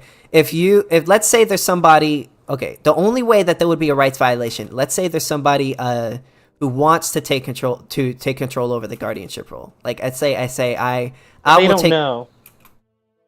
Do you want to hear the Listen. answer? So the answer is going to be the only way in which you could violate that child's right is if there's another person that tells you that I will take guardianship over that child if you don't want it, and then you refuse after relinquishing control to allow that person to take the guardianship role. That's the only You have way. a duty to make it known that your child is up for. Did I adoption. said that? No, I'm asking if you have that No. duty. Another valid Right, so- question is if I Oh start, my God. let's say I go to the child adoption agency, right, and I start adopting children, and let's say I adopt 10 children and I just throw them into a pit, is that You would be throwing them in a pit would be violating their rights. it would be? Yeah, because throwing them would entail damaging the property. Now, there's a difference between like if you were to relinquish your control over it, and assuming that there's no other person that is willing to take a guardianship role over that person, and you're not stopping them from doing so, well then, again, you're not violating their rights. Now, this is the last question I'm answering on this. Yeah, so this What is about like just a an few more? insane theory. You don't have to answer anything now. I'll just talk about it to child kidnapper. So like if you think about the consequences of believing this, it's like so absurd. So for example, I'm like trying to kill my kid by locking him in my car, but I won't actually. I can't be charged with that's completely moral. It's kidnapping to try and break the child. But if you try to kill a kid by locking in your car by taking my kid, even though it's not my kid, it's not my property, then you're a murderer, and you'll go to so like you're doing the exact same action with me with the exact same intent, which is to kill the baby, but you'll go to prison for life, and I'll. Well, one is murder, laugh, and the I'll other be one is fine. killing, right? No, they're Well, both. no, murder. actually, I'm it's trying not to killing. kill my Technically, kid. you're not killing anyone. All you're doing is leaving someone to die. I don't think leaving someone to die is No. necessarily killing So them. I'm wait, so loving if I this see a child pro-life in a hot energy. car, if I see a child in a loving hot it. car, right, and he's dying in there, And you see it, can and I you Oh, walk. break that's him out to amazing. save him? Yeah, Mr. Child Kidnapper. So let's say you see a child like Wait, dying in a he just car, asked me a question. and you smash the window, and then you drop the baby, and he dies. Then you go to prison for Yeah, I'm the life, murderer. and I'm innocent. Kidnapper. What Yeah, a cool like- system. Yeah, like I said, you guys weren't. All right, I feel like you guys are just You can answer my purposely. question. Can answer I my break the question. window I- in order to get the baby out, or is that not yeah, allowed? Yeah. If that's the only way to gain the guardianship role of that baby, then yes. If not, like if there is a way in which you can go to the person and be like, "Hey, can you open the door so I can take care of the baby?" and they allow you, they would have to allow you to. No, because they're saying I'm not relinquishing guardianship. They're saying if you take Well, that if they are leaving it to die, then they are relinquishing guardians. They could say I'm not, but if you're leaving a baby to die, you're relinquishing Yeah, guardianship. they say they're not. They could say they're If not you're all they leaving want, but a if you're baby leaving a baby to you're die, a dog shit human. if you're leaving a baby to So die, it then is- you're relinquishing your guardianship role of that thing. Well, you don't know they are. You have to ask them. They're in Are the they store abandoned? somewhere. You could figure out whether or not someone's abandoning something. It's without asking them. No, You the don't need to AC ask might be something. on. So that's an interesting in every response. situation. So essentially, if you abandon a child, right, you're necessarily abandoned. You can't claim ownership. You can't claim guardianship of the child. If you are Is that abandoning, what you're yes, trying to yeah, say? you can't claim guardianship of something you've abandoned because if I And by abandon, abandonment, that's like saying you that's mean- like okay. For instance, let me give you an example. Let's say I have a broken cell phone or something, and I toss it out the window while I'm driving. That's me abandoning that property. Now, if somebody else were to pick that thing up and use it, they would not be violating my rights because in the end of the day, I've abandoned it by throwing it out the window. I don't have to tell you that I've abandoned it because I've demonstrated that I've abandoned it by throwing it out the window. And so abandoning it is a physical action, not just a. I mean, it could be a physical. It could be either or. Like someone could tell you, "Hey, I am abandoning this," right? And then they're telling Kinda you. like how But you- someone can kinda also. like how you- But someone can also lie, right? They're act. Kind of like how you've abandoned good. Yeah, I'm sure you believe so. Yeah. You're totally on board with the idea of like abandoning children. That's good for you. I think right? I've made that I said that that's good. Yeah. No, I You never have. said that that's a good thing. I don't think people should do that. Yeah, it's morally justified. Right? No, he said I- it's morally okay. I Yeah, did- which I guess actually, is I never said justified. morally Yeah. okay. I said you're not only thing that I'm right in saying is that you're not violating their rights. That's the only argument that I'm making. I'm not saying that it's So it's good. morally okay. That's not morally okay. Unbelievable, It's dude. not. It shouldn't You be are not an illegal. ANCAP. So you could have. You should put in your Hold your on. Let me. bio- Okay. So what I was going to say before he kept talking about how I'm not an ANCAP, which adds literally nothing to this conversation. The argument is, in the end of the day, only thing I'm pointing out is whether or not there's a rights violation going on there or not. I don't think abandoning anyone for any reason is a rights violation. Even if someone dies along the process, if you are not owed another person's resources for any reason, unless you've initiated an aggression against them. So then for you Okay, to so you think it's bad? yeah, I could listen. You could personally think like I think I'll only unmute if you promise you're not. If you promise in the comments that you're not going to interrupt and throw insults. But if not, then I'm just going to keep you unmuted. No problem? What do you mean no problem? As in you're not going to do it anymore? Okay, got you. So wait, why is it morally wrong to abandon your child? Well, okay, so morals is just, a personal preference sort of thing. You could, so like, I could think like, Everything that you've said is a personal preference, including all of your property right ideas and everything. Well, yes, but when it comes to, like, what I mean by that is legally, there is no, Legally? it's not, do you want to hear what I have to say or no? Okay, legally what? Sorry, continue. Do you want to hear what I have to say? I just feel like you're gonna make a mistake. Okay, if you want to hear, how about you hear what I say first, and then you tell me whether I make a mistake. How about that? Okay, sorry, legally. Okay, so legally, my opinion on the law is my opinion on what the law should be, and that's not going to change, right? But my opinions on like whether or not someone should do something that doesn't violate another person's rights can change. So that's my morals. So it's a little bit different. So for instance, got it. So no, can I? Yeah, ask go ahead. Clarification? Go ahead. So it sounds like you think the law should be changed to something that you think is immoral, which is you should be allowed to legally abandon your children, which you think is immoral, and you want the law to reflect that.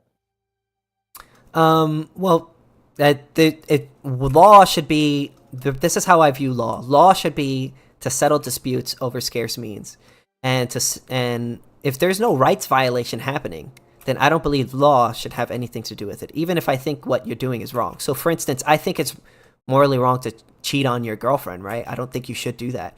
But do I think it's illegal? Are you violating that person's rights? I would say no. Got it. Yeah. So we have to, how I look at this law when it comes to law is like, all right, is this person violating that other person's rights? If they are, then law has a say on the matter. If not, then no, law has no say on the matter. Like, I could have an opinion on it, right? I could be like, wow, that mother's a bad person for doing that, and of course I would agree with that. I don't think anyone should abandon their child. But is abandoning a rights violation? No. Why you keep muting me, dude? I'm not mute. I didn't mute you. I didn't mute you. I unmuted you. I don't know who muted you again. That wasn't me. Just to end my line of inquiry, I have no more questions. Mm-hmm. No more questions after this. Mm-hmm. I think I found a pretty significant flaw in what you're trying to say. You said that you wouldn't associate with people who abandon their children. I'm sorry. And yet you're talking to me, Mr. Child Kidnap. How is that mensurable? I don't know, man. We live in a weird world. Smartphone. Atheist. Your position is that we should legalize leaving your baby in a caught car then? Like, the current law should be overturned? I mean, there's no rights violation going on there. So any law that doesn't entail a rights violation would be an unjust law, which would mean I believe it should be overturned. Yeah.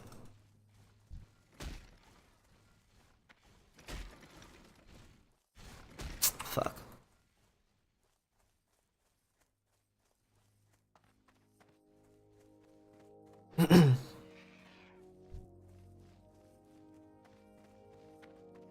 Yeah, the argument fundamentally is always going to be you have zero obligation to any other person for any reason, so long as you have not initiated any aggression against them.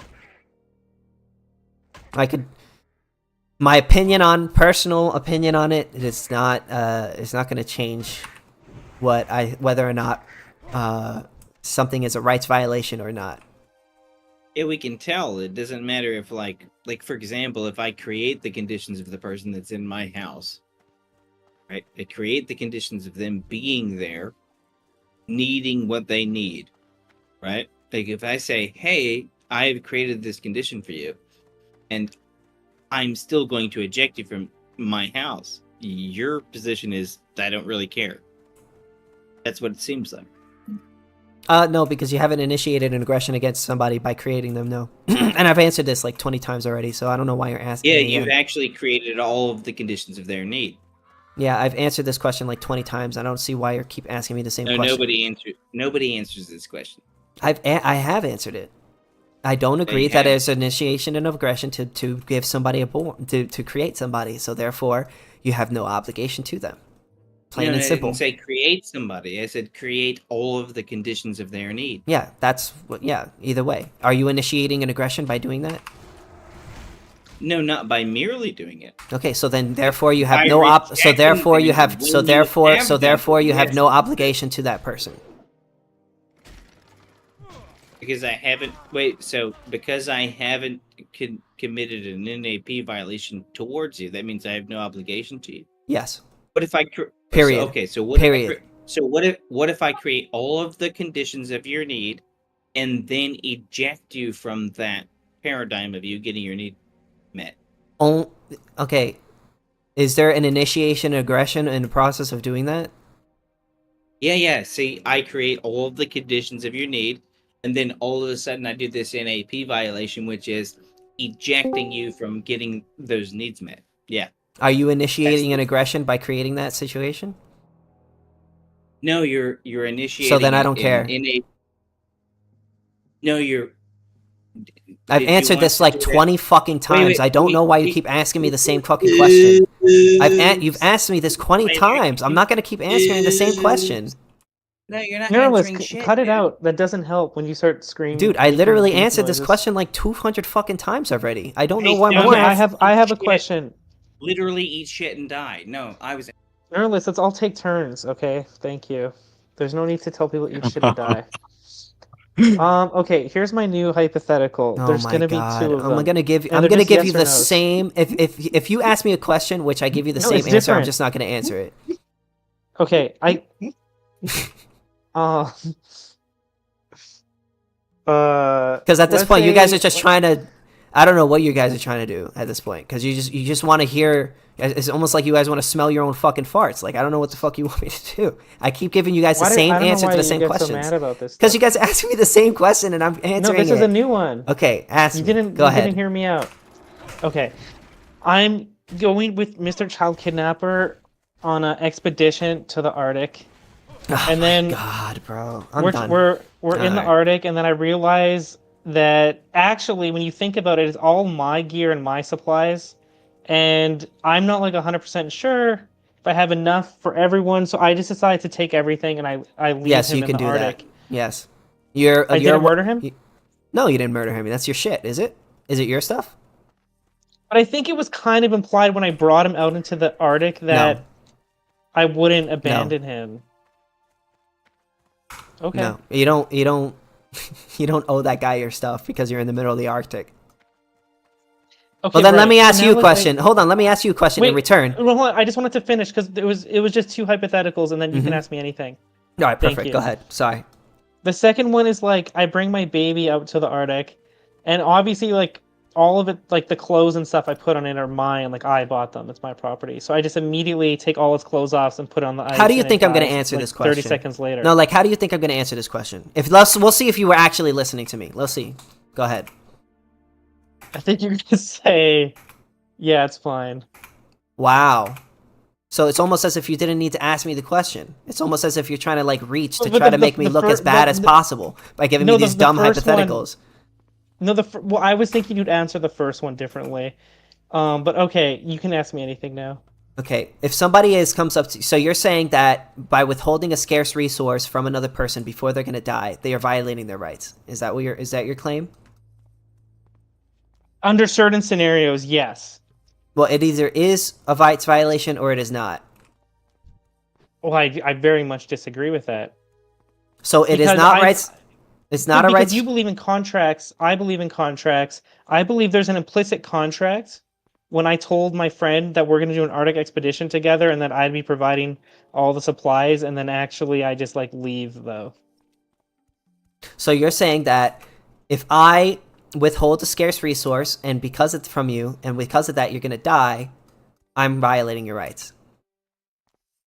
Yeah, if there was an implicit contract that you wouldn't do that. Okay, let's say there's a guy with a weird, strange disease in which he has to rape you in the ass, and if he doesn't rape you in the ass, he's going to die in 2 minutes. Would you have the right to withhold the scarce resource that is your asshole in order to, you know, A little different. It's a little different because in the Arctic have a example, contract. you lie. He's essentially saying like, I could lie to you that I'm going to provide for you, and I take you out to this inhospitable environment. Okay, well, how about this? Well, I'll change it so that, let's say I say in 2 weeks when you get is this that disease. fraud? No, that's not fraud, because in the end of the day, you don't owe anyone anything. Fraud would be, let's say, for instance, fraud would be like if I give you a metal bar that looks like gold, and then you scratch it, and then you find out, and I tell you it's gold, and then you scratch it, and then you find out that it's not gold, it's actually like silver, but it was like on the outsider, it looked like gold, right? Yeah. Sure. That would be a theft by trick. That would be a fraud. So it's nothing if I just You're allowed to you don't owe that person anything. Desert him at the Arctic. Yeah, so again, if you believe that you owe that person something, then you also owe this person something, which is this person is going to die in the next, couple minutes if you don't let him fuck your ass. And by you withholding that scarce resource that is your ass from him, then you're responsible for his death, because you could have saved him, but you withheld that scarce resource from him. So you're just as bad as that other guy. So a valid question would be, right? So, if suppose I was like driving M7 out to the desert, right? And I just leave him there. Am I not creating the situation where he's gonna die? Are you kidnapping him? No. No, suppose he agreed to go with me. Okay. And I just say, all right, now get out of my car. Yeah, no, you're not creating the condition. You're not responsible. You're not responsible for that. I'm not responsible. You're for allowed his to. death No, you're allowed to kick somebody out of your car. Yeah, absolutely, absolutely. In the middle of the desert. Wait, what if they're gonna stab you? You're not allowed to kick them out. Malarksis just got here, so I just wanted to reiterate the argument to him. So Malarksis, I said that if let's say Malarksis, I'm like, hey, I want you to come join me on an Arctic expedition. I have all the gear, so don't worry about bringing anything. And then when we get to the middle of the Arctic, when it's like -50, I tell you, you know what? I kind of don't like you anymore. I'm taking all my gear, I'm taking everything, and I'm leaving you here.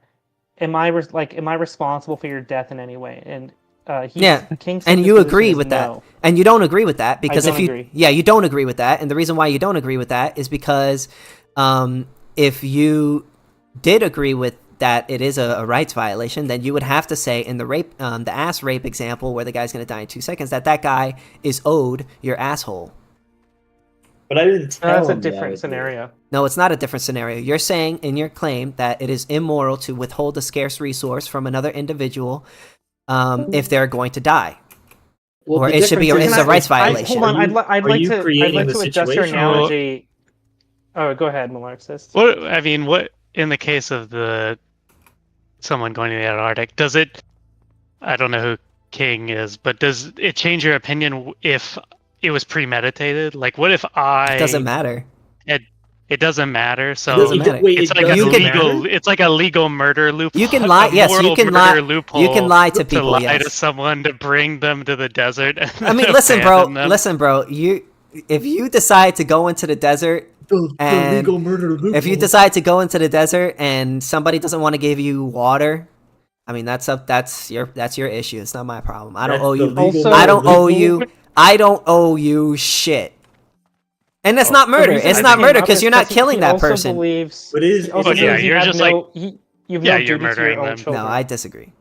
You're like premeditated leaving them in the desert. Yeah. You're not. Whoa! The hypothetical. Wait a minute. The hypothetical was that you guys that the person agreed to go.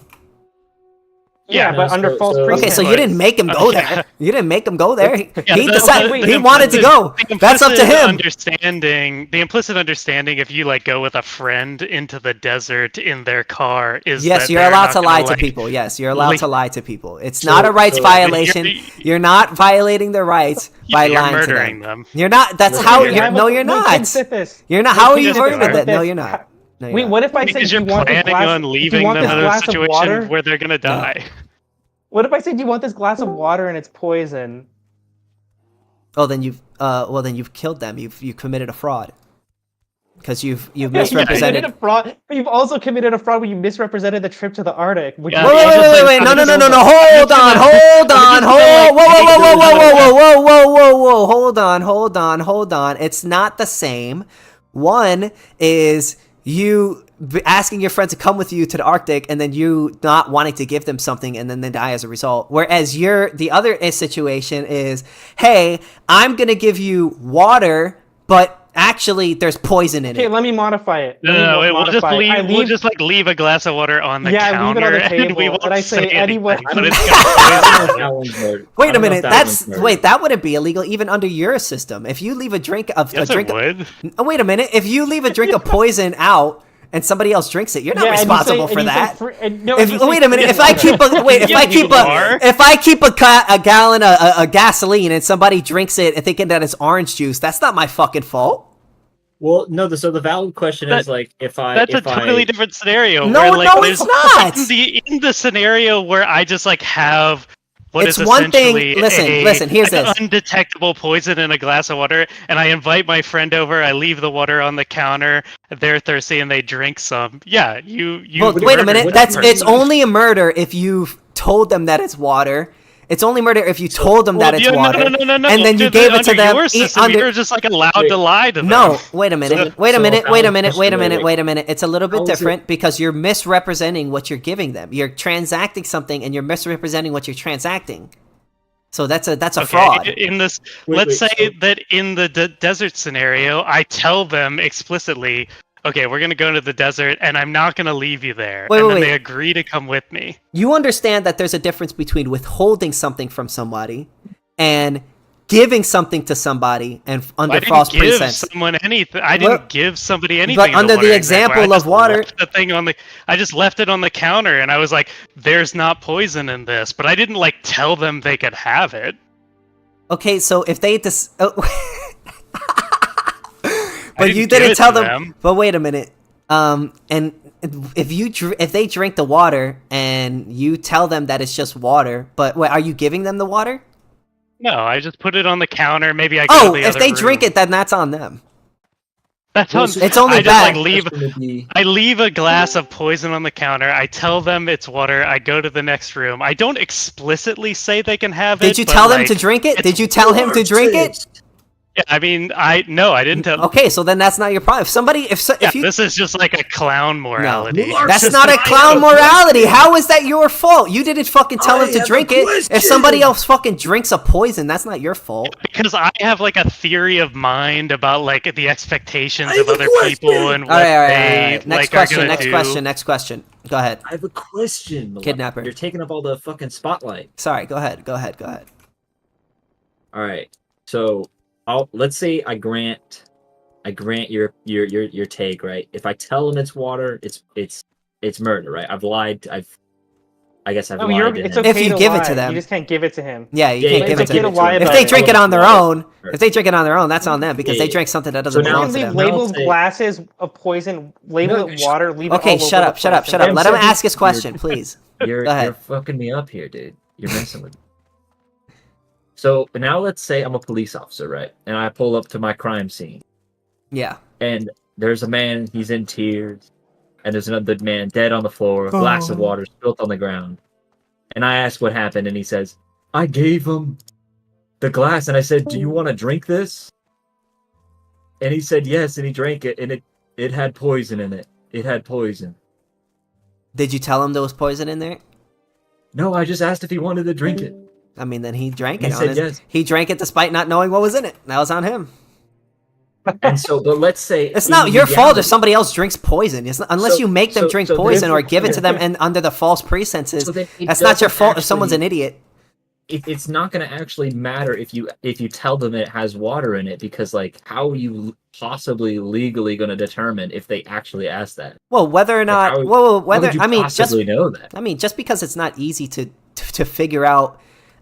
This sounds like a terrifying world to live in, where I could just be murdered. Do you want to hear my answer or?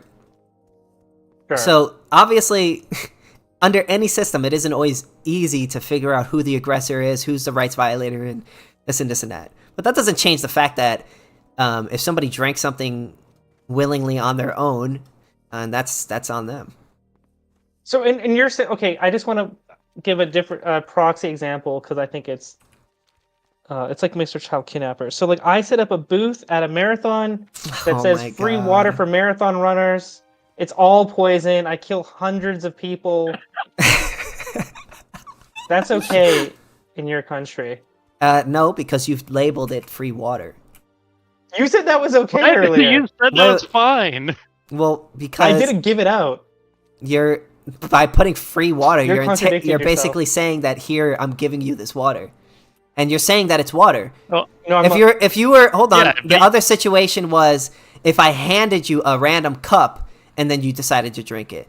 That the only reason why that didn't make constitute was because you didn't tell him that it was. You didn't do a theft by trick, which would be that you telling them that it's water when it's actually poison. If you tell somebody that it's water, and even if you give it to them for free and you tell it to them and you tell them that it's water when it's actually has poison in it, then yeah, you're responsible for that because you're doing a theft by trick. They're drinking what you told them what you told them was water when it was actually poison. You said it was. You literally said like 10 times it's okay to lie. If they want to drink and believe your lie, then that's on them. You don't believe that anymore? It's not the okay. So here's the issue: if you lie, about a good or service in which you are selling, and then as a result of that, that person, It's not selling. or well, transacting, I should say. Let's say you're transacting. I'm not transacting either. It's just a table with free, like... I guess you don't want to hear my answer, I guess. Anyone's allowed to take the water. I'm just correcting you. So that's not a transact? So you're not giving him the water? I don't give it out. I just have a table full of false poison. advertising. Is it your water? Was it your water? Yeah, it's my poison. And then you are allowing other people to take it. Yeah, if they want to take it. So you're transferring the title of that thing from you to the other person. I'm not going to transfer. They can choose to transfer by taking it, but I'm not going to. When they take it, you're allowing them to transfer the title of that thing from them to them, for you to them. Yeah. Okay. And you're telling them that it's water when it's poison. Well, that's what the label says. I'm not going to say it, but... Let's say they come up to you and ask you, is this water? And you say yes. Actually, yeah, like you already said it's okay to lie, so I'll just be like, yeah, I think it's water. Well, and I'm premeditating. My intention is to kill them, by the way, because you said that was all right too. Well, the intention, it matters in this situation, and the reason why, and what you say to that person, it matters in this situation, and the reason why is because there's initiation of an aggression that is going on. Whereas if there is no initiation of an aggression, well, then I don't care if you're lying. So, for instance, like if I could lie to a woman, right, and cheat on her, right? But am I violating her rights? Well, no. So I don't really care if that person lies. So what was Mr. Child Kidnapper's example that you said was okay, though? Oh, that if somebody leaves out a drink, or you say you have a cup, and then somebody takes it and drinks it, and then they die, are you responsible? And I said no.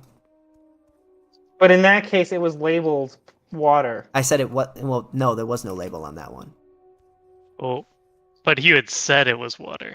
If he said it was water, then you're lying by trick. You're violating another person by trick, which is you're misrepresenting what you're giving them. You're tricking them. Yeah, that's a theft. Okay, but didn't you just fraud. say that his example was fine? Oh my God, are you even listening to the conversation? Jesus fucking Christ, dude. Oh, you're just changing what you're saying. I'm not changing what I'm saying at all. You guys are just not listening. The other guy was listening. He's able to comprehend what I say, but it seems like you guys have a hard time comprehending what I'm saying. If I said something was water, I laid it on the table, I left the room, the other guy drank it and he died. Yeah, but that's not a transaction. That's not a transaction. Well, it's not a transaction either. Are you giving it out for free? If I go to a marathon and I just have a booth that just says water and I leave, but it's all poison, it doesn't say free water. It doesn't say please take some water. It's just labeled water, and I leave it there. Am I doing something wrong? I'm not implying. I'm not saying here, take this water, or water at 0 cost. I just have it, it's labeled water. And it's just sitting there at a marathon. If you leave a cup of water with poison and somebody else decides to pick that up and drink it, that's on them. I see. Yeah, that's like saying, like, if I have a cup of gasoline and I leave it on the side of the road and if somebody else comes and drinks it, that's not my problem. AM7, do you want to go to the space station with me? I'll give you a spacesuit. So you'll provide everything I need to survive? Yeah, I'll give you the spacesuit. Is this a trick by transaction? No, there's no trick. He pinky swears. I pinky swear. Yeah. So you guys agree, morality does not legislate legality. We don't agree with anything you're saying. No, this is very stupid. What you're saying is very dumb. I'm sure you believe so. I'm being very I don't see how I'm being inconsistent. I don't think I'm being inconsistent. Okay. Well, actually, you're being very inconsistent. Okay, how about this? No. Whoa. Let me speak. Let me go. I'm going to explain to you how you guys are extremely inconsistent. Okay, so you guys are saying that it is immoral to withhold a scarce resource from another person if they are going to die. That's what you're stating. If you have to like omit it and lie it, yeah. Yeah. It is sometimes immoral to do that. It depends on the particulars. It either is immoral or it is not immoral. It is one or the other. No, that's not how it works. It's contextual. Is it moral right? to kill someone? It either is moral to kill someone or it's not moral to kill someone. It's like, what? Well, killing is just it's ending. It's context dependent. Okay, well, in this situation, okay, well then, how about this? Let's say someone's starving on the side of the road and they're going to die and they want to steal a piece of bread and you say, no, I'm not giving you a piece of bread. Are you responsible for their death? Yeah. Okay. If you have some bread. So you're saying that withholding that scarce resource from that person, you're responsible for that person's death because you withheld the scarce resource from that person. Yeah, in that situation, I think you're at you're least partially responsible. So let's say there's a guy. Okay, you didn't murder them. It wasn't murder. It wasn't murder. Yeah, that's my whole argument. That's my whole argument. So you guys agree with me. I'm so glad. I'm so glad you guys now agree with me. This is a so it is murder. There's a difference. Okay, so it is murder. So it is murder and someone being responsible for the deaths of people. Wait. So, but what? You don't see a difference between that example and like I tell you that we're gonna go out in the desert and go shoot guns, and then like I just leave you out there. You don't see the difference between that? So you're saying, no, I don't see the difference. And the reason why is because they're both scarce resources. What you're doing in both situations is you're withholding a scarce resource from that person, and as a result of that, they're going to die. So if you believe that withholding a scarce resource from another person and they're going to die results in the rights violation, then you must say that that person who didn't give that person food should be legally liable for murder. I guess the difference is doesn't that it doesn't imply it is imply that the situations in which they're gonna die. Yeah, but are you violating that person's rights by creating that condition? Yes or no?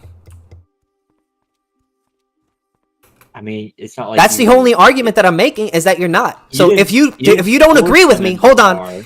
Only argument that I'm making is that by withholding a scarce resource from another person, you're allowed to withhold the scarce resources in which you own for any reason you want, and it doesn't matter if they're going to die. You guys are saying that I'm crazy. I'm so crazy for saying that, right? So I'm pointing out that you also believe this, and you also believe this, and if you didn't believe this, what that would entail is that if somebody was on the road and they were starving, and you had a piece of bread, and you said, I don't want to give that to you, and they die, you would be charged with murder. The difference of that and the I'm argument actually that we saying made? something a little different. This what I'm saying is that. I don't care what you say. I'm asking them. What do Let the neuralist speak. Let him speak. I don't care what he has to say. Yeah, let him speak. Please let me speak instead of just interrupting. No, I'm saying that in the case of the person that is on the road, you place them on the road. Yeah, but they don't agree with that. Who's they? They don't agree. What they believe is that under pretty much any circumstance, these are the other guys in the room. The only other they in this fucking room, bro. The only other they I could be talking about. So, anyways, so they said. I never did finish my statement. Do you want to hear what I gotta say? No, So- I never did finish what I was saying, but you go on. So what they were going to say was that withholding a scarce resource from another person means that they're violating that person's rights. That's what their argument. And they're saying that I'm crazy for saying otherwise. Yeah. It just, well, you're kind of also misrepresenting what we're saying. We're saying it's sometimes the case that if you withhold something from someone and maybe they'll die or something, it's sometimes the case that you're responsible for their death. It's not like Okay, so give me universally the okay, so case. then give me an example in which it would not be okay for you to withhold a scarce resource from another person. Yeah, And exactly. Yeah. Where it So would if you- not if be you- okay? If The you bread had example sex, is something got where it would not pregnant- be No, okay. I can do Okay, this. so Malacus. hold on. I'm not No, I asking can you, do- Neuralist. I don't care what you have to say. I'm not disagreeing with you. I'm disagreeing with them. So, anyways, so you're saying that it would be a rights violation to withhold a scarce resource, which is the bread, from another person. Well, I'm saying that you would be morally responsible for their death in some way. I'm not. I don't conceiving of this care in if you terms of- believe they're This is morally fucking responsible. I'm crazy. asking you if you're violating that person's rights or not. In some sense, yeah. But Yeah. I'm Okay. not, So you like, are you're kind of violating that bouncing person. around between you're It's a not very interested clear in what's question. morally. You're not interested in whether or not you're morally responsible for something. No, you're saying. I've made this very, very clear. What I care about is whether or not you're violating that person's rights, and that is where when law only applies to situations in which there is a rights violation, in which there is a dispute over scarce means. If there is no dispute, if there is no rights violation, who are you going to charge? I feel like the position that you've taken has sort of bounced around between either saying that you are morally responsible for someone's death, like in the case of the water example, you weren't saying just that their rights were being violated, which I I'm think is the water asking you. example. I'm very asking clearly- you. I I think you said multiple times that you were not responsible for that person's death. And why You did I said say that? multiple Why did I say that? Because you're imprecise with your language? No, see, that's when Or you weren't because you have listening. bad The belief? reason why I said that is because I don't believe there's a rights violation happening there. That's why. Whether or not I you're think every single responsible for time- someone's death doesn't have to do with whether or not you are Malarkey. enacting a rights violation. Malarkey. If you, the only way that in which you can hold somebody responsible for something in which they do is if you Hit this. violate their rights. What obligation do you no. have another person if you don't violate their I rights? have Well, literally. I think that in the case of the literally water every example, you single clear. Oh time- my god! Malarkey, relax. I'm not going to participate Every in the si- conversation if relax, Neuralist is dude. doing it. Okay. He's just Relax. a total conversation terrorist. Okay, yeah, I know. I agree. So continue. I think that in the case of the water example, that there's sort of a distinction to be made between the water example and the bread example. Yeah. In the water example, I would say, yes, you are violating their rights because you're there's some difference between us in what they can come to, what we believe they can expect, and whether or not that constitutes a rights violation. So in the water example, I think it's reasonable for them to expect that you're not poisoning them, and especially if you're saying it's water and just leaving it on the table. In the bread example, I don't think you're violating somebody's negative rights by not giving them bread, but I do think you're doing something morally wrong. Listen, But in the we case could of both. the How about water this? example, that's a rights violation. How about this? We could both agree that if you don't give somebody on the street some bread, if they're starving to death, they're assholes, right? We can both agree on that, right? Yeah, but the problem Well, I is mean, that I every would say single they're time. assholes, but they're also doing Listen, something I'm not morally talking to you, wrong. Neuralist. I'm done talking to you for the rest of the night. I'm talking to him now. No, So. no, we're not done. Now, if you don't want to engage in this, if you don't want to be quiet, then you can I go do. and move to another room. No, I want to engage. Okay, so in the end of the day, what do you call it? In the end of the day, if you leave out let's say, how about this? Let's say I leave out a cup of gasoline, right? And then somebody just for some reason thinks it's orange juice and decides to drink it. Am I responsible for that? No, but I think that the reason you're not responsible for that is because people in general, like when they approach a glass of gasoline, they know it's not orange juice, like because of its physical properties. But I mean, if someone you, could drink for something by mistake, right? Sure, by mistake. But I think that you, by leaving a glass of gasoline out, you don't have the expectation that someone will mistake it for orange juice. Like, that's not a reasonable expectation for you to have. But it is a reasonable expectation for you to have that if you leave out like a colorless, odorless, flavorless liquid in a glass on a kitchen table, someone will think that that is water. But it's not reasonable for you to expect that somebody will think that a glass of gasoline is a glass of orange juice. Yeah, I disagree, because if I leave a cup of water out, and somebody decides to drink it, I'm not, I mean, it'd be one thing if I like told them to drink it, or, but if someone makes a decision to drink some water that I left out, but that happens to have some poison in it, I don't think that's necessarily my responsibility. Yeah, of course it is, because you have an expectation that they will think it's water. Like, no, that's a because reasonable that's like expectation saying, for you to have. so I can't Like, have. they're not going to expect it's poison. Yeah, but isn't it up to you to check what you drink before you drink it?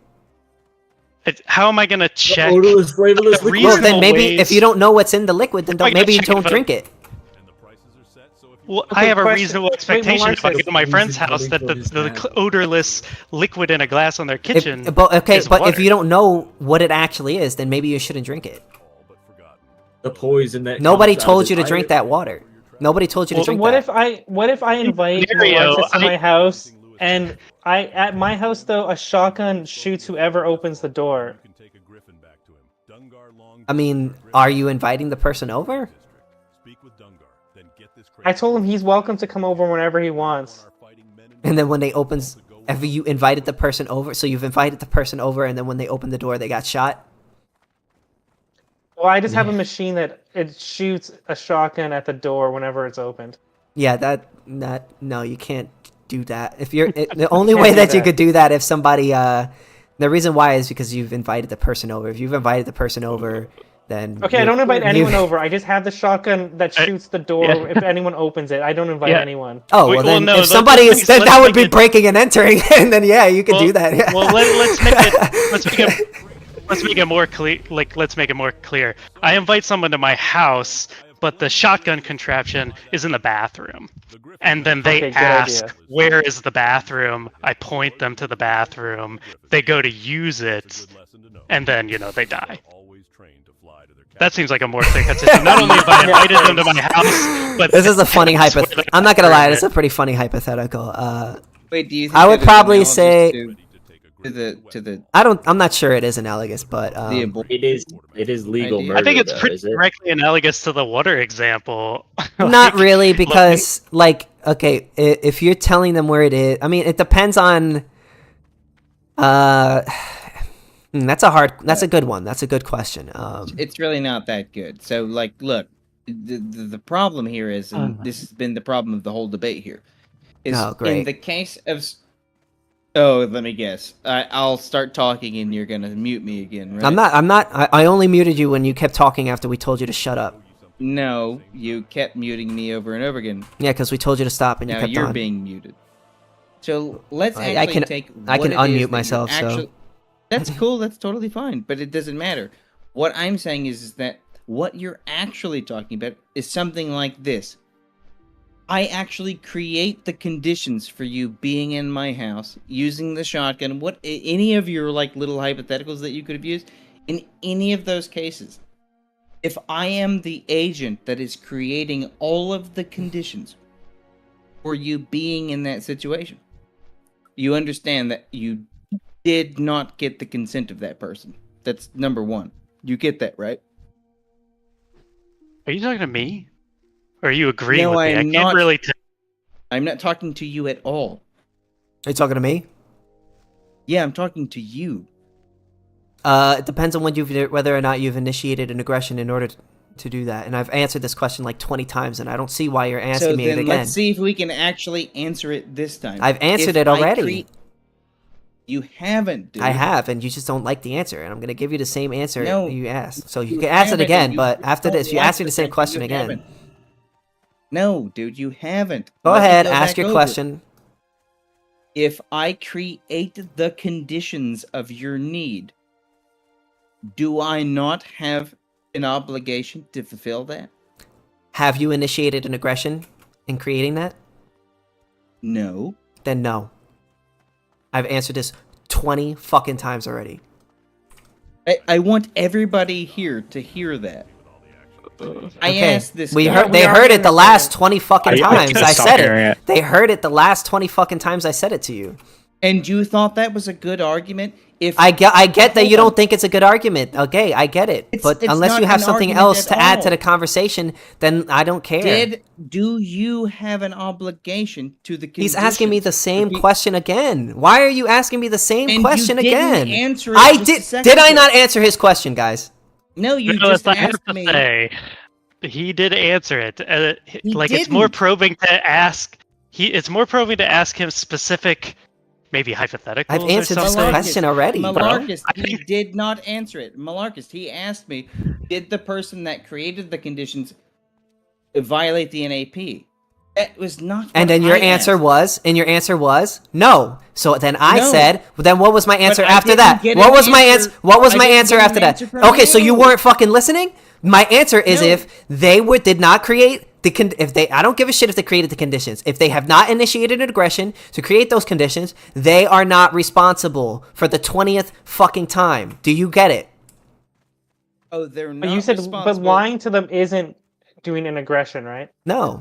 It depends on it depends on what you're lying about. So if you're lying in a transaction that ends then that would be considered to be a fraud. But so if your lie results in a aggression, then you can't do it. But simply lying is not an aggression. Can you define transaction? That means I give you this for this, or I give you this. Okay, because the creating the normal conditions definition of for certain transaction outcome is doesn't an obligate you to instance that? of buying or selling something. How is Just that a any heads up. different? How is that any different than what I just said? Because you think, well, for example, I said if I left water on a table and No. people grabbed You're it, now that you're was a changing the thing because you transaction. know you just made it. You fucked up in that question. That I'm not answer. changing anything. How was my answer to that question any different than Sure, what you just said? you How is never my answer to answered your the question any different than what Okay, you just so- said? Yeah, so I'll just explain. My understanding is because you told me that it's a transaction if I leave water on a table and someone grabs it. And Did I but said that? explained to you what the. Yes, you did say that. No, I did not say that. Correct. I never said that. Yeah, I said if I leave water on a table and marathon runners come by and drink it and they Yeah, die, if you you said, leave- well, you've engaged in a transaction. I never said So that's that. what you I said. never said that. I said that Okay, only. I'm sorry. only- You have very bad memory. 'cause I said only. You have very bad wrote it memory down. I just because wrote it down I when you said said this. Then you wrote it down very incorrectly. So I'm going to tell you what I actually believe because you seem to have No, a it's hard not time incorrect. understanding, which is that if you are transacting something with another person, which is I am giving you this Yeah. thing. If you're saying I'm giving you guys free water and then it ends up being poison, then you're transacting something in which you are saying is something else when it is not. That is a fraud. And if they die as a result of that, they are responsible for that. But if you leave a drink out and you are not telling people it's Yeah, I free heard water, all this. I then that understand. means Yeah, that it that's is fine. not an aggression because somebody else picking up water and drinking it is not your fucking problem. It's very, So really very the- simple. It's a matter of creating the distinction conditions for these people's needs, It's right? so simple. The I don't see how you distinction guys don't understand this. Is it really just that the distinction between whether or not you're like violating someone's rights, whether you write the word "free" on the placard at the water stand? Is there a Like, transaction going on? well, that's what I'm asking. Are you telling people? Are you going there and I being like, think in "Hey both guys, cases I there's a have free. quote-unquote I'm giving you transaction guys. going on. Are you displaying that you are giving out free Well, King, you have water? to also let. Yeah, Are- I think that in Are both you cases you're are you doing a demonstrating that you're transaction. giving out free water? Yes or no? Well, I think in both. Are cases you demonstrating that you're giving out free water? Yes or no? Yes. Okay, I'm so saying if you in both- okay, so but I if think you in are both cases if you you are but if I you don't are think that- if you are demonstrating that you are giving out free water, you are doing a what? Yeah, I agree with you. on Okay, this. so if But I I'm leave hold on, saying- if I leave out water you're missing the if point. I leave out water and somebody decides to drink it, but I'm not telling people that it's free water, am I transacting with them? Do you think it's possible to? Am I imply transacting things? with them? No. Yes or no? I think sometimes. Am yes, I you transacting with them? Yes or no? No. Are. Sometimes. Okay. Yes. So, in that situation, have I displayed No. to the people that I am giving this to them for free by leaving a drink out? No. In the case of the water example, yeah, you definitely have. Yeah, I just disagree with you. In Like, every if you in every go to a case, marathon- in every case, No. so in every case, if you leave out a drink, you're inviting other people to transact with you. What Anytime. is every No. case? So like, it's- where's the line? Okay, so now you're saying if I'm at Expectations the of other people marathon, matter. Like, you have a Yeah, theory the- of mind about what other people Are are you expecting. displaying to other people that you are transacting with them by leaving out a glass of water? Yes or no? No, you are not. Thank you. No. I understand you think You so. are I know not. you don't think so. I know, but they don't agree with me. I'm not debating with you, Yeah, but Neuralist. here's my question to you. If I create the conditions of somebody's need, Oh my god, do he's I asking not me the have same an question obligation to them? again. yeah, well, Yeah, why is he 'cause you unmuted? didn't answer it. Why are you asking me the same? Did I not answer this fucking question like 20 No, fucking you, times? No, you didn't. You I, responded. I'm with not going to another answer your question. I've already answered it Say 20 yes times. or no. I've Say already yes or answered no. it. I've already answered. Was it yes or was it no? I've already answered Whenever it. you answer, whenever you did do that answering thing, was it yes or no? I never muted you, Mark Malurkers. Was it yes or no? I've already answered your question. If you were listening, you would have understood. So whenever you did the answering, was it or was it no? I already gave you the answer. Okay, I'm asking you to I'm not going to. Okay, well then I will take this as a normal. Yeah, you could take that as merit whatever you win. want. You could take it as whatever you want. I'm not going to continue to repeat myself. Yeah, you won't answer the question. I'm not going to repeat myself. Again, so that's it. What was the answer back then? You already heard my answer. I'm not going to. Okay, so Yeah, stop, what was stop.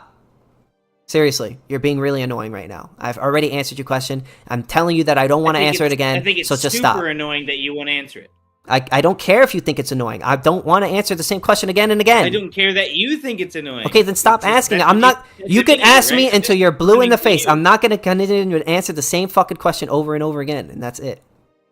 Yeah, I'm your bane. That's what it seems like. All right, I'm sure you believe so. Thank you. That's fine.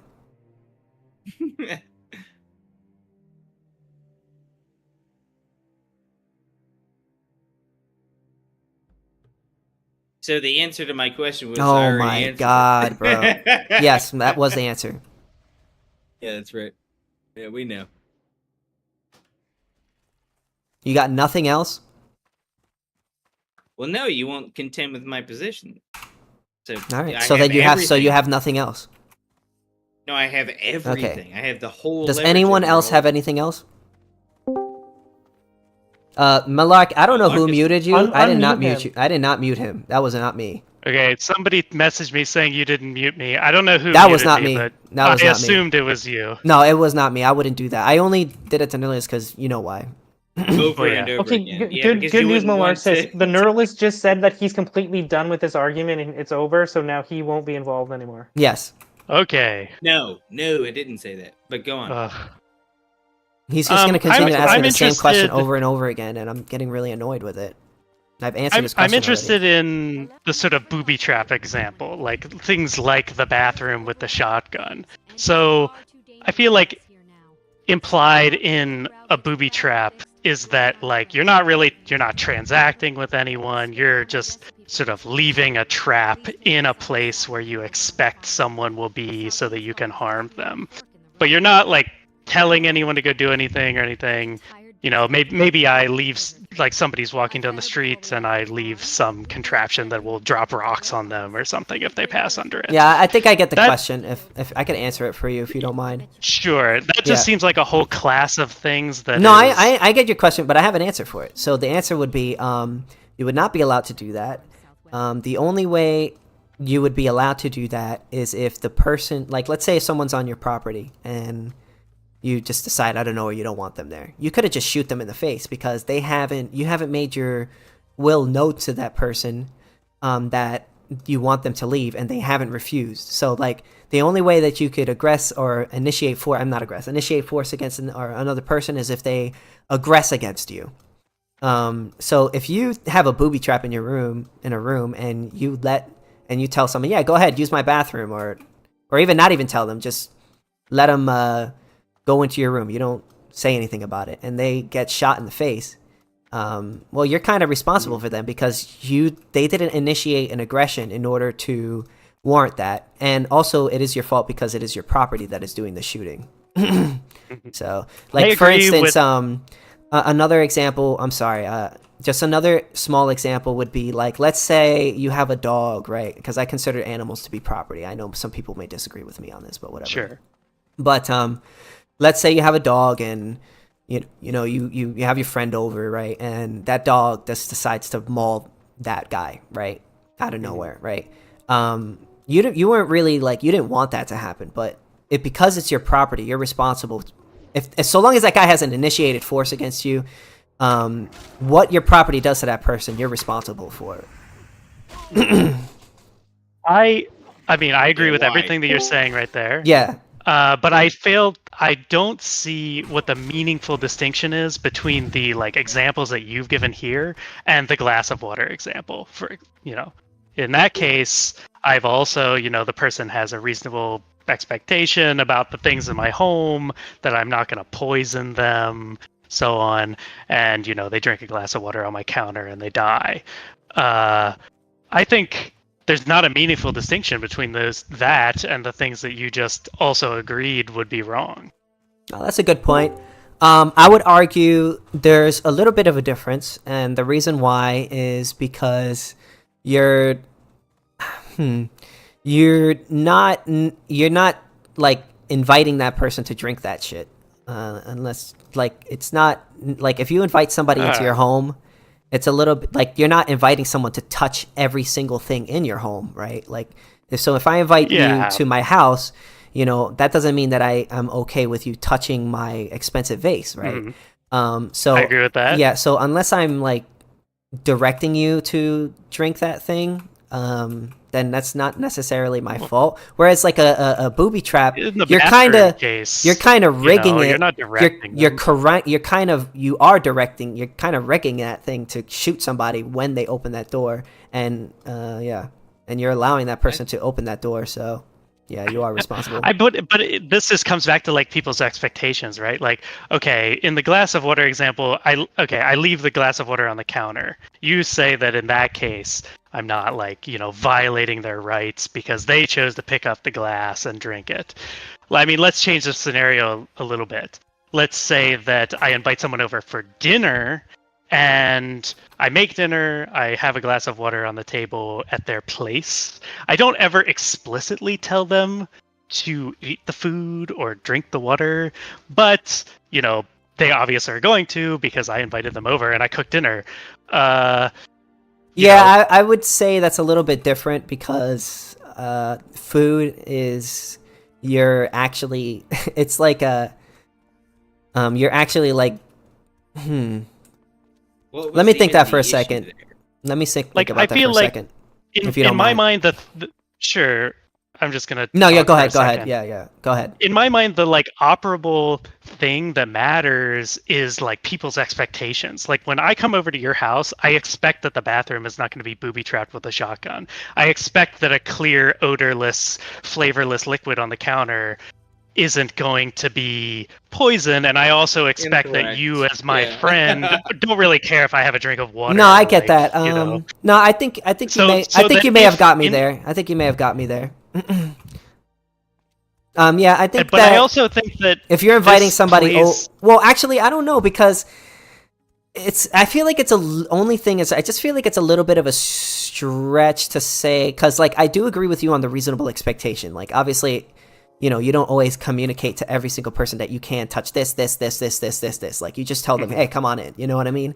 Yeah, like in the vase example, like if I have an expensive vase, it's not a reasonable expectation that my friend is going to come over and like touch it all over. That would be weird. No, I do think that reasonable expectation does take, and obviously that's not always objective. So that's why like it's not always easy. That's why it's not easy for me to give you a straight answer on this one.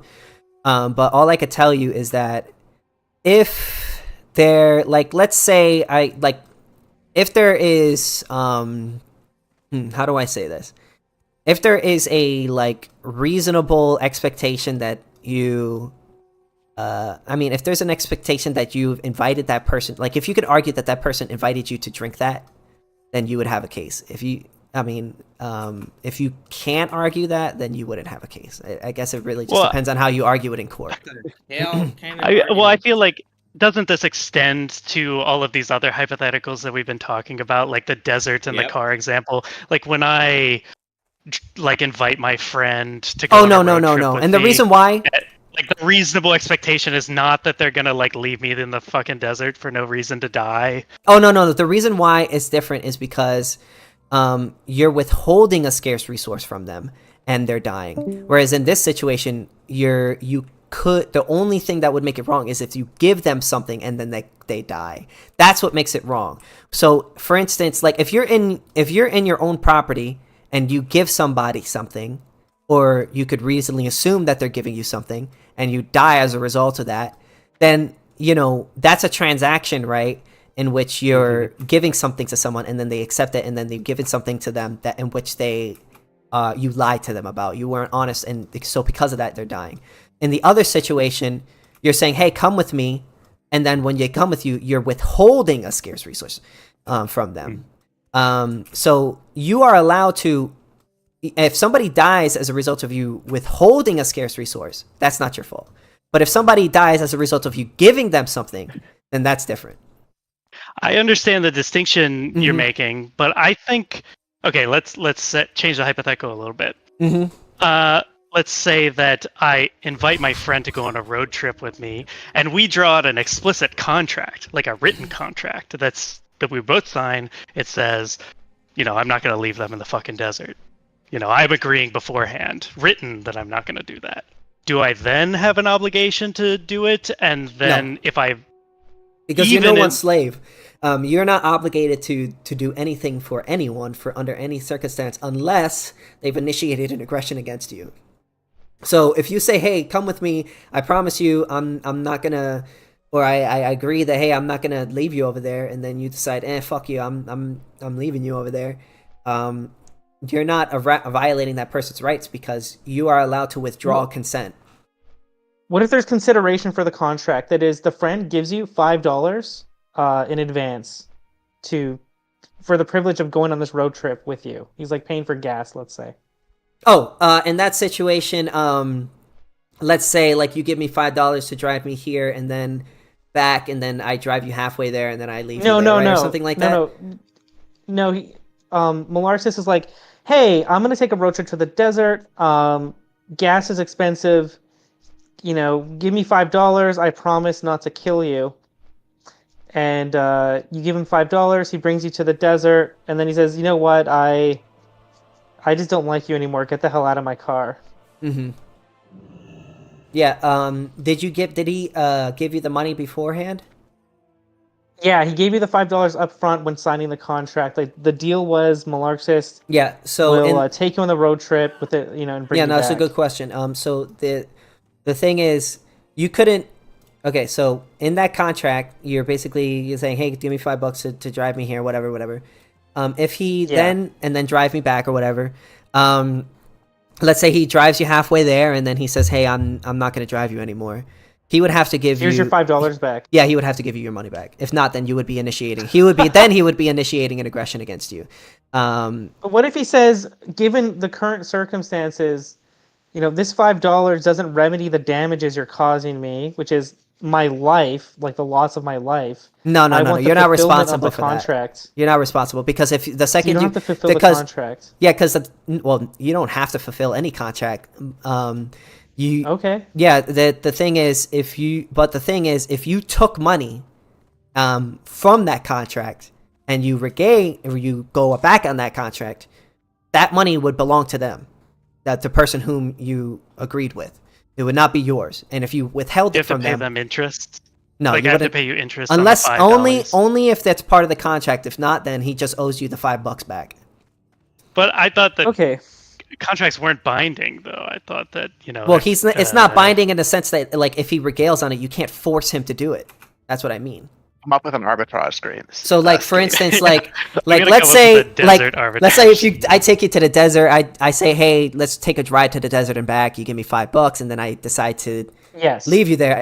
You can't force me to take you back. I could still say no. But wait, But what if it was Malark's intention to leave me there in the first place? yeah, he would owe you your $5 back. That's it? Yeah, that's it. No, but this is fraud by transaction, like your other example, isn't it? No, because he hasn't stolen anything if he's given it to you back. If he gives you, it would only be fraud if he doesn't give you the money back. Well, he stole a service from me. He stole the ride back from me. You can't steal a service. And you're the one, Okay. and the other person Services- is the one providing the service. He's driving.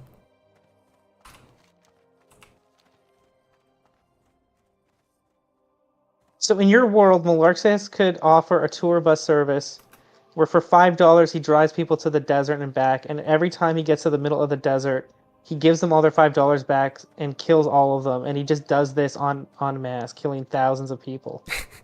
That's up to, hey, maybe you should have gotten this car with a random stranger. I generally Hey, think that like but when wait a I get minute. in the car with people, So I have a again, hold reasonable on, expectation that guys. They won't leave So me in the again, so desert. you guys believe that if somebody withholds a scarce resource from another person, that means that they're violating that person's rights. So if another Yeah. person is going to die as a result of them not raping your ass because they have some weird disease, and you say, hey, I don't want to give you this scarce resource, which is my asshole, you would be violating that person's rights by not giving him your asshole. No, okay, sorry, can you Maybe understand I that? think I just want to... hold Can on, I I modify think mine that real the, quick, the Marxist? sure, and then I'll talk. Thank you. So Instead you of- guys are okay, acting like so we- I'm so absurd, but I think No, that we're premise not, is we're a not. lot more absurd. That's cool. Okay, so I just want to establish this is the baseline now. It is definitely okay to take tour buses full of people, abandon them in the desert, and give them $5 back. Now, I want to modify this. Are you violating an- their rights? to an- No, you're not violating their rights. Yeah, we all agree it's fine. Okay, so now we're gonna do it with an airplane. So Malark says he gets everyone on board, thousands of people onto his Airbus. No, 380, that's different. and then- That's and then- different. That's and then- different. Oh, okay. I that's could different. explain. Wait, it. why is I that could different? because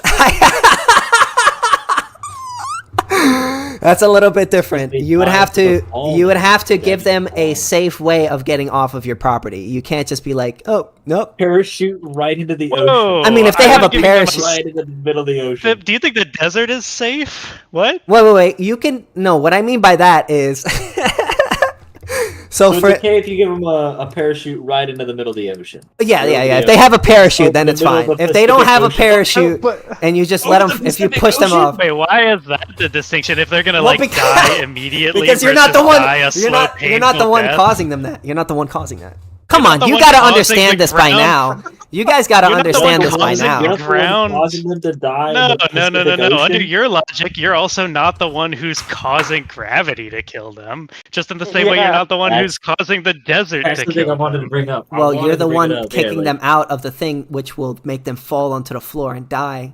So Yeah, you're the one kicking them out of the car in the but you desert. gave which It's a will little cause bit them different. to It's a little start bit to die. different. No, It's it's a- not. It's you would have identical. to. It's like, You would have it's to not hold on. If different they in any cannot meaningful hold on, way. hold on. It's different, and the reason why is because, as soon as they leave their property, they're going like there's no safe way to leave the property.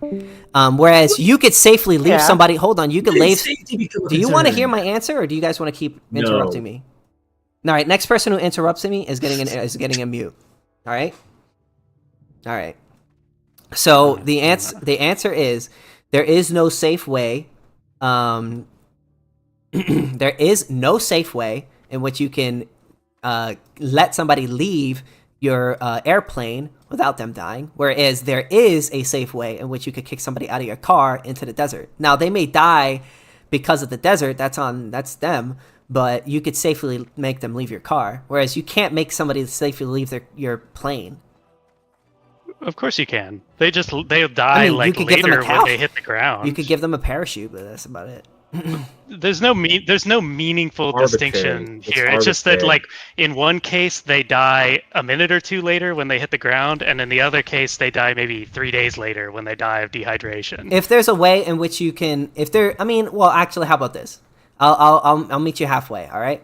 If there is absolutely no way in which you can let them leave without them dying, well then yes, it's a rights We've made violation. progress. Now, Gentlemen. if there is a way in which you can let them leave Who's without muting dying, me? I'm not muting you. Nobody's I was muting. just muted. Oh, I didn't do it. So, what I was going to say is that if, like, so for instance, let's say a lot of people give this example to a lot of libertarians, right? Which is, what does it mean? Single corporation and doing the monopoly. And I don't see why you're hate watching me so much, Christian. Anyways, what I was going to say is that, let's say somebody falls onto your flagpole, like, would you have the right to push them off? If there's a way in which you can let them off of your property safely, well then, yeah, you would have to take that route, because if you've pushed them off of your property, well then you've initiated an aggression to kick them off of their property. Even though, so what makes it an aggression for someone to trespass on your property is them refusing to leave. If the person is willing to leave, right, they just don't want to hit the ground and fucking die. They're willing to leave another way. Well, then that's completely different than, like, oh, I'm kicking somebody out and then later they're gonna die. Is that different? It just seems like the only difference is the period of time that elapses, but No, it's well, still like because- a guaranteed death. I'm gonna basically. say it again. All right, you're not initiating an aggression. Like, let's say I decide I fall on somebody's flagpole and I say I'm willing to leave, and you say I don't want you on my property. I'm hanging on your flagpole, and you tell me I don't want your property, and you say I'm willing to leave. Just let me down. You would have to let him down, right? But if there's no way to let him down, well then that's just up to him. I see. But What so if- then in okay. that case, you agree that Yeah, then it I do is agree. sometimes true that you have a right to other people's scarce resources in at least one circumstance. No, I'm not saying you have a right to. You're not saying you have a right to their scarce resource. All you're doing is allowing them to leave. In the case, I feel like just conceded that in the case where them leaving would be like a guaranteed death, like in the flagpole case. Well, if there is a That you way, have a right. if there is a way in which you can let them leave, well then, allowing them to leave is not initiating an aggression against you. What if the way to The only that way lets them they're leave initiate uses the only way. scarce resources, Hold on, let me just like your last time and effort. Yeah. So the only difference, the only time it would become like you would have the right to push them off is if they refuse to leave. So let's say, like, if I'm on the, like, if somebody walks onto your property, right? Would you have, under our ethic, we would believe that you would have the right to just shoot them. You would have the right to tell them to leave, and if they say, yeah, I'll leave, well then, them leaving isn't initiating an aggression against you because they're choosing to leave. They're doing what you're saying. Now, if they say, now I'm not gonna leave, well then they would be initiating an aggression. So, letting someone leave isn't giving somebody rights to your property because, necessarily, because it's actually the opposite. You're telling them to leave. But is it okay to have an installed shotgun that always shoots the top of my flagpole automatically? Assuming that you aren't initiating an aggression against someone. Well, they accidentally landed on my flagpole. I mean, I don't think you're really necessarily responsible for that. I don't think so. Okay, now let's say I'm the oh my pilot god! of Do you guys have? Malarkey Is there an end to all these Airbus. hypotheticals, or? Yeah, we're making lots of progress here. You guys didn't answer. You guys didn't answer any of my hypotheticals. Well, go ahead and ask whatever hypothetical you want. The ass one, the raping and the ass one. Yeah, you want the didn't answer to even that? answer. You didn't even really. You guys didn't even answer. You guys just skimmed it off and then wanted to answer your. Well, yeah, I think that maybe you're obligated to in some cases. Like, well, you certainly So are you're obligated to let that give man people- rape your ass. Maybe, yeah. I think that no. I completely disagree. Well, I think that it is sometimes the case. And I'm I going think to the bathroom, most but I'm people's still moral- listening. Most people's moral intuitions, I think, agree with this. That it's sometimes the case that you do have a like quote unquote right to the scarce resources of other people. Like whether or not somebody has like a right to your resources sort of depends on like the level of damage that they will take if they don't get it versus the amount that you'll take if you do get it. So you could say that like, okay, this person is going to die, but me getting like brutally raped in the ass is like not as bad as them dying per se, but it's like enough damage to me that I'm not obligated to do it. Whereas like, you know, me I don't think it makes a difference. foregoing a piece of bread. Well, I think most people it makes a difference. Their moral intuition says I don't care that. about people's moral intuitions. All I'm asking is it a rights violation? You know, are you violating that person's rights by not giving him your asshole? Because under your ethic, you would have to say, yeah, you have to give him your asshole. Because well, I wouldn't have to say that. Yes, you would. No, I wouldn't. Because I don't believe you have any obligation. Why. You just said you have an obligation to other people, right? Yeah, that doesn't imply that I have an obligation in every case to every person, well, like regardless of circumstance. Okay, but I asked you earlier if in a dispute, like let's say if I had a thrives better on. Hold on, I'm sorry. Give me 1 second. Free markets capitalism thrives better on a rational long-term thinking. It does not last long if acting agents are completely irrational. Of course, yeah. That's my boy David Draco. So what I was going to say is fuck, I almost forgot what I was going to say. What were we talking about?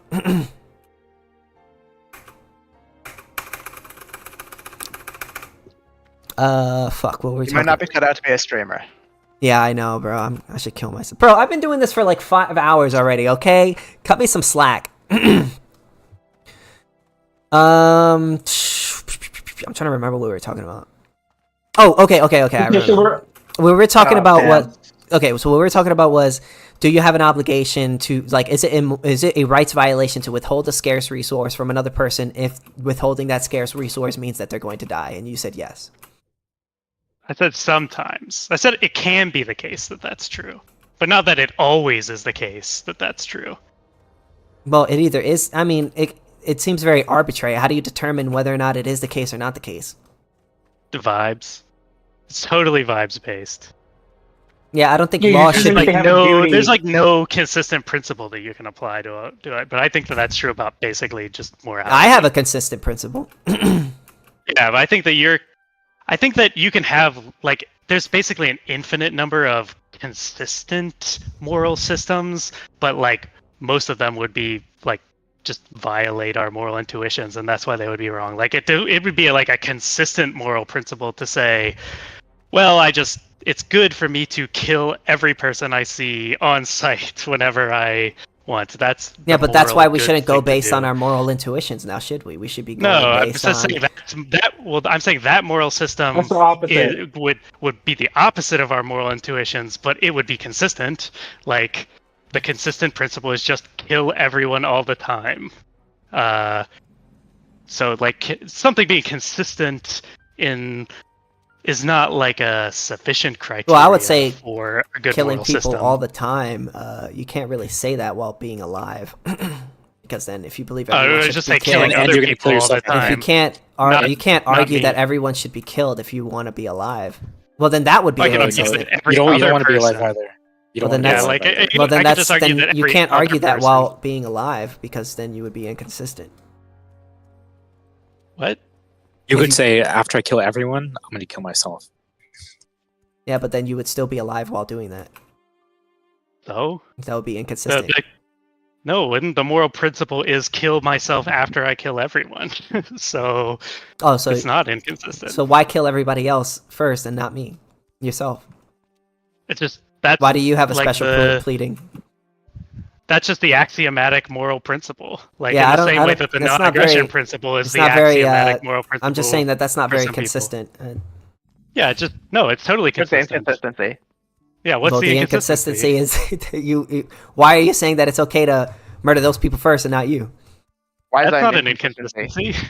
Well, That's just I mean, I that's just guess. like you're saying. Why is this thing Well, in there's the no. Okay, base yeah, I moral guess you're right. There is principle? no inconsistency with that, but that's not really. Yeah, I guess It you're just right on that. violates your moral intuition.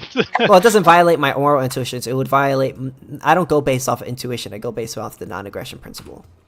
But why do you go based on the non-aggression principle? Because it's consistent across the board, and I don't But believe my system is consistent. No, but My No, murdering no, it isn't. everyone They're system is consistent. Well, that's they're not. infinite, Wait. That's not consistent your theories. consist. That's You not must your have system, though. You must just have like a moral preference for it, a moral intuition for the non-aggression principle. I guess you could say that. I believe that in the end of the day, I guess you could say I believe that because it's consistent. But I don't think Yeah, you but there's, actually. like, But I don't think you actually believe that you want to murder everybody and then yourself. So No, of course I don't. But like, it's a consistent moral system. Like, it's just murder everyone and then kill myself at the end. It's like a totally self-contained, consistent moral system. Yeah, I don't think you it's just actually like believe that it's like okay to leave people in the desert. Hmm? Sorry, that was a distraction. Like, it's just the reason that you don't buy into that system and you do buy into the NAP is because the NAP like matches your moral intuitions better than the kill everyone and then die philosophy. But yeah, they're I guess both you could say like that. consistent. But Yeah, I feel but like I don't think you actually believe in the kill everyone thing. So of course not. I'm just pointing out no, like, I'm just saying I'm what just you making a point actually. about But I would argue consistency. what you actually believe is inconsistent. No, I don't think so. What is Well- inconsistent about what I actually believe? Well, what is that you saying that you don't think it's okay for someone to withhold a scarce resource from another person, but then in this situation, you do think it's okay. So it's just like, how do you determine Yeah, when it's okay and when it's not okay? Well, There's a it's difference not between almost never and inconsistent. sometimes. Yeah, it's not inconsistent to say that I sometimes think that you have a right to other people's scarce resources. So there's nothing inconsistent about that. Even it if is I kind of chose them inconsistent. totally at random. It is inconsistent because you're not consistently holding that belief. But yes, I am. That's not what No, you're not, consistency is. because if you're not Yeah, that's not what consistently holding consistent that means. belief, if you're not consistently holding that belief, then you're not consistent in that belief. Well, I mean, I also don't like. Let's say that somebody comes to me and they're just like, killing people is wrong, and then that's their quote unquote consistent belief, and I'm like, okay, well, killing people is wrong like some of the time. Like, there are times when it's okay to kill someone, like for example if they aggress against you, and then they come back to me and they're like, that's not a very consistent belief, and I'd be like, yes it is. That's like, Well, yeah, but perfectly you don't consistent believe belief. it's okay to kill. Sometimes okay Yeah, but you to don't. kill people. That would be inconsistent for him, right? Because he has that belief. But it wouldn't be inconsistent for you because you don't hold that belief. Yeah, I think that it would be inconsistent for him to say that killing people is always wrong if actually he believed that killing people sometimes was okay. Yeah, that But would I don't be think inconsistent. I agree, but I don't think it's inconsistent for me to say that sometimes you do have a right to other people's scarce resources if in some cases I say that you do have a right to this person's scarce resource, but in another case I say you don't have the right to this other person's scarce resource. Like, because the original principle was that sometimes it's okay. The question is just like, okay, what is the principle by which it's becomes So you don't have okay? so you don't have a consistent, like, if I were to ask you, is it okay to withhold a scarce resource from another person, and if there's a result they're going to die, you wouldn't be able to give me a yes or no answer on that. Yeah, I would. I think that So you that's don't have not. so you don't have a consistent belief on that one. It depends on the situation. I don't have a consistent belief in the sense that, like, the belief changes based on circumstance, but I do have a consistent belief in the sense that it doesn't contradict any of my other beliefs. But that the argument that I'm making is that you're not holding consistent that, like, if I were to ask you, is it okay to withhold a scarce resource from another person in case they're gonna die, you couldn't tell me. All you could tell me is it depends on the circumstance. Yeah, but that's totally fine. I don't care about being consistent in that case, just like you don't care about being consistent in the case of, like, is it okay to kill a person? You know, it's like not interesting to be like, is it okay to kill a person? Well, sometimes, I've got you. You're not consistent. It's like, okay. I guess, that but would I don't depend value on consistency the only in thing. that case. It depends on if there's a clear line on on the difference between murder and killing. Whereas I don't think there's a real clear line as to when you're violating another person's rights by withholding a scarce resource from another person and just not. So, for instance, how do you determine? When you say consistent, do you mean logically consistent? No, I mean you're not. You're not saying you don't believe the same thing in every situation. Okay. Yeah, that's what inconsistent means. Yeah, but you don't believe the same thing in every, like, you just have a different. How do I like? Well, I believe in the there's non-aggression just like principle in every situation. Yes. Okay, that's the thing that you're holding to be consistent for you. Yeah, because Got it. in the end of the day, if you ask me, is it wrong to violate or take a scarce resource from another person that, even if they're gonna die, I'm always gonna say no. Okay, but what if for Malarsis, his thing that's consistent is his moral judgment is absolute and correct, and so for any situation, it'll just depend on what he wants, what he feels like at that time. Is that My consistent? vibe. I mean, yeah, but you want to be very consistent. I don't go based on vibes. When it comes to law, it's either a rights violation or it is not. That's why I clarified when it comes to law. When it comes to law, not when it comes to my morals. Obviously, everyone has different types of morals. Could the pilot drive the plane into a mountain? Is that allowed? Not if no. That's aggression. Huh?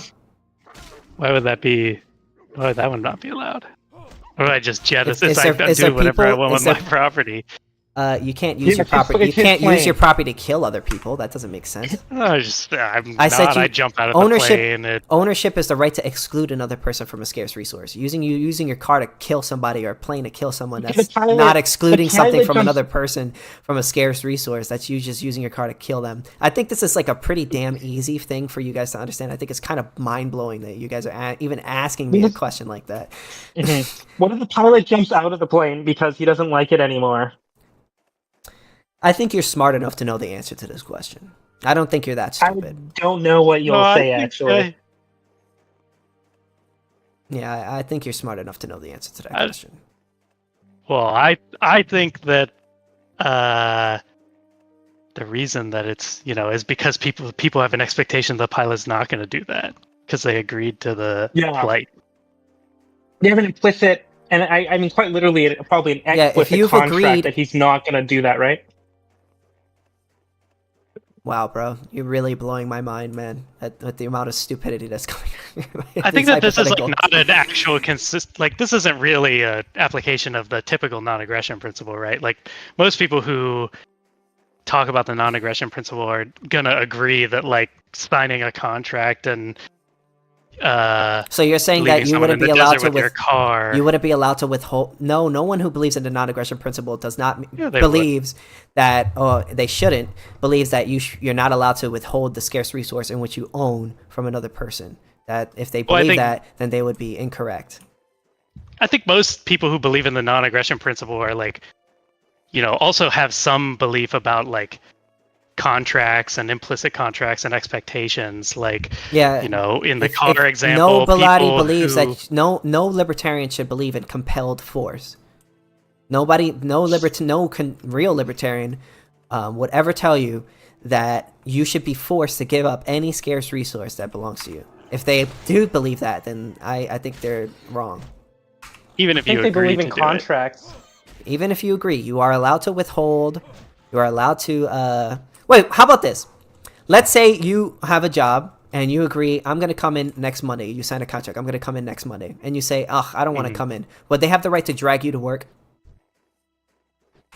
No, I don't think so. But okay, I'm also so, not like wait. So you believe that you have the right to withhold consent, or withdraw consent? No, well, withdrawal consent. I just believe that you don't have the ability to sign away certain things in a contract. So you can't you can't do a contract to work. Wait, stop. You can't owe them a contract. You can't make a contract about employment. About employment, yeah. That's Okay, so a let's bit say of we mutt make a and Bailey. contract. Say we make a contract about employment, and I don't show up. I say I don't want to show up. Would they have the right to drag you to my to work? No, but they have the right to sue you No. for damages. Okay, so yeah, again, I agree with that. They would have the right You to sue do? you for no, of course they would have the right to sue you for damages. If That's you my leave someone in the desert, then the damages is their life. So you Alright, agree so their family you're- should sue you for so the y- damage caused of killing that person then. no, because you're allowed to withhold you agreed with me a second ago, which means that you're allowed to withdraw consent from any transaction. And then I said you owe them the damages that you've caused them, which in the If other case if would they be paid death. you to drive them somewhere and then you stop driving them, yeah. No, but perfect, yeah. So they paid you $5. Yeah, you would owe them the $5 back. I've answered this question No, you owe already, them bro. no. The fuck are you answering me No, the same sorry, question? you're. It sounds like you're confused about what damages are. So it's not enough to give them the $5 back. You said you could sue them for the damages they've caused. In that No. case, they caused What I the meant. loss of your life. No, that's not what I meant. What I meant is Oh. if you owe that person. When I say damages, that means That's that what like. courts mean. That's what the word means. Do you want to hear what I have to say or no? So what I'm saying is that when I meant damages, that means that you need to give them back whatever they agreed to.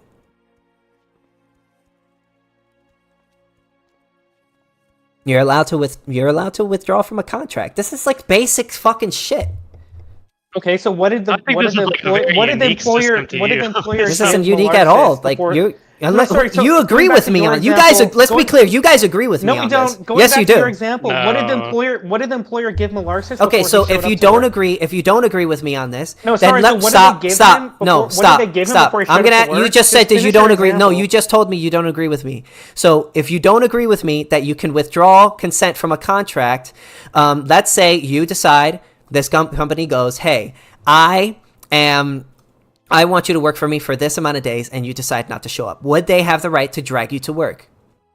No. So you do have the right to withdraw consent from a contract, correct? No, I just don't think that you have the ability to like sign away certain numbers of your rights. Like it's not the case that So you're allowed to the- withdraw consent from the contract.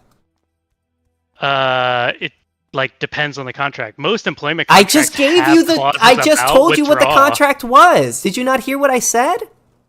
Yeah, the contract was just like you will show up to work. No Yes. implication in Listen the to me. contract is The that contract if you don't is show very. up to work, then There's no way that No. there's no way that you're not understanding this. I The do contract perfectly is understand what you're saying. I okay. think So then you should misunderstand. very easily be able to understand this. Then you should be able to answer this if you say you understand this. The contract is you come to work for me. I'm giving you $20 to come work for me this week up front, and I say, on the day of the work I don't show up.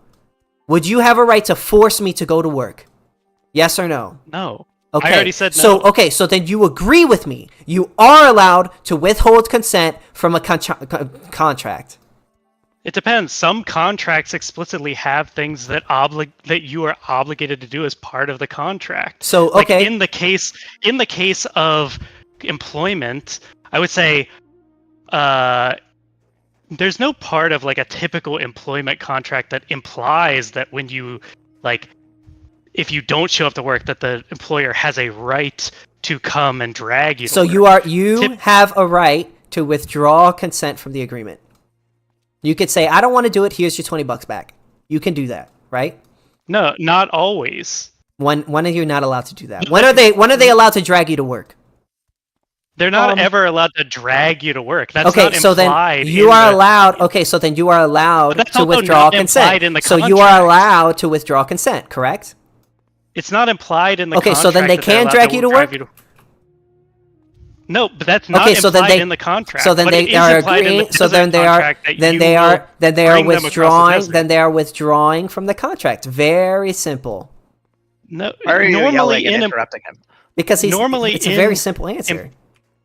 you sometimes have the right to withdraw from contracts, especially in employment contracts. It's often the case Okay, that so there are give me an explicit example. clauses. Give me an example where you would have the right to drag someone to work. That is not implied by what I'm saying, that there is such an example. Are you allowed to withhold consent from a contract or not? sometimes you are allowed to so withdraw if from not, contracts. so if there are situations in which you are not allowed to withdraw from a contract, give me a situation in which you can Okay, I drag can give someone one. to work. Yeah, the desert I'd example. like to take a crack at it. But Yeah, the- the no, desert the- example, the- the Okay, tour there's bus okay, example. there's okay. You clearly aren't very consistent on this. Next question. No, I'm not. Now My you say principle we that get I'm that. consistent about Okay, so is then not, answer the question. like, And you it should can be always- this is the most easiest fucking answer ever. Like, Okay, let me take a I've stab already at answered it like Malarsis. 5 times. You just like I'll aren't give another listening to one. me. are Okay, you allowed ready? to withdraw One- consent from a contract? Yes or no? You said provide Sometimes. examples, so now I'm going to attempt to do that. Okay, Thank you. give me an Okay, example where you can drag Malarsis someone to work. Yeah, thank you. No, that's not what you said. You said where That- someone. You said okay, yeah, you can drag someone to work. Yeah, sure. Okay, that's fine. Okay, Malarsis runs an airline.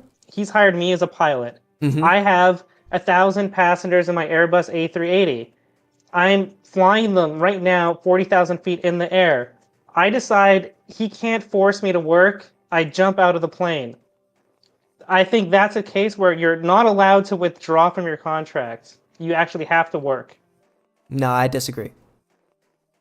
Yeah, you're just gonna disagree based on principle, but I'm just like, Well, yeah, because I'm the principled. fact that there are some contracts that you can withdraw from, and some contracts that you cannot, is not like.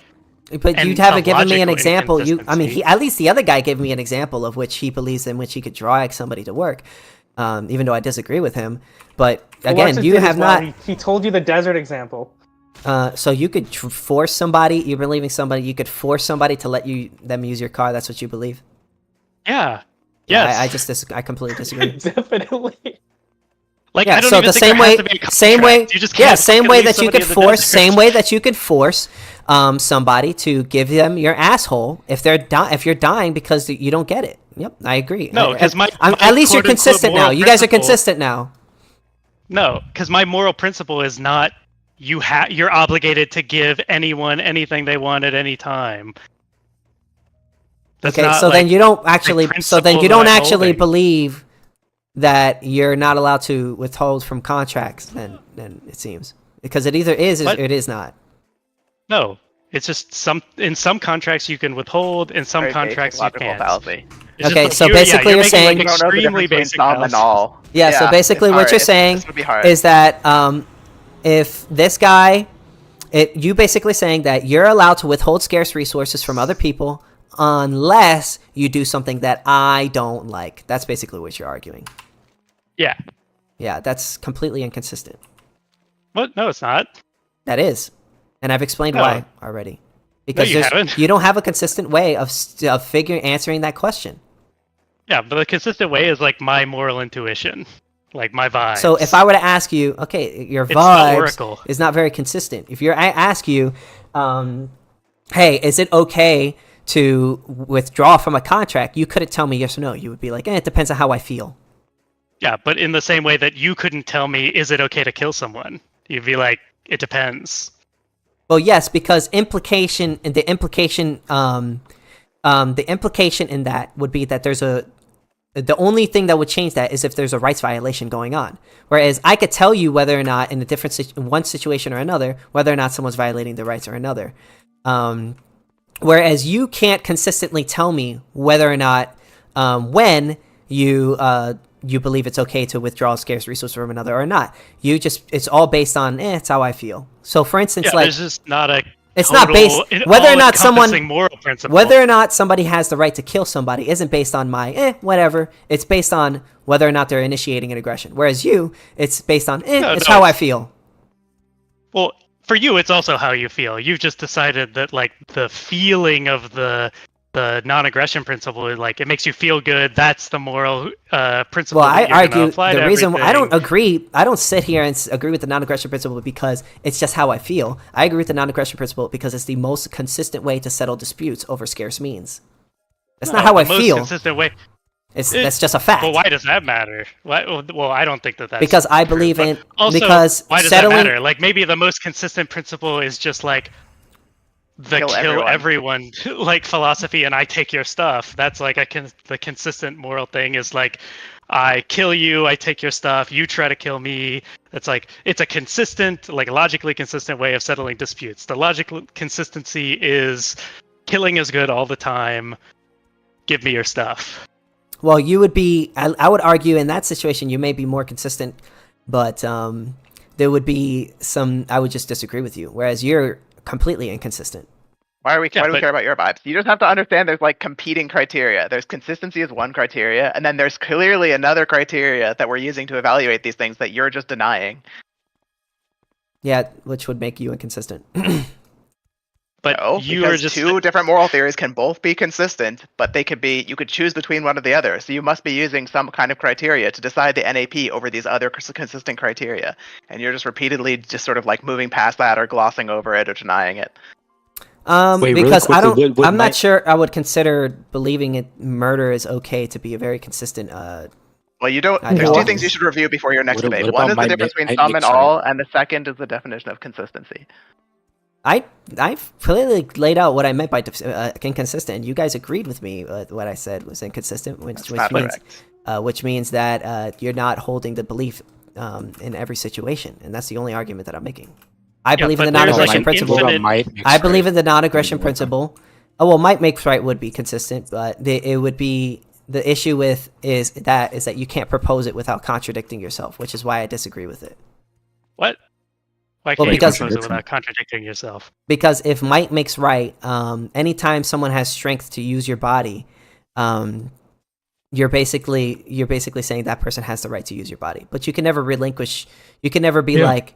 There's a contradiction. But every single time that you use your body, you're arguing that you all have the right to your body, and you can't not use your body because you are your body.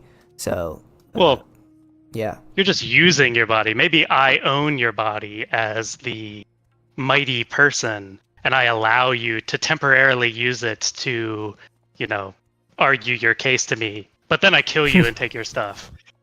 Well, the issue with Like, that you is made that the case, Mhm. and I, as the mighty, have rejected it. I mean, you could do that. Anyone could do that. But the issue with that is that you wouldn't be very. Hold on one sec. Yeah, you would. It's totally consistent. I know that this is like hop stuff. I know it. Oh, I sorry. think What I was going that to say is- is the issue with that is that when you can't propose. Well, I would argue that you can't really propose an ethic without contradiction if you're using your body. That violates self-ownership. Because if you But use your body, performative contradiction, right? yeah, it would be a performative contradiction because when you use your body, you're basically arguing I have the right to use your body because if you didn't believe you had the right to use your body, then you wouldn't use it. Well, I could just say that you have a right to it temporarily.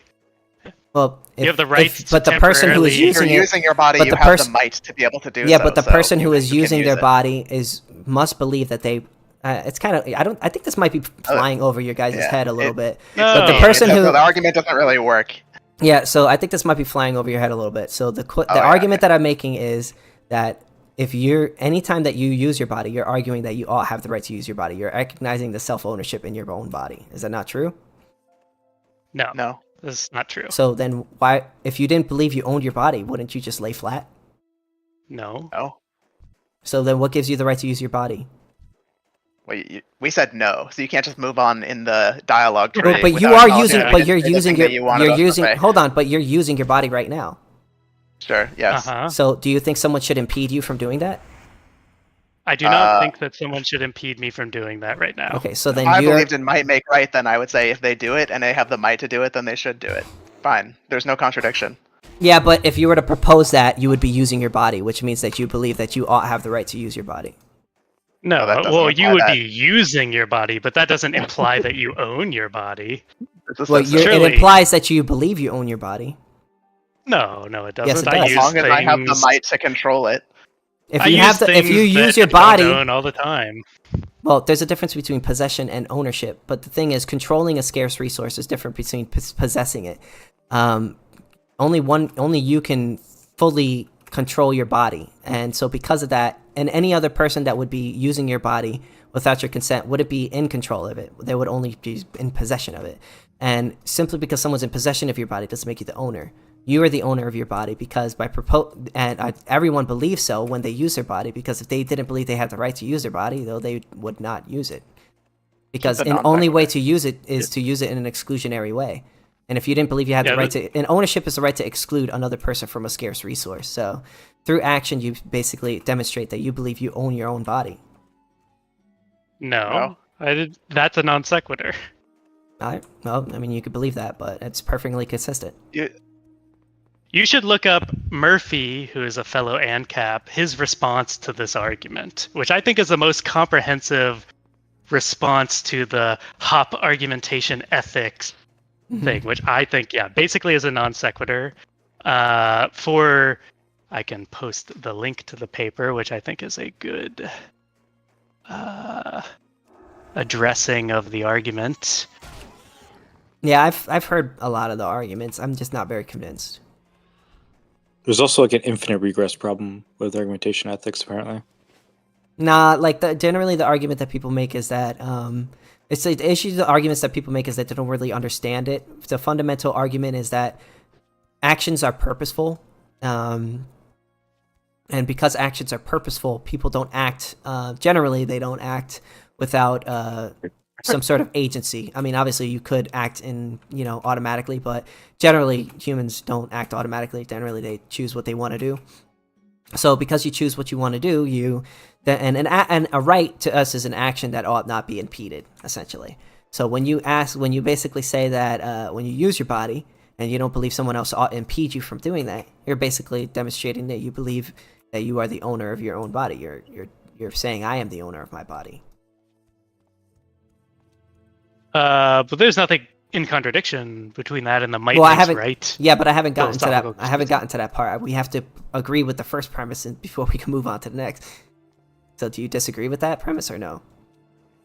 Say it again concisely for me, so I make sure I know what I'm agreeing to. Okay. So argumentation. So basically, a right is an action that ought not be impeded.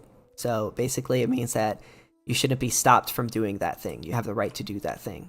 Now, you demonstrate your rights, your preferences for a right when you act, because your actions are purposeful. So when you act, they're mostly purposeful. Sometimes you can act automatically, but we'll put that aside for a sec. But for the most part, we act purposely. So because we act purposely, every time we use our body, we're arguing that I ought have the right to use my body, because if you believe that other people had the right to impede you from using your body, well, then you wouldn't use your body. I don't think that that's true at all. I think that people do things they don't have the right to do all the time. Well, they wouldn't do it unless they believe they had the right. Someone could say you don't have the right to do something, but they believe, and if they're doing it, they believe they have the right to do that. That's not true. No, I don't think that's true. So if you don't do things without believing you have the right to do that? Yeah, sometimes people do things they don't think they have the right to do. Yeah, but so when you act, you believe someone should stop you from doing that thing? Sometimes. Yeah, you could you could say oh, I think stealing is wrong, but then maybe if you're, hungry enough. So if you believe that stealing is okay, you bread. say you believe that stealing is wrong, but then you go out and steal, right? That clearly shows that you don't really believe that. No, it doesn't. Or at least you don't care, or you're not consistent with it. Or maybe just you have other overriding considerations, like the fact that you're very hungry. Yeah, so that makes it okay. So stealing is okay, so long as you say it's okay. No, I didn't say that. Okay. I didn't say anything about it being okay. The only point that I'm making is that sometimes people do things that they don't believe they have the right to do. If you believed you didn't have the right to steal, you wouldn't do it. That's not true. Well, why would you do it if you believe you had? This is a real non-starter. Because if every single action that you commit, you're doing it purposefully. Are you not? Unless you're doing. Okay, I mean, so then I don't really. If you believe, if you're doing it purposefully, then you believe that you ought not be impeded in that action. Correct? No. So you believe someone should stop you from purposeful behavior, from the things that you want. There's a difference between I think there's a conflation here between preferences and what somebody thinks actually is the right I've thing. given you. Like, I've said that already. I said that. yeah, so Why are that you- you why are don't you even saying agree with that? your own argument. Because you're not listening to me. You're frustrating me. Listen to me. You're demonstrating your preference for a right when you act. No. You're misunderstanding. You're not demonstrating your preference for a right. You're just demonstrating your preference for like doing a thing. Like I could So say, you don't. Do you think you "Oh, should be impeded from doing that thing? like maybe morally you think that it would be Yeah. good Oh my for somebody God, to have bro. impeded Like, you, there's but no way. There's no way that you're like this, and you're not comprehending what I'm saying. There's no way. I'm totally comprehending what you're saying. I think All right, you're not comprehending listen what to I'm me saying. very simply. If you don't have the right to do something, if you didn't believe you had the right, didn't have the right to do something, why would you do it? Because you just like have other preferences that override your yeah, like, so moral then you don't act. consideration. Okay, I agree not with like you. a preference I for agree with you. rights. Then you don't actually believe the thing in which you stated. You have No, other that's things not that are that- overriding that belief that supersedes that belief. Yeah, but that doesn't mean you don't believe it. Well, you don't. It's like- So you're demonstrating when you argue. When you argue, you're basically saying I should be allowed to use my body. At least to argue. I'll grant that so we can move on from this. I don't So really accept do you that, really but not? I'll You grant really it. don't agree with that? Don't grant it. You really don't agree No, with that? I don't. We also don't agree with the first No. part that I rights really want to know. You shouldn't really get don't impeded. agree with that? I think that the It's yes it or no. doesn't imply that. No, So you don't agree with that? I don't. I think that you're making a non sequitur. You're like, It's either you agree with it or you don't. I feel like I can't be any more clear. No, I don't agree with it. Like, Okay, so you I don't think agree it's a with non that. sequitur. So you're saying that when you act, you believe that sometimes you should be impeded from doing the things in which you want to do. Yes, like morally, yes. Sometimes I want to do Legal- things that are wrong. So when you like use your body, you're not arguing that someone should I should be allowed to argue. You're basically saying someone should stop me from arguing. You're also believe that as well. No, that's not implied. Okay, that's my whole argument. You're just So confusing you don't- sometimes and always listen to again. me, so It's you're just your confusing one trick. sometimes You and just- always Anytime again, someone yeah. says like sometimes this is the case, you're like, so it's always the case. It's your one move. Okay, so when you demonstrate a preference, when you make an action, you're demonstrating a preference for that right in what you're doing. You're basically saying, if I argue, I'm saying I have the right to do this argument. At least No. argue. No. You're not saying you have the right to do it. So someone should Yeah. impede you. You're saying that you can make an argument and also believe that someone should impede you from doing that. An argument. But the thing that I'm saying is that there are some actions that you can take which you may prefer to do, but which you know are wrong. And That's you not know what that we're it would talking be about. Good for someone That's to not what stop we're you. talking about. Wait, no, but That's not what we're wait, talking wait. about. There's moral, like I could think something's morally wrong, right? But Yes. would I have the right to impede you from doing that? So for instance, I think it's morally wrong for someone to cheat on somebody. Would I have the right to impede you from cheating on your wife? Maybe. Like, What? You believe so? yeah. Like there, I can. In what way would I have construct situations? in what where way that would I have be, the right to stop you from cheating on your wife? Like, I don't know. Sometimes it's like Well, you're the one that said it. I feel like this is. Yeah, there are some times when it would be right for me to like try to stop you from cheating on your wife. What? So you think Wait, it's, so sorry. if you see somebody cheating on their wife, you would say you would have the right to stop them. Like by interrupting them or by like bludgeoning them over the head? Like I have a Impeding that maybe- action. You would have the right to impede that action. Yeah. What? He said sometimes. cheating not should be always. You have illegal. to work on this. So He didn't cheating say should- always. So cheating your should be question- illegal? Your question is How are you like this? How is So the, cheating should the be illegal? thing- I should stop. how We is should the stop thing people from that I cheating. said- No. The thing that Ay, I said ay, was ay. that sometimes you have a right, or it would be good for you to like impede somebody trying Did to I, cheat on their wife. I, And I, the did thing I that ask you if it got would from be that good? was Sometimes I ask you if you had No, a right. I was that's very not clear with correct. my question. I was The very, thing very that you clear with got my from question. No, that you weren't was- actually. I was You very think clear. I that said, it "Do should you be have a right illegal. to? Do you have a right to impede somebody?" The answer is yes. Yes. The answer Okay, is yes. so You have if a you right see to impede somebody them. By cheat- like, for example, yeah, I Okay. can yell at them. Oh, that's gross. You're gay. No, that's not what he I'm means allowed by to do that. impeding. I He's know, Wow, but he's wow, just, I know, wow, I know that's not what he means. wow. He's just being imprecise. Wow, like bro. you just are being Wow. imprecise. You're asking, can Well, you there's impede like this action? context from Well, earlier in even the this other, conversation. yeah, I even this understand. other But guy anyway, understands. But I just have a question. I have a question. So you're saying if you do something, it entails that you think you have the right to do that thing, right? Well, yeah, yeah. Okay, so if anyone can think of any example where somebody does something and thinks that they didn't have a right to do it, but did it anyways, that would be what would you say? Like, for example, what Malarxus was saying earlier. Maybe you think on principle, like immutably, it's always bad to eat McDonald's because it's so bad for you and it's bad for your heart or whatever. But you can't find any other food, so you eat McDonald's. Well, Do you then think I guess that you they don't think that it's bad to eat McDonald's? Yeah, because if they did, they wouldn't have eaten But at you're just McDonald's. wrong, right? You're just wrong. I know you Like- believe I'm wrong, but yeah, it's just very perfectly consistent to say It's, that someone who obviously says an abuse of somebody language. who's obviously I- there's people somebody- who have hold shoplifted on, who are you like, wanna- I shouldn't have done that. hold on, hear my response first before you say something.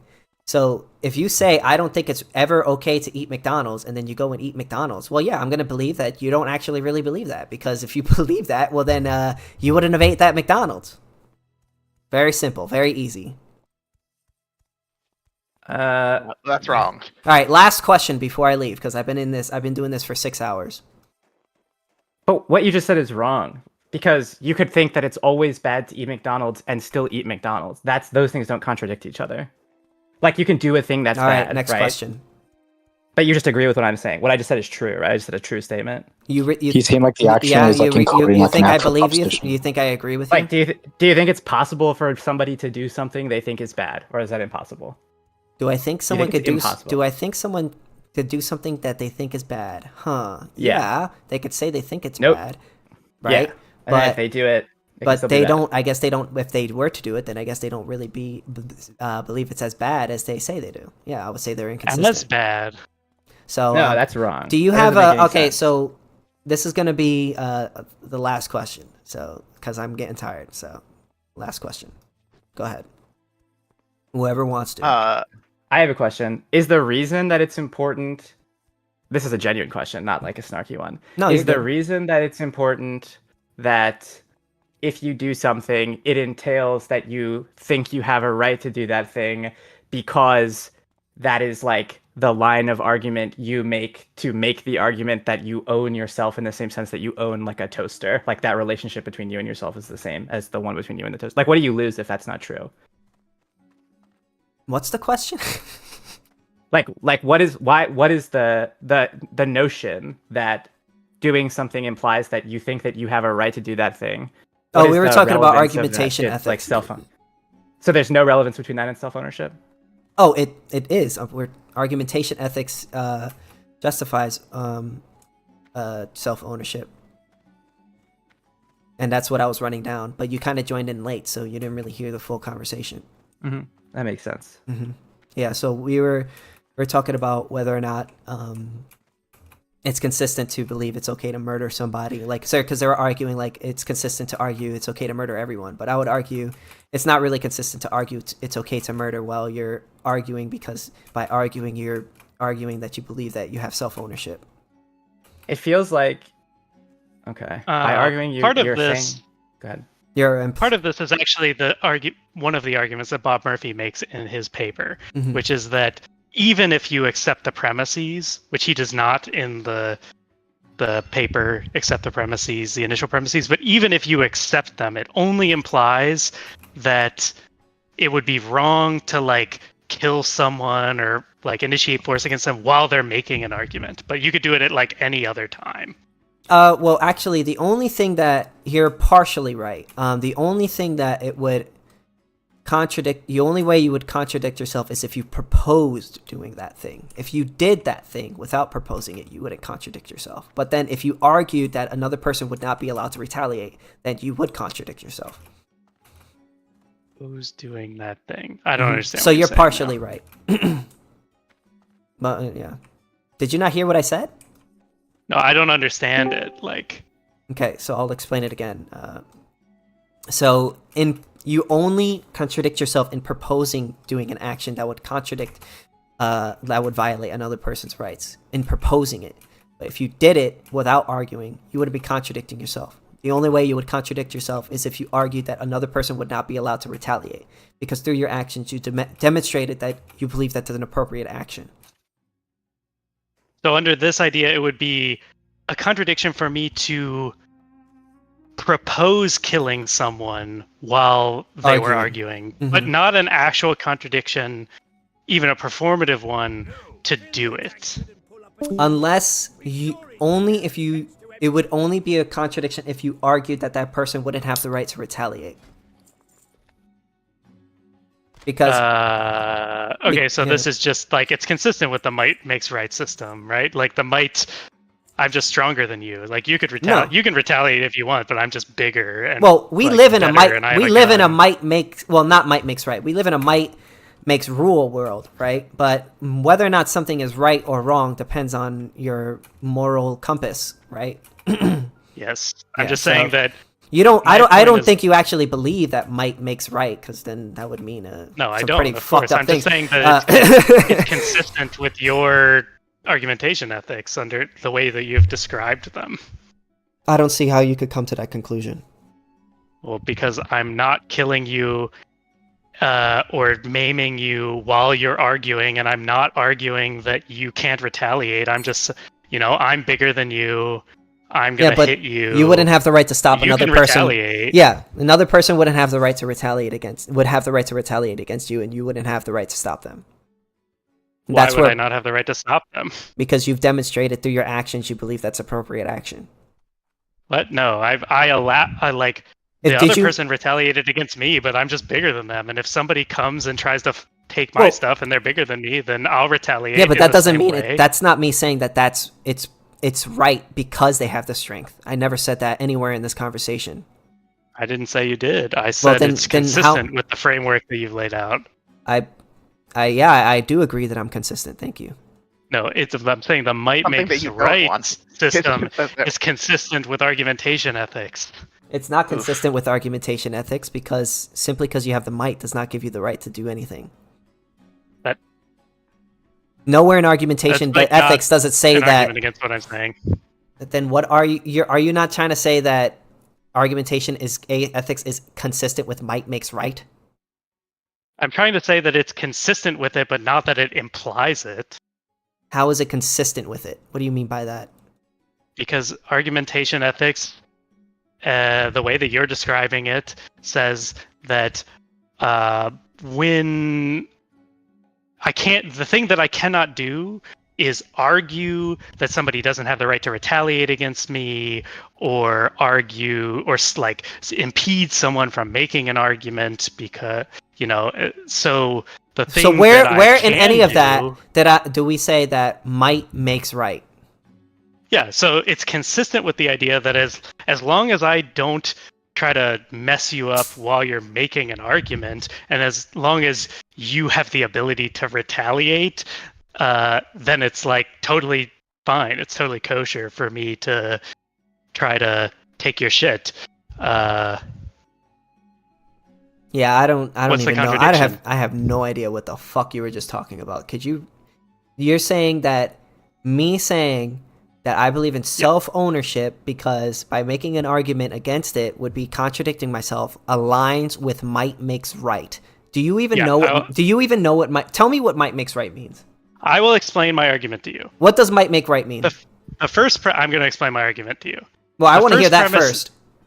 The first premise that we laid out was that, it's wrong. The reason that it's wrong and it's a performative contradiction to initiate force on someone is, they have self-ownership and you couldn't initiate force against someone while they're making an argument without, implying that you don't have ownership over your own body.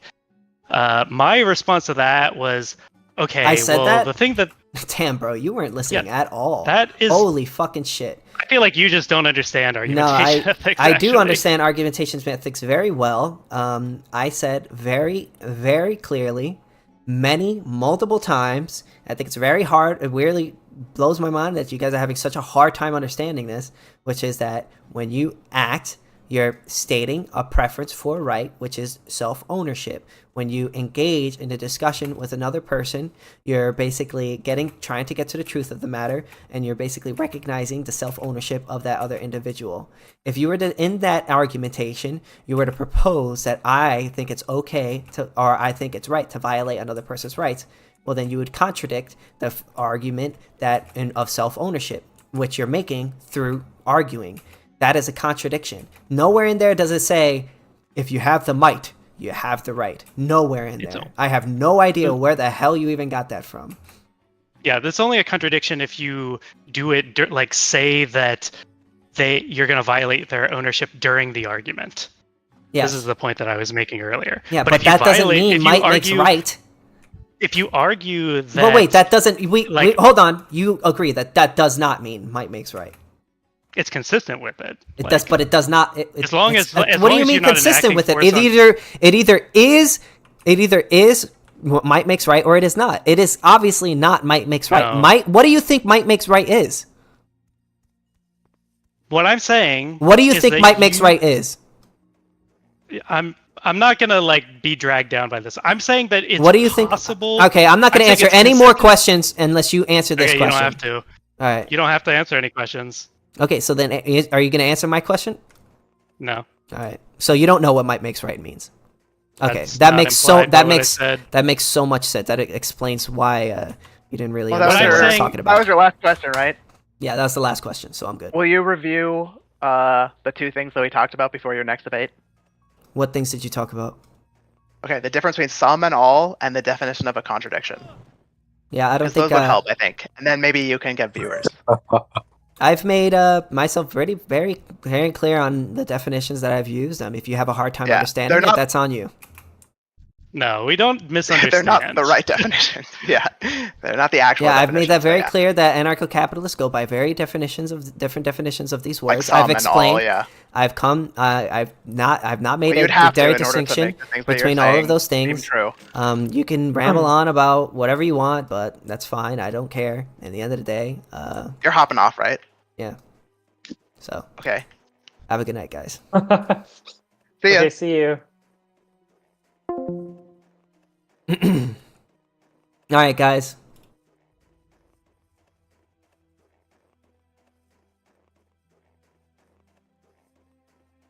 That was a very interesting conversation. I think I'm gonna head back and probably just go to bed. Gotta go to a nearest Hearthstone.